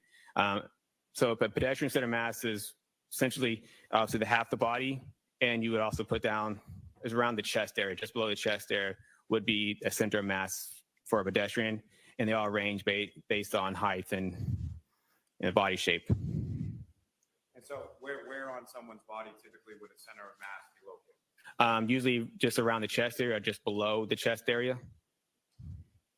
Now, if I could turn your attention, Trooper Paul, back to February 1st of 2022, when you were at the Canton Police Department, you mentioned that, or you testified earlier at some point that you went outside to an asphalt roadway surface and conducted some forward acceleration and rear acceleration braking tests, correct? Correct.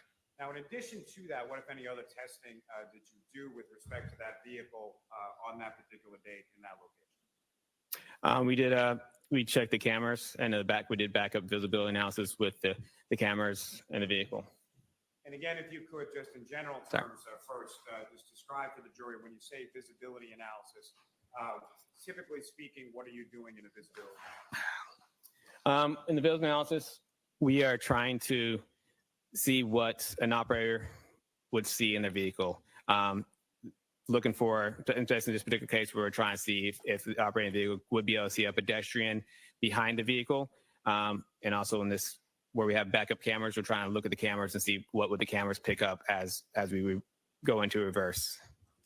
And in fairness to the defendant, at this particular time when this visibility analysis was conducted, it was during the daytime, is that correct? That's correct. Your understanding of the crash is that it occurred at night, correct? Correct. Now, as far as a visibility analysis, typically, would you be looking to recreate as close as you can to the conditions at the time that the collision occurred? In most typical cases, yes. And why were you not able to, were you able to do that in this case? We were not. And why? Due to was most, like I said, it's mostly done when we're trying to see what a pedestrian an operator would see a pedestrian. It's mostly done because it's an accident, but not times when it's like an intentional act, visibility is not an issue in this situation. We were just want to make sure that the cameras worked and the backup sensors all worked in the vehicle. Now, as far as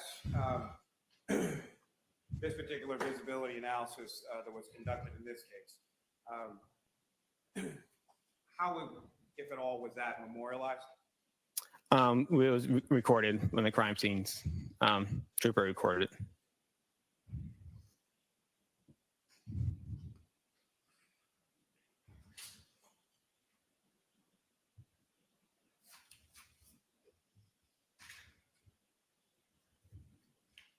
My apologies.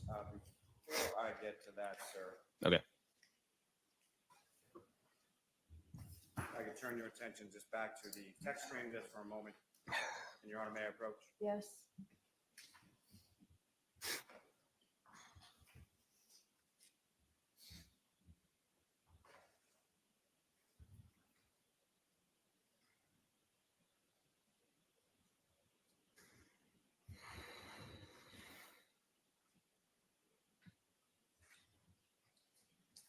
So I'm showing you a series of 7 photographs. To ask you to look at those.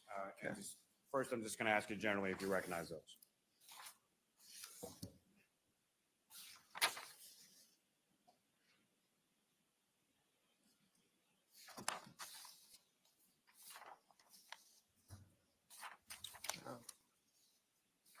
Yes. And what do you recognize those to be? It's the inside of the vehicle. Appears to be taking out the, showing that taking out the infotainment system. The what system? Infotainment system. And the last photograph there, what, if anything, does that depict, sir? That is the module for the infotainment system. And what, if any, involvement did you have in respect to this investigation in regard to the infotainment system? I didn't have anything. That was Trooper Nick Marino's to the infotainment system in this vehicle. And you indicated earlier in your testimony that you had training as it relates to Burla, correct? Correct. And what, if any, relationship does Burla have with respect to the infotainment system? They have tools to forensically diagnose the infotainment systems. And if you know, are you familiar with whether or not that was able to be accomplished in this particular case? It was not. And do you know why not? Because they had to go to, I think Burla didn't have the equipment, so they went to a. Sustained. Your Honor, may I approach? Yes. Now, as far as those photographs, they're an accurate portrayal of what you observed in the vehicle during the time that you were conducting your testing. Yes. Your Honor, I'll seek to introduce and admit the next 7 exhibits. Any objections, Mr. Jackson? I'm sorry, I was writing a note. What are those 5 photographs? 7. No objection.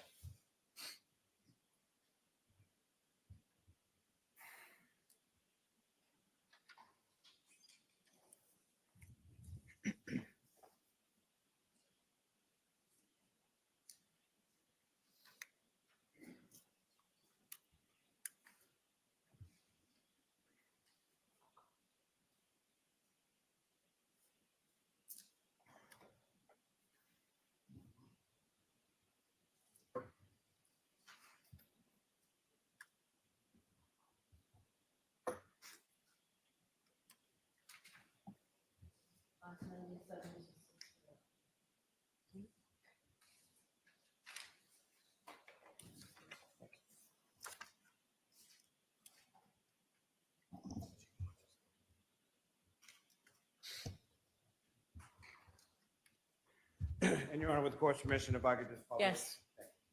Now, Ms. Gilman, if I could have the photograph labeled BEP2. And Trooper Paul, do you recognize what's up on the screen and is now being marked as Exhibit 597?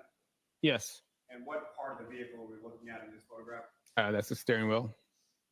And Ms. Gilman, if I could have BEP3. And Trooper Paul, do you recognize what's now up on the screen and is marked as Exhibit 598? Yes, I do. And if you could, using the laser pointer, direct the jury's attention to what, if anything, of significance you observed in this part of the photograph. That is the infotainment system.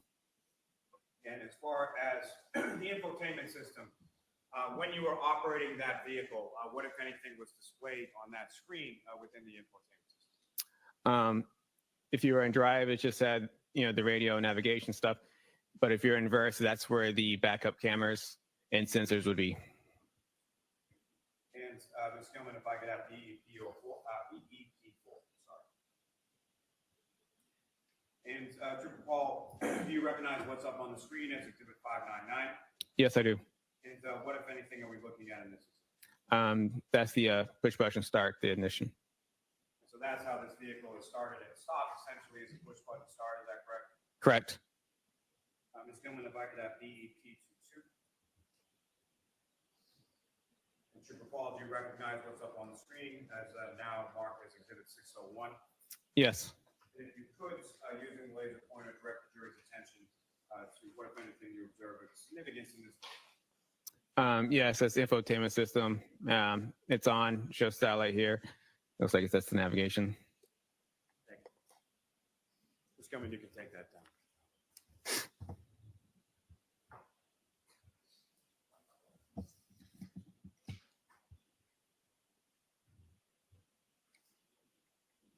Now, if I could take you back just for a second to the BCH data and the kinematics of what you were testifying about just a moment ago.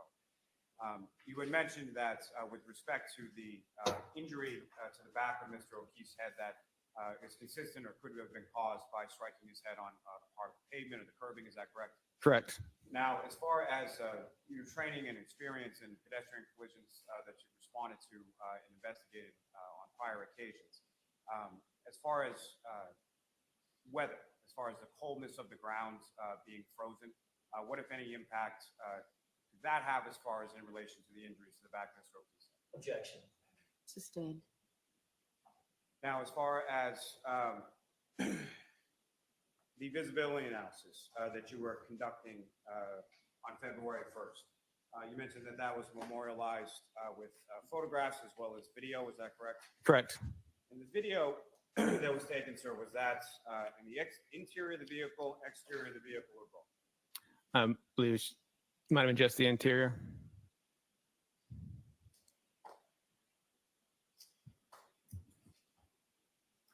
May I approach, Your Honor? Yes.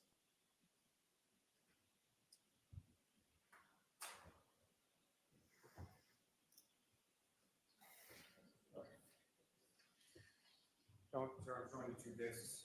Okay. Do you recognize those? Yes. And those are the recordings of the visibility or the braking and acceleration tests from February 1st, both interior of the vehicle, exterior of the vehicle. Is that correct? Yes. May I approach again, Your Honor? Yes. I'm able to introduce and make the next. No objection.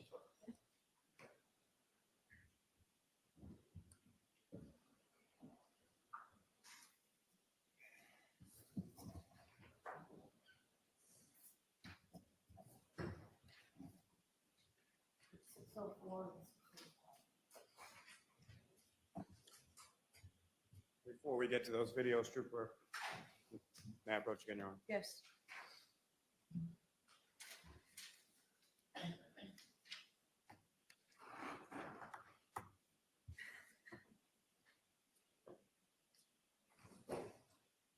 So I'm showing you another series of, I believe, 8 photographs. It's actually look at those and look up when you're finished.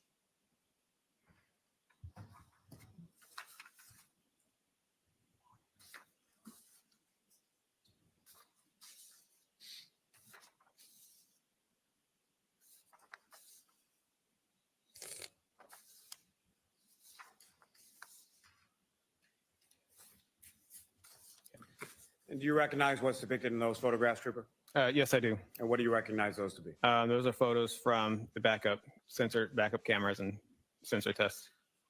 May I approach again, Your Honor? Yes. I'm able to introduce and minutes the next witness. Okay. No objection.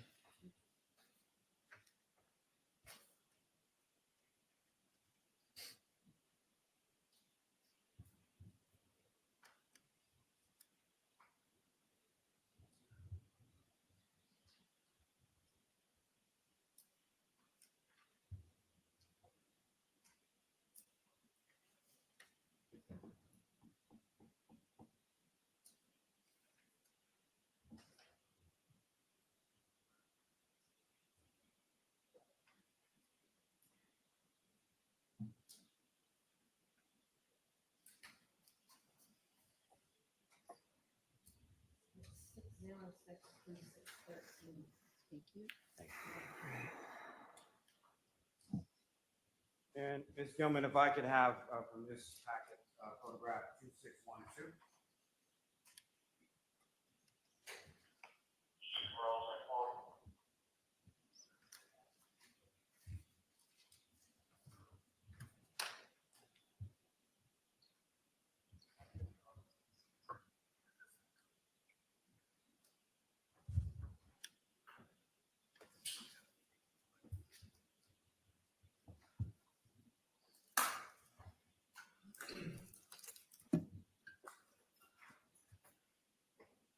Trooper, if you could, please describe to the jury what we're looking at in this photograph that's now been marked as Exhibit 606. Yes, this is the view from the operator as they would turn around and look to the back of the vehicle.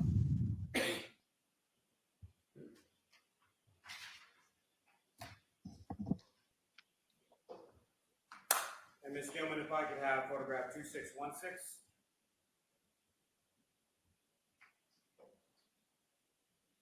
And Trooper Paul, do you recognize what's up on the screen? It has now been marked as Exhibit 610. Yes. And can you please describe to the jury what, if anything, we're looking at here? Yes, that's the view inside the vehicle showing the infotainment system and the backup cameras on it. Now, as far as the backup cameras on this particular vehicle, what kind of view was able to be portrayed, or what did you observe on the screen when you placed the vehicle on approach? Yes, so this has this straight backup camera and also has a 360 overhead view of the vehicle. And as far as the cameras within this vehicle are concerned, are we talking about one single camera, or how many cameras are encapsulating this 360-degree camera angle view? It has the front and the sides and the rear cameras. Now, if you could, using the laser pointer, just draw the jury's attention, direct the jury's attention to where you're talking about as far as the screen is concerned, depicting that camera angle view. Okay. So the one on the left, that's the backup camera, and the one in the middle here would be the 360 overhead camera. Now, in addition to what's depicted on the screen right now, as far as the vehicle on the 360 overhead, as the vehicle travels, what, if anything, in addition, is depicted on that particular portion of the screen as far as the 360 overhead? It shows a sensor, and also when that sensor shows up in the area where the object that it gets closer to. And the sensor that you're talking about, how is that depicted on the screen? It's a little red like blip or little bar that would show up on the camera itself. And is that something that appears as you approach an object from either in front or behind or something else? Correct. As you approach the object, the bar will, blink and will go get faster as you get closer to the object. Now, with respect to the system overall, in addition to the visual cues depicted up on the screen, what, if any, auditory cues are also part of this system? It will beep at you, and it will, as you get closer to the object, it will beep faster as you get closer to it. And as far as getting closer to an object, the beeping that you're talking about, it increases in speed or rapidity, is that correct? Correct. And how does it, what, if anything, does it do as far as the volume of the beeping that you I guess it would increase as it would get faster. So it gets faster and it gets louder as you get closer Yep. to an object, correct? Yep. Now, with respect to sort of the middle of the screen here, up on the dashboard, what, if anything, do you observe there? Could you direct the jury's attention to what, if any, devices are up there right now? Yes. So that right here, this blue device, that's the V-Box Sport that attached to the windshield. So that's something that you attach to the vehicle. It's not necessarily something that was in the vehicle when you began to operate it around. Yes.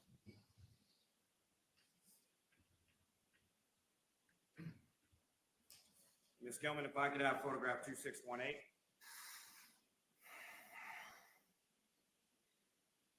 And Trooper Paul, if you could describe to the jury, or using the laser pointer, if you could draw the jury's attention to what, if anything, is significant to observe in this portion or closer up image of the screen in the center console. Yeah. So this, this is one on the left here is the backup camera, and the one in the middle is the 360 overhead camera. The bars and lines are showing the path of the vehicle.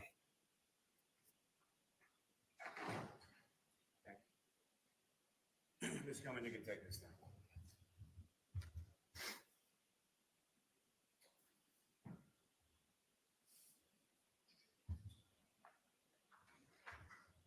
I may have a moment, John. Yes.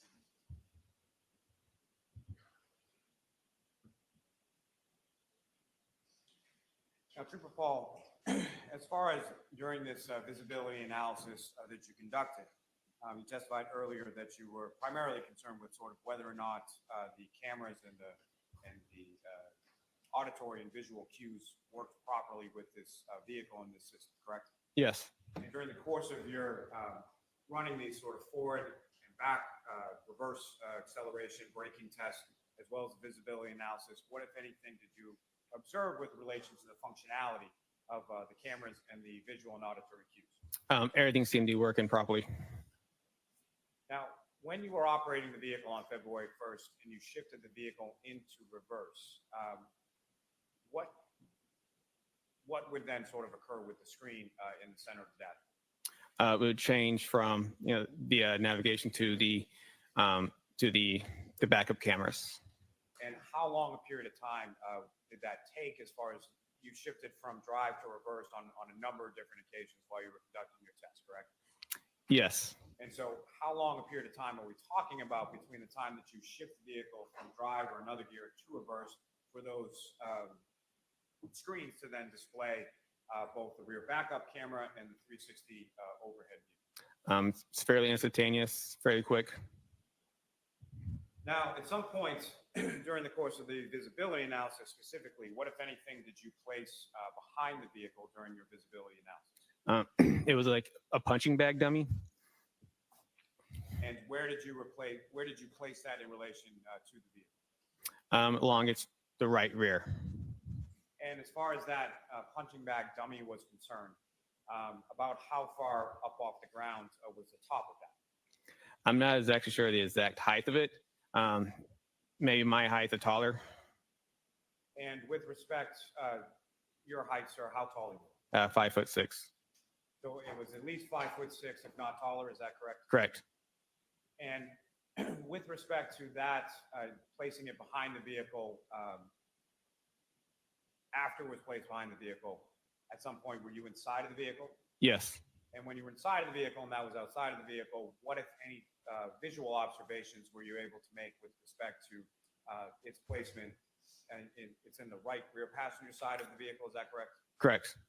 So what, if any, observations were you able to make with respect to that item or exemplar that was placed out there? It would have been invisible in the cameras. Now, with respect to the visibility analysis that was conducted with respect to that, let me ask you this first. When I say exemplar, so exemplar pedestrian, can you explain sort of what that term means and as how it relates to a visibility analysis? So an exemplar pedestrian is just like you said, we used a punch bag dummy. It was something that we used in place of a pedestrian to act like a pedestrian. Now, when that exemplar pedestrian was placed in the rear passenger side area of the vehicle, what, if any, obstructions did you observe as far as just from a visual perspective, sort of turning your head or looking or cameras or anything else as far as where that exemplar was placed? There were no obstructions. Now, if that exemplar was placed directly next to the vehicle versus feet away from the vehicle, what, if any, difference did you note as far as the visibility was concerned? Yeah, so if it was placed right next to the vehicle, you would be blocked by the back pillar of the vehicle. If you place it like 5 feet away, you would be able to see the dummy in the cameras and also in the side mirrors. So at a distance of at least 5 feet, it was fully visible from where you sat in the vehicle? Yes. Your Honor, with the court's permission, if we could, I would ask, and I'm sorry, I'm not sure what exhibit numbers they are, but the 2 videos that were just introduced. Okay. And Ms. Gilman, if I could have the exterior video first. Just for the record, they are 604 and 605. Thank you, ma'am.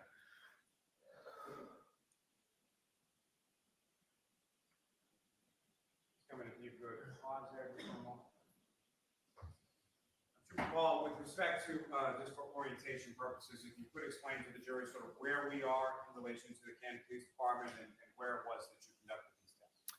Yeah, so this is a view from the back of the Canton Police Department.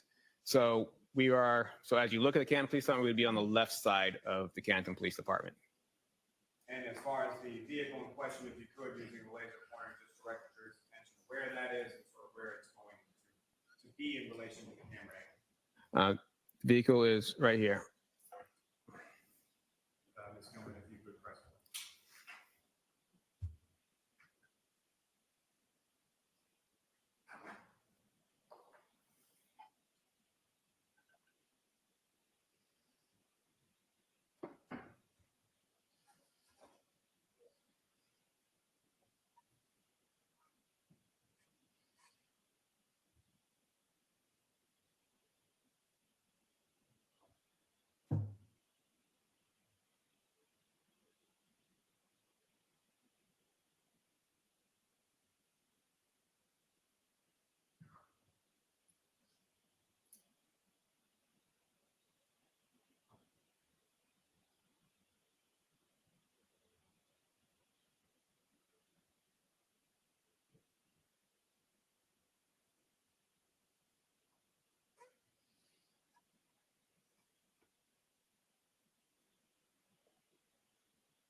Paul, during these testing that you were conducting here with the acceleration, reverse braking, all of those, the highest speeds that you recorded during the course of that testing was 30 miles an hour. Is that correct? Yes. And the highest speed that was contained within that VCH data for the second or the B of those two data sets, what was the highest miles per hour there? 24. Now, with respect to the braking in this vehicle, what, if anything, was this vehicle equipped with? Had ABS brakes, anti-lock brake system. And with relation to anti-lock brake system or ABS, what, if any, relationship does that have with regard to braking and what is then visible on the pavement? It doesn't leave visible tire marks. And why is that, sir? Due to when the brakes, as the brake is about to lock up, it transfers over to another tire. So it kind of rotates between tires. So the tires never fully lock up and slide across the pavement.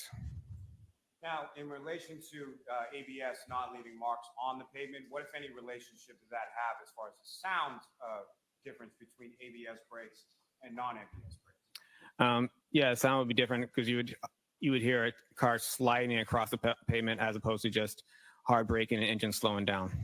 As far as sort of screeching of braking and tire coming to a brake, what would you expect to hear with respect to ABS braking?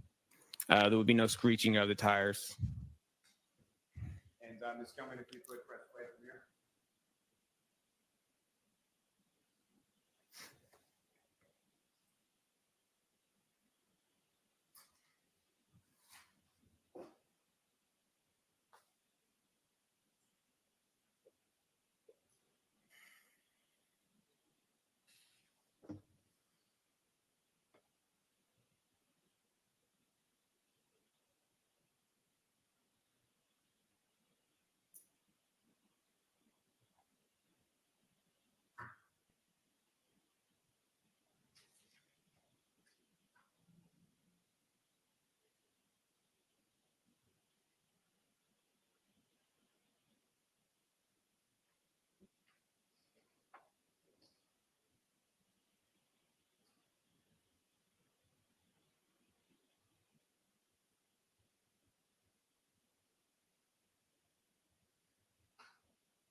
Thank you.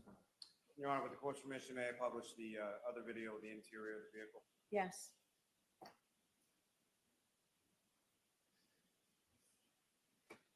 Ms. Gilman, if you could just pause it briefly. Again, Trooper Paul, with reference to what's up on the screen, if you could, just using the laser pointer, direct the jury's attention to the screen in the center of the dashboard, and just as far as what different parts of the screen are visible here. So right here is the reverse camera, 360 camera. And as far as this particular portion of the interior of the vehicle, are we looking at what was done with regard to acceleration or braking tests, or are we looking at the visibility now? This is the visibility analysis. Ms. Gilman, if you could please press.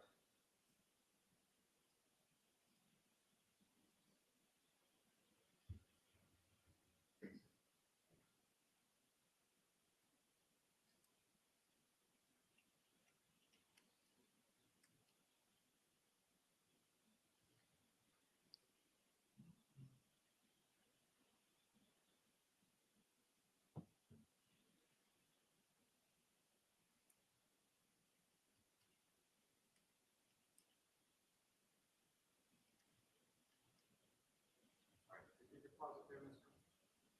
If I could ask you to just bring it back just a couple of seconds.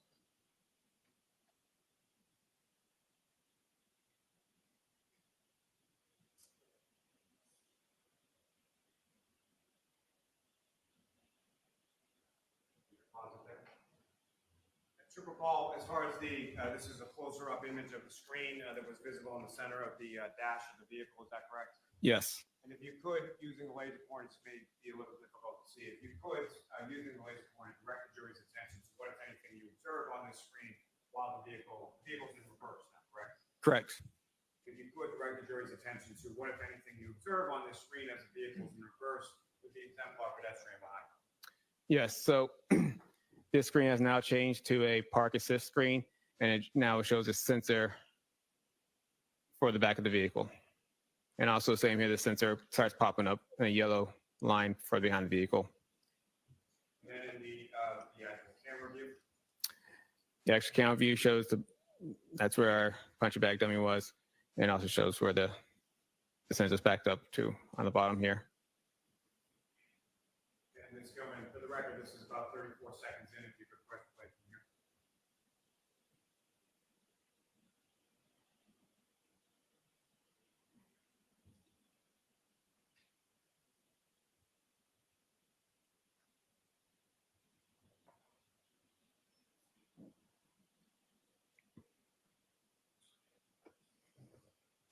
Now, Triple Paul, at some point over the course of your investigation, over the course of this case, did you become aware of ring videos from Mr. O'Keefe's residence at 1 Meadows Avenue? Yes. And specifically, have you had occasion to see a video depicting the defendant backing out of the garage as snow was coming down? Yes. I'm going to allow it. Yeah. Your Honor, with the court's permission, if I could publish to the jury with the witness on the stand, Exhibit 6, video number 153. Objection, may we approach? Yes.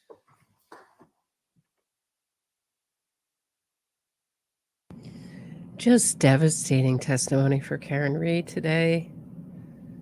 First, the Hoslong to die in the cold, 2:27 a.m.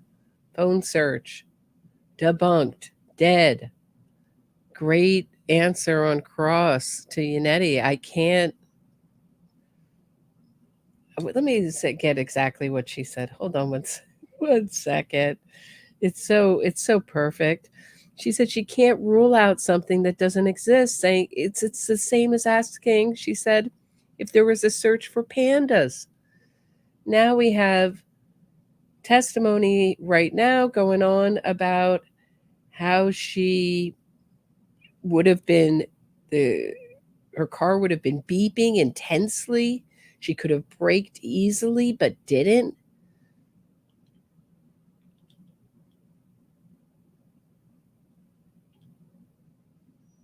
Meaning, so for those of you in the back not paying attention, all this means is that she did it intentionally. This was an intentional act, and this is where the second-degree murder charge comes in from vehicular manslaughter. Comes up. Now, will the jury buy it? Will the jury understand this? Is the jury too bombarded with facts at this point? Has Lally done too microscopic a intensely detailed presentation for the Commonwealth? Is it making the jury's heads explode with facts and concepts? Someone made a great point, I'm sorry, earlier, that Lally really needs to do a very good closing argument that brings it all home, that tells a story, that brings in the significance of all this evidence. This is where he can argue. That's where you can argue in closing, not in cross, in closing. That's what he's got to do. And we haven't seen a lot of drama. We haven't seen a lot of feeling from him. That's where we need him to tell the story of Karen Reed hitting John O'Keefe.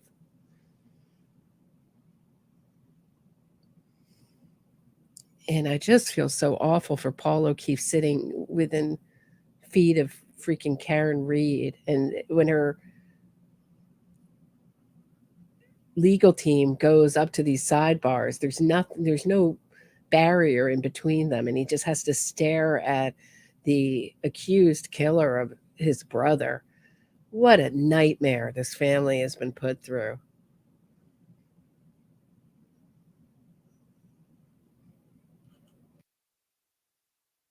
I mean, if it's not enough to lose your brother to a murdering girlfriend with a car and a horrific death, then you have to put up with a hate campaign and a witness intimidation campaign and a campaign where the entire press pretty much joins in. Even Nancy Grace is going around saying, well, the investigation wasn't very good. Really, Nancy Grace? Tell me how.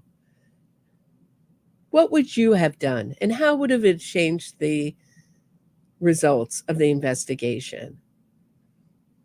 I hate this fence sitting. She doesn't want to get any more hate mail, Nancy Grace. Come on. Buck up, Nancy Grace. You're supposed to be a victim's rights advocate. What happened? I just can't even imagine what the O'Keefes have been put through, what the McCabe's have been put through. Nothing compared to the O'Keefes. But all the witnesses who've been harassed, had their lives ruined, their privacy destroyed, their total feeling of safety in other human beings wrecked by Karen Reed and her flying monkeys and enablers, merry band of enablers, disturbed and deranged enablers, I'd say.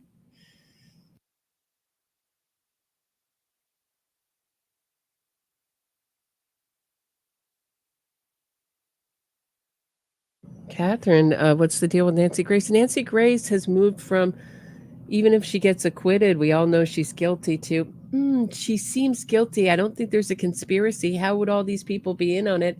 But there are problems with the investigation after complaining about all this hate mail. So maybe I'll try to show it tonight, how she turned on a dime within a day.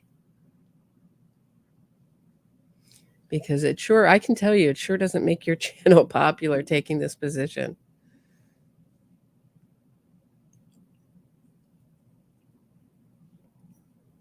She buckled under one day of pressure from hate mail, from free Karen readers. That's all it took. Oh. I guess it could be worse. I guess she could be going full free Karen Reed, but I can't even imagine her doing that. I mean, I really think you have to be slightly mental to spat out these untruths, knowing they're untruths. These talking points are just, we know for a fact that there was no 207 search. Only one person said, I did it. Basically, and I hit him. Or even asking the question, could I? I'll make the free Karen readers happy. Could I have hit him? You're still putting it in the realm of possibility. And as the only possibility, she didn't ask, could he be at a friend's house? Could he be sleeping on the sofa? The only possibilities that Karen Reed put out were what? He didn't come home last night. Could he I think he's dead. He got hit by a plow, or I hit him. What interesting possibilities Karen Reed brings up. It was just using the free Karen Reed talking points that she was asking questions. Taking out the more damning statements of Karen Reed. Still still points the finger right at Karen Reed. Where's the evidence that points away from Karen Reed? And don't show me butt dials, and it's not exculpatory. Odd anomalies, life anomalies are not exculpatory, guys. Maybe you could say Proctor, maybe they might have been developed motive that he hated her, but all those text messages after the investigation had got going, and it all pointed to Karen Reed, so of course he hated her. But show me where he had the means to even plant this evidence. Where did he have the means? Where did he have the time? Mirrored Sallyport video is not exculpatory.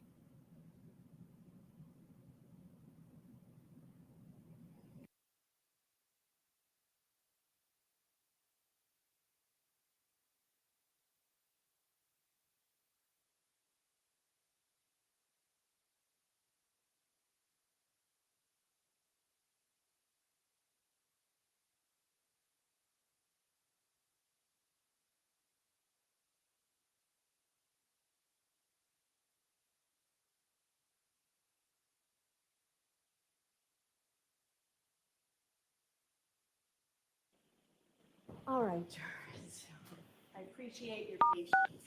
You are unmuted. A few things. So I'm going to send you home for the day because the lawyers and I are staying in Trooper. I'm going to ask you to stay. Sometimes when we take these breaks, right, to talk to the lawyers and then don't schedule you, it's because we have to do things in the case to facilitate getting this case to you now as efficiently as possible. Next week, we will be in session here Monday. Tuesday is going to be a full day of the lawyers and I with witnesses to make sure that the case is ready for you to wrap up. So Tuesday you will be off, we'll be working. Wednesday is a federal holiday, so court is not in session on Wednesday. We'll have a full day Thursday and half a day Friday. It's a little different than we looked at, but I am assured that we are still on schedule to getting the case to you folks to begin your deliberations sometime that last week. Okay, so we appreciate everybody's patience. I appreciate the lawyers now really trying to work to get this case to you as efficiently as possible. So those cautions.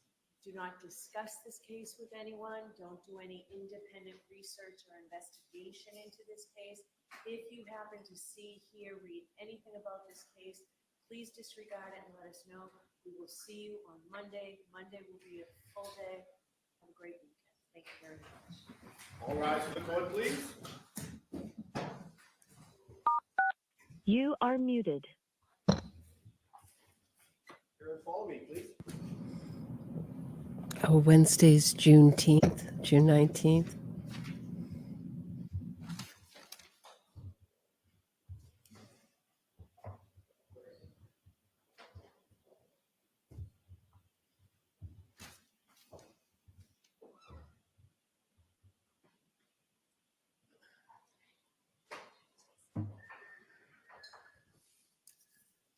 Thank you. Be seated. Court continues.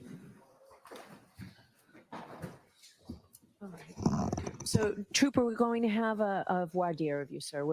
Mr. Lally's going to ask you some questions. Mr. Jackson's going to ask you some questions. You'll be shown a video. Okay. All right, Mr. Lally. Now, Trooper Paul, as I was asking you before, with respect to, have you had occasion to see a ring video from Mr. O'Keefe's house at 1 Meadows Avenue, depicting the defendant or the defendant's vehicle backing out of a garage while snow was falling? Yes. Now, in addition to that, as you've already testified to, you made observations of the defendant's vehicle in the Canton Police Department garage on February 1st. Is that correct? Yes. And Your Honor, with the court's permission, may we play the video at this time? Yes. Your Honor, to save time, I'll stipulate to the video. I want to see it for purposes of this voir dire. And in fact, I'd like to see the version that the defendants have with the focusing in on the tire. Understood.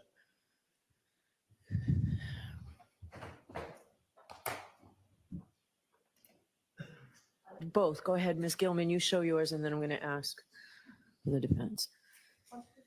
153.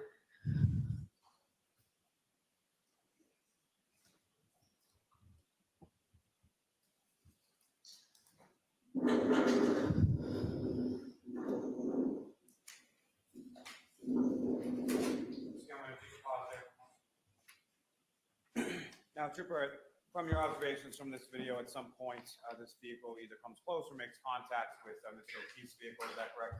Yes. Now, in addition to your observations of this video and your observations of the defendant's vehicle, at some point, have you also seen photographs of Mr. O'Keefe's vehicle? Yes. And is your understanding that those photographs of Mr. O'Keefe's vehicle were taken by State Police Crime Scene Services on February 3rd? Is that correct? Yes. Now, with reference to your observations in this vehicle, what I'm going to ask you is in regard to the significance that you observe, significance of the impact between the two vehicles. In respect to Mr. O'Keefe's vehicle, what, if anything, did you observe on his vehicle at that time?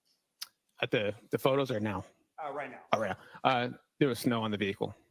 And then with respect to the contact between the defendant's vehicle and victim Mr. O'Keefe's vehicle, what, if anything, did you observe to occur with relation to the snow based on the significance of the impact between the two?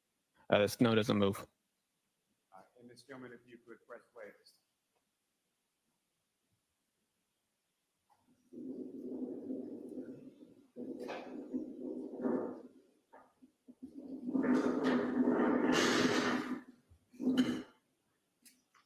All right.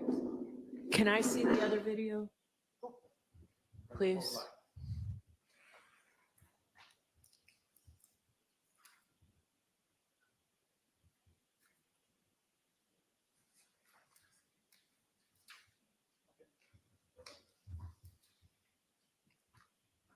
Yes, I think it's on, I know it's in evidence, but I think it's on your computer, your hard drive.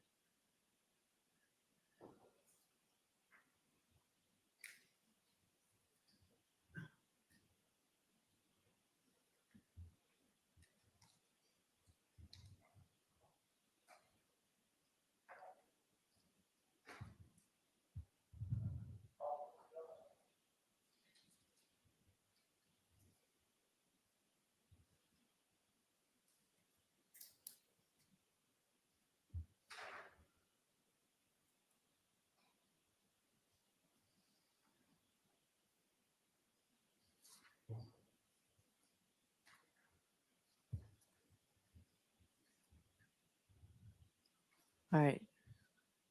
Thank you. Okay, could you turn the lights on, please? Your Honor, if I could, there's just two photographs that I'd like to Sure. for purposes. Ms. Gilman, if I could have what's now been marked as Exhibit 549. And before you do that, what is the exhibit we just saw through your IT person? What Your Honor, number? it's the same exhibit. It has not been enhanced in any way. It was just magnified for purposes of this, of showing it. In other words, the magnification is not embedded in the video. It's Okay. the same video. Okay. We just magnified it. Okay. Here you go. All right, thank you. Go ahead, Mr. Lally.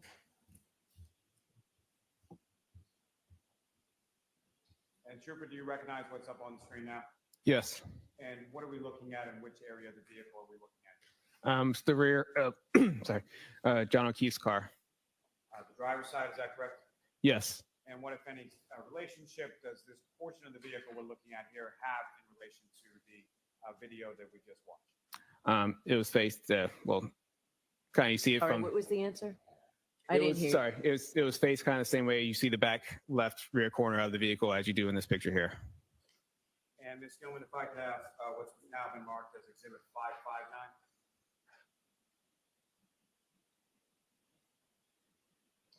And sir, is this the same driver's side rear of Mr. O'Keefe's vehicle? Yes, it is.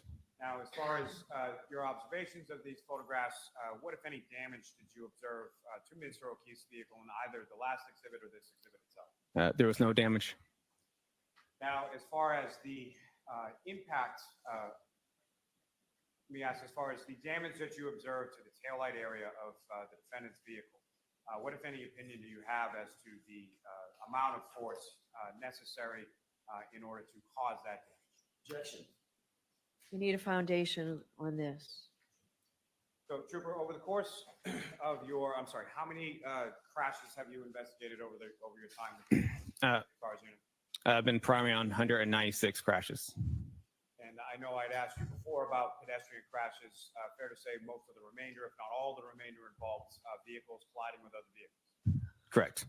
Now, with respect to that experience in relation to vehicle crashes, what, if any, training or knowledge do you have in regard to sort of physical forces of vehicles in a collision sequence and what kind of damage you would anticipate? So obviously, the higher the speed, the more damage. The lower speed, the less damage. And what, if any, from the observation that you made in that video and the observations that you made of the defendant's vehicle, what you observed in the video, is that consistent with the damage that you observed to the defendant's vehicle? Objection. So I'm going to allow this for voir dire. I just need to hear this information. Understood, Your Honor. Thank you. It is not consistent with the tail light in this collision. And why not? For one thing, the collision, the tail light is, what I say, 42 to 50 inches off the ground. So that vehicle would have to have damage 42 to 50 inches off the ground, because they would have had to contact each other in the same distance from the ground, and there's no damage to that vehicle. So if the tail light breaks, it should leave some sort of scratching, maybe a dent, something on some sort of damage to that vehicle should have occurred. And with respect to, I think you just answered it. So as far as Mr. O'Keefe's vehicle, what kind of damage would you expect from an impact significant enough to break the plastic on the tail light of the defendant's vehicle? It would be probably higher speed than what we saw. For purposes of the voir dire, I need to hear all of this. Go ahead. A higher speed than what we probably would saw in there. If it's not, it was minimal, maybe it would crack a tail light or something like that, but it wouldn't. I mean, the damage is different. And also, you know, we have a bumper that's also in the way too. And to that point, Trooper, when it comes to a bumper, from a functional standpoint, what is a bumper and what does it do with respect to a vehicle and a collision sequence? The bumper is, you know, it's basically meant as another cushion to absorb the impact to another vehicle, from one vehicle to another vehicle. And it kind of sticks out to kind of also preserve whatever, you know, tail lights and everything else and the damage on top of it. So in order, from your experience as far as responding and investigating collisions, specifically collisions between motor vehicles, the speed that you observed the defendant's vehicle traveling in that video, what, if any, relationship does that have, specifically as also as to the bumper, as to the damage that you observed to the defendant's vehicle? So if you look at the defendant's vehicle, there is a scratch mark that is along the left side starts from her bumper around the rear. That could be consistently with his hitting his bumper. That would be around the same height level. He has a like little ridge there on his bumper. So that bumper could have been hit that little ridge. And also the bumper in itself, and here is a different material. Hers is a little lighter, like a glossy colored paint. This is more a duller flat finish. So it might have some, why it would show up on her bumper more than it would show up on his bumper. And finally, sir, in your opinion, the damage to the defendant's taillight is that something that could have occurred or could have been caused by the crash or the contact of the vehicles that you observed in that video? Objection. No. So again, this is voir dire, Mr. Jackson, going in here. No. And again, sir, why not? For one thing, the bumpers, you have to go push through the bumpers in order to hit the tail light against the other vehicle. And there's no damage to that, significant damage to a bumper in order to push back into the car. And again, there was no snow on the vehicle. By that, I mean Mr. O'Keefe's vehicle that even came off the vehicle that you observed during the course of that contact between the two vehicles. That's correct. I have nothing further on. All right, Mr. Jackson. Did you ever put the two cars together? I did not. No, you didn't, did you? You never tested whether or not the SUV would match up with the Traverse, did you? What do you mean? You just said, oh, look, one of them has matte finish, one of them has glossy finish, so it couldn't have happened, right? No, I'm confused by the question. I'm talking about the tail light. We're talking about the tail light. Are we talking about tail light? Or are we talking about the bumper? Yeah, we were talking about the tail light. So one person at a time, you both are talking over each other. You started talking about the bumpers. Yes.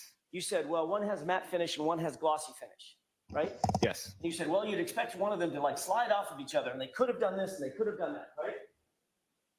Not slide off each other. You were suggesting that the two cars wouldn't match up such that the taillight could make contact with any part of the traverse. That's what you were suggesting. I'm saying it didn't match up because there's no damage to the traverse. You didn't test whether or not the lens, the right rear lens on the SUV could match up to any part of the traverse, right? And make contact, physical contact with it, right? When I see a picture of the traverse, Yes or no? when I see the picture No, of the this traverse, is a voir dire. I need the information. you asked Mr. me a Jackson. question. Yeah, I said when yes or no question, Trooper. I don't think so, but Mr. Jackson, just for, there's no jury here. I This realize is, that. this is for purposes of what I have to rule on. The more information I have, the better off I am in being able to rule on it. Let me take a breath. So this is you trying to keep the evidence out. So you want to give me the information. Understood. Did you or did you not ever do a test where you backed the Lexus up against the Traverse? we did not. Did you or did you not ever do a test where you put the two cars together and measured them? No. Did you ever measure the taillight of the SUV, the black SUV, against any area on that Traverse? No. Did you ever do any force multiplier tests to determine the forces necessary to crack the SUV's convex taillight? No. Did you ever do any testing to determine whether or not a plastic taillight, under how much pressure a plastic taillight would need to be subjected before it would crack? No. Did you ever do any testing to determine whether or not if a plastic taillight came in contact with a metallic portion of another SUV, whether it would leave any mark? Haven't done any tests, and I've seen crashes where headlights have struck other vehicles. That's kind of where the experience comes from. Fair enough.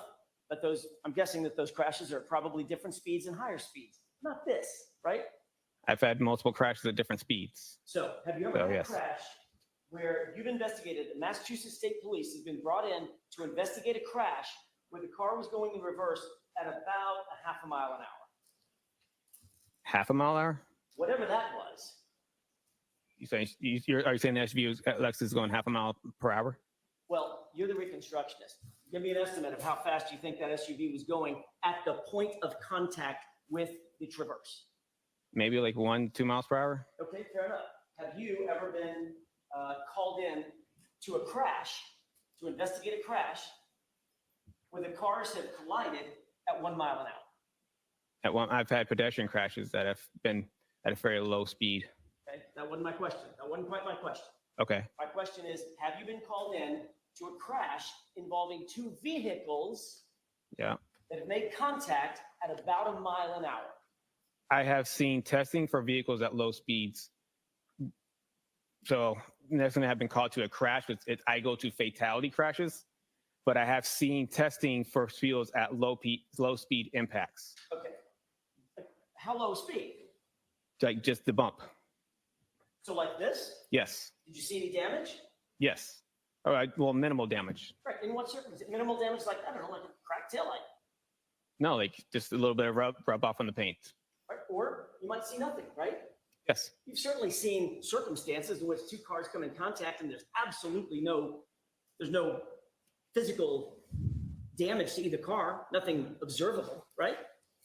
Have I gone to crashes that have seen no physical damage on a car? Or just in common sense, just everyday life, where one car backs into another car at the Jiffy Lube, makes contact and drives away, and there's no damage. Not normally. It's usually something with car and car impacts. Like, what's the something? A crack or a paint, something chip, scratches. Right. Yeah. So if you put a piece of metal in that scenario, if you put a piece of metal, steel, right, against a piece of plastic, which one do you think is going to give way first? You'll still see some damage to both vehicles at a speed. which one would give way first? Between metal, depends what speeds. And what we're talking about, you're just saying plastic and metal. You're giving a pretty general, broad plastic and metal Triple Paul, analysis here.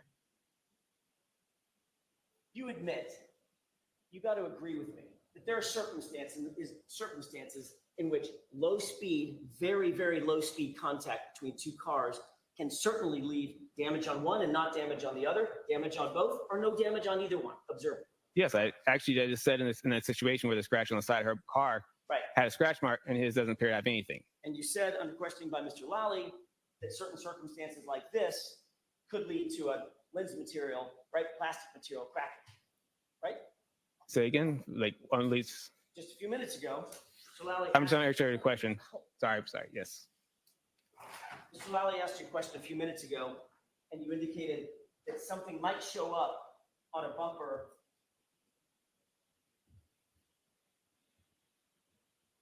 Something might, something might, like a taillight, might actually crack, correct?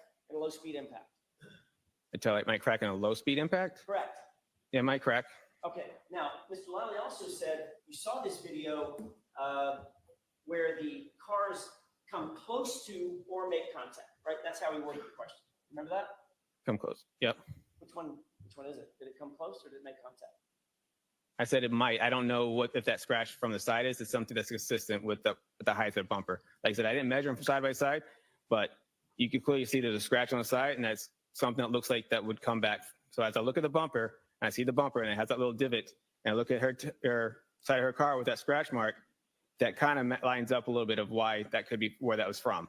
I thought you said there was no damage on that car, on the Traverse. There is no damage, and that's why I went to why there's the two different paint materials there, that why one could have showed up on her car because it's that flat, the glossy paint on there, and it could have scratched on it, while you have something that's a little more rougher texture with like a flat, flat color on there that wouldn't leave on there. So you just described the circumstance in which two cars come in contact, you don't see any observable damage on one, and you do on the other. That's what right? Yeah, I suggested that when you asked me that a second ago. Yes. With regard to the video, let's get back to the question that I asked, which was, in that video, did the SUV come close to, or did it come in contact with the Traverse? Again, I don't know, because I'm saying based off the damage that is something consistent with that. So most likely it did come in contact with the bumper to bumper, but I don't know definitively because there is no damage to his car, but it's something that could explain why there's a scratch mark alongside the right rear side of his car, her car. Did you see the tire move, sir? Did you see the wheel on the Traverse move in that video? No, I couldn't see the wheel move. I beg your pardon? I didn't see it move. If I did, I didn't observe it moving. If it moved, it moved. I didn't observe it moving. I wasn't looking at the wheel. When was the first time you saw that video? I don't really know. It's been a little while. Well, I don't know what a little while means. Like a year ago, I think. Okay. So you saw that video a year ago. Did you put anything about that video in your report, which is wherever it is, right here? I'm looking at your entire CARS report. Yes. Did you put anything in this CARS report about watching that video? No, because I watched the video like after the report was done, and I watched it first time on Court TV. So who on Court TV during this trial? Like prior here. No, when it was on TV at some point. Okay. When did you and Mr. Lally have a discussion about you testifying about this video? That was a couple weeks ago? I'm sorry, I couldn't understand. A couple of weeks ago? What's a couple of weeks ago? Is it 10 days ago? Days ago? 2 weeks ago? 2 weeks ago? Couple? Okay. Two? Where did you two meet? At the DA's office. Was that at your request or was that at Mr. Lally's request? It was a pre-conference hearing, or pre-trial hearing. Right. Well, or pre-trial conference, sorry. Done? So, yes. We're talking over each other. I'm trying not to talk over each other. I'm trying not either. Let's both try harder. Okay. Who set up the meeting? From my pre-trial? Yes. Okay. Paul. Adam Lally. Who was at the meeting? Everybody sitting right here, Lieutenant Tully. Lieutenant Tully, you, Adam Lally, Laura McLaughlin. I'm guessing Ms. Gilman was not there. She was not there, correct? Did Mr. Lally show you this video at that meeting? Yes, Did he tell you that he intended to ask you some questions about this video at that meeting? yes, Did he ask you whether or not you could render an opinion as to whether or not impact you saw or lack thereof, whatever the case may be, was consistent or inconsistent with damage to the taillight? yes, Did you tell him that you would give him such opinion if called upon at trial? yes. Did anybody take any notes? I don't know. Were you taking notes? Yes, Where are those notes, Trooper Paul? I think I just, well, no, it's not on this specifically, but just, make sure I had, my everything checks and balance. And for what I want to talk about, what we're going to talk about. Make sure you had what? My checks and balances, sorry. Checks and balances. Just make sure I'm more on. To make sure that you're on the same page with Mr. Lally about what's going on in trial. Yes, All right. Did Mr. Lally take notes? I have no idea. You were watching him. I mean, was he writing something down? I wasn't paying attention to his note taking. Ms. McLaughlin was there. Was she taking notes? I don't know. You didn't see her either? I don't know if there people were taking notes, writing stuff down, or what they're writing stuff down in relation to our little conference. Did you give him an opinion? We've asked whether or not you were asked to give an opinion, and you said, yes, yes, yes, I was. Yep. Did you give an opinion at that meeting about whether or not you believe, in your opinion, the contact between the SUV and the Traverse, the Lexus and the Traverse, could result in the damage to the taillight? Yes. What did you tell him in the meeting? What we talked about already in the stand here. Okay. So what you related to him was exactly what you've relayed in this court. Yes. All right. And he asked you, he told you that he was going to ask, I'm going to ask you to look at the video, correct? Yes. You're going to be asked a series of questions about that video, correct? He told me the video and he said, okay, this is the video. This is what they think the taillight was broken. And these are the pictures of his car that they take. So they asked my opinion on, do you think that's where a taillight would be broken? And he told you, you need to make sure that you tell the jurors that couldn't have happened in this impact, right? He didn't tell me I had to make sure jurors, that's my opinion on, it doesn't appear to happen in that video. Did he tell you that it would be helpful to the prosecution if you said that it would be, that it was inconsistent with the taillight break? Objection. Okay. I'm going to allow it. Did he tell you it would be helpful to the case if you said that? No. But you knew it would be, right? I'm just stating what I saw on my professional opinion on what it is. If it looked like it was consistent, I would say it's consistent. If it wasn't consistent, it's not consistent. I'm not going to. I'm sure that's what you would say. Okay, so comments are not appropriate for the jury. They're also not very good for me, Mr. Jackson. Again, line stepping. Formalize your new opinion. But this is a new opinion, right? You've never been asked this opinion before. Yes. Did you formalize this new opinion in any kind of a report, memorialize it in any way? No. Did Mr. Lally ask you to create a report of some sort that you then turn over to the defense so that we would know that you have a new opinion that you're going to testify about? No. Did you save those notes that you took about making sure that you were on the same page as Mr. Lally?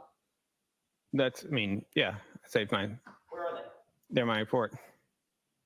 They're in your report? Yeah, as I was writing a report, I just kind of highlighted stuff that I want to make sure I memorize and remember my report. Okay. I'm talking about notes specifically about this video, seeing this video and rendering a new opinion about this video. No, I didn't have notes specifically about this video. I didn't write anything down saying I must do this on this video. Did you write anything down about the new opinion that you had come up with related to this video? No, I did not. I'm just looking at. Yep. And your opinion, ultimately, that you imparted to Mr. Lally in that meeting was that the car did not move and the snow did not move, correct? Correct. That's all I have. All right. Did you want to follow up at all, Mr. Lally? No, thank you, Your Honor. All right. So, Trooper, you are all set for today. We will see you Monday morning. Thank you. Okay.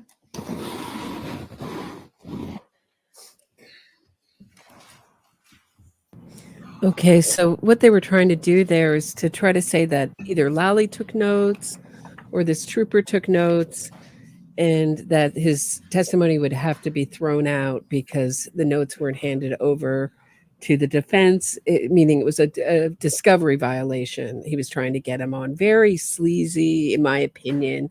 I mean, good tactics, like you want to, but just the So you're aggressiveness moving of to it was exclude us. I'll hear you, unnecessary. Mr. Jackson.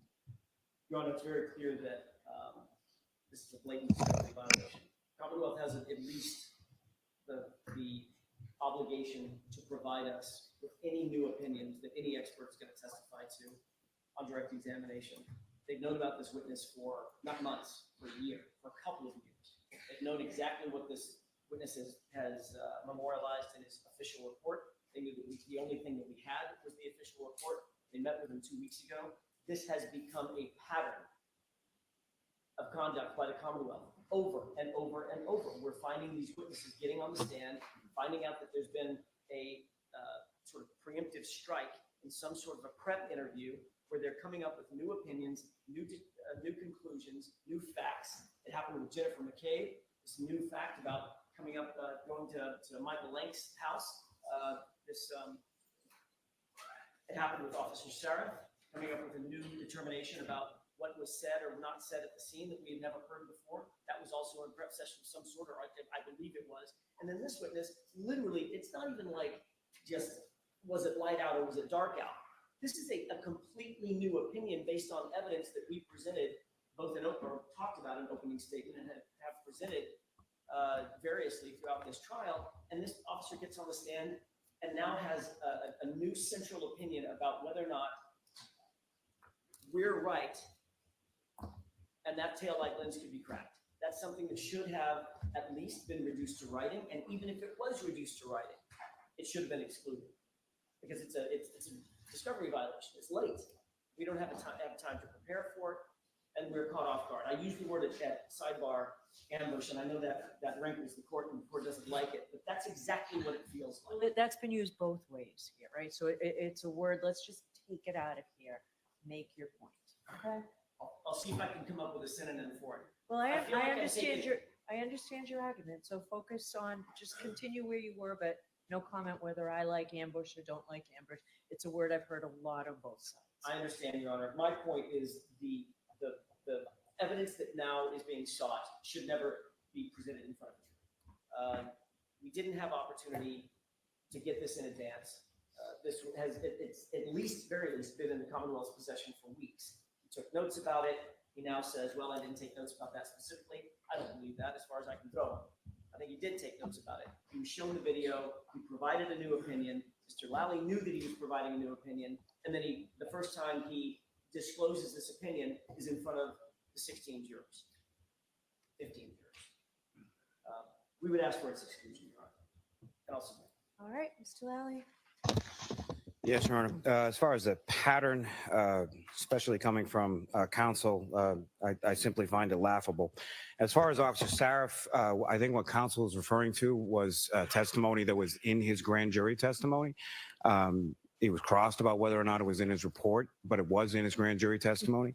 As far as Ms. McCabe is concerned, that was regarding reciprocal discovery that was given to the Commonwealth weeks into trial by the defendant. It was then shown to a witness, which is perfectly permissible. Counsel asked a question of Ms. McCabe on cross, and she was aware of the material based on the late disclosure of reciprocal discovery. So there's no violation there. As it relates to, and why I say laughable, Your Honor, is that I am still... I don't like hearing you say laughable. Just Understood. Stick to what the arguments are. And with respect to this witness... Hold on.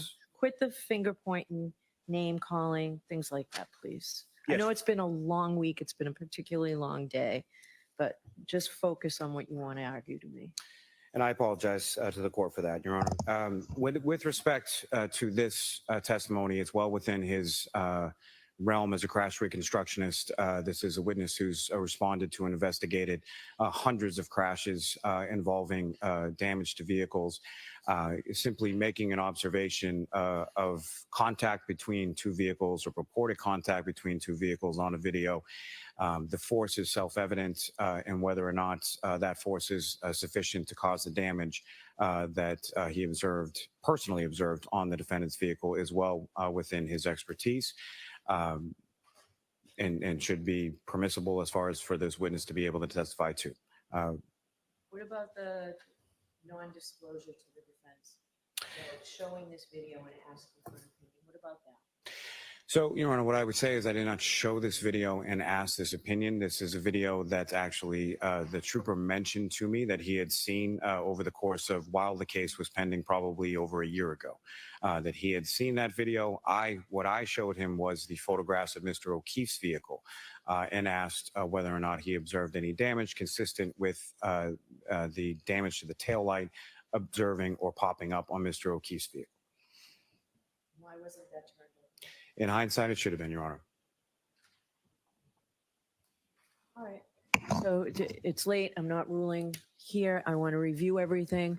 I would like, I'm not obviously taking any of the evidence home with me. I would like, if it's possible, for what your IT person did on the expanding, like he did this second time, maybe I missed it, but I didn't see the tire move this time.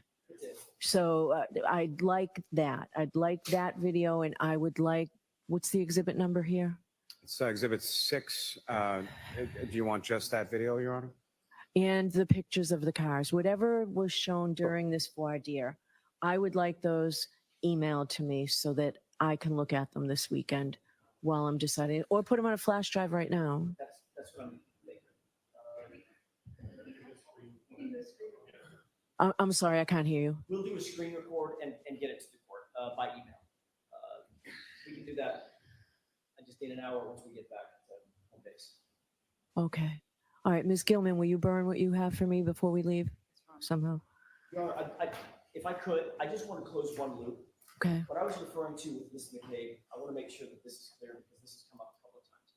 The only thing I was referring to, or what I was referring to, it's not the only thing, but what I was referring to with Ms. McCabe is after Ms. McCabe testified, days and days and days after she testified and she was excused as a witness, then we got the report from Lieutenant Tully about the new information that she disclosed on the witness stand. In other words, she was cross-examined about it, etc. And then after she testified and was cross-examined and gone, then we got a report that predated her testimony that was in the possession of the Commonwealth, or at least in the possession of Lieutenant Tully. That's what I was talking about. I just want to make sure that that's clear. We don't need to go into it any further. Did you want to add anything to that, Mr. Lally? No, Your Honor. All right. So I'll see you Monday morning. Look, all rise. You are unmuted. So they were here about the discovery violation. Lally admits at the end, I think it's out. But, you know, what's interesting about that is that trooper said, look at the snow. The snow didn't move. It's really an interesting exercise in attention. So when your attention is on the snow not moving, everybody's been so focused on, does the car move? I don't know if I've ever heard an argument that the snow never moves from John O'Keefe's car before. Even if that testimony gets thrown out, I think it's going to be very hard for the jurors to not think about snow when they look at that video again and look at the tire moving slightly in relation to the snow not moving and say that was a love tap. And as for discovery violation, so we have a huge issue with the defense not giving the full opinion of their defense witnesses, not handing over what the defense witnesses are going to testify to, any evidence that they might use in this case. Heisenberg says the fact that she chose not to meet both Jen and Carrie at 34 Fairview in her own car between police arrivals, another red flag. Tons of red flags in this case. Thank you, Heisenberg. But to go back to the discovery issue, This is a very typical defense strategy of projection. What I'm doing, I'm going to project onto the Commonwealth. And that's why we had Lally saying it's laughable. He's getting angry with these sleazy tactics and pushed to be more Jackson-like. But he seems to get more reprimanded sooner than Jackson ever does. Jackson has to push it all the way to the end, all the way, pedal to the metal, to a little pun on or play on some of the evidence we saw today, for the judge ever to reprimand Jackson. I mean, he was doing a full theatrics there. Who's that for? It's for the free Karen readers to get up in arms about Karen Reed's being falsely accused and her innocence. And that is even more evidence that these campaigns work. He's riling up the troops because he knows that outside pressure on a trial works. There's no reason to do that, to voir dire a witness in that manner otherwise. We've seen the nice Jackson. We've seen the relaxed Alan Jackson. He knows how to pull out the pit bull when he wants to. Why did he want to pull it out on this witness? To rally up the troops, get everyone all upset, the free Karen readers all upset, make this movement, because it took a huge hit today. The House Long to Die in the Cold 227 search, dead. And as far as that video, it was a great point that the snow didn't move. Sorry, I got it immediately, even after a whole full day of really intense technical testimony. That was clear as a bell. It's even hard to even look at the tire when you're looking at the snow, once you've seen that the snow doesn't move. And I thought it was pretty generous of that Commonwealth witness to say that may have been a scratch. I don't think there was that scratch was from Karen Reed hitting John O'Keefe's car. It was a tiny little love tap. I mean, you have to highlight the tire to see it move an inch. And even so, the judge said she didn't see it, and the witness said he didn't see the tire move. It's so slight. So I'll be back tonight at 6 p.m. Eastern to do a little, I think it's going to be short. I mean, there's stuff to talk about, though. A little bit of a wrap up, go over some of the really more key testimony today, talk about it. Terrible day for the defense. Their case is crumbling, which is really interesting as the Free Karen Reed campaign takes it like a snowball, takes even more, gains even more momentum. So we have this interesting anomaly going on as what's going on in court is they're getting demolished. I think they had maybe one win day with Trooper Proctor. If you want to call that a win, maybe for them. And the rest of the days, pretty terrible, pretty damning evidence. It's all evidence. Remember, all the testimony, it's all evidence. Jennifer McCabe, Carrie Roberts, very damning for the defense. The first responders, very damning. All the technical issues now of this weird drive that she took before she ever got to Jen McCabe's. Where was she? Seems like she took a trip back to the scene. And now all this testimony that she could have stopped if she wanted to very easily, that she had an alarm system beeping. It all brings it up to second-degree murder. And she says she may testify. We're going to get to that tonight. All right, I'll see you at 6. Have a great evening, everybody. See you back here at 6 p.m. Eastern. Thanks for watching this with me.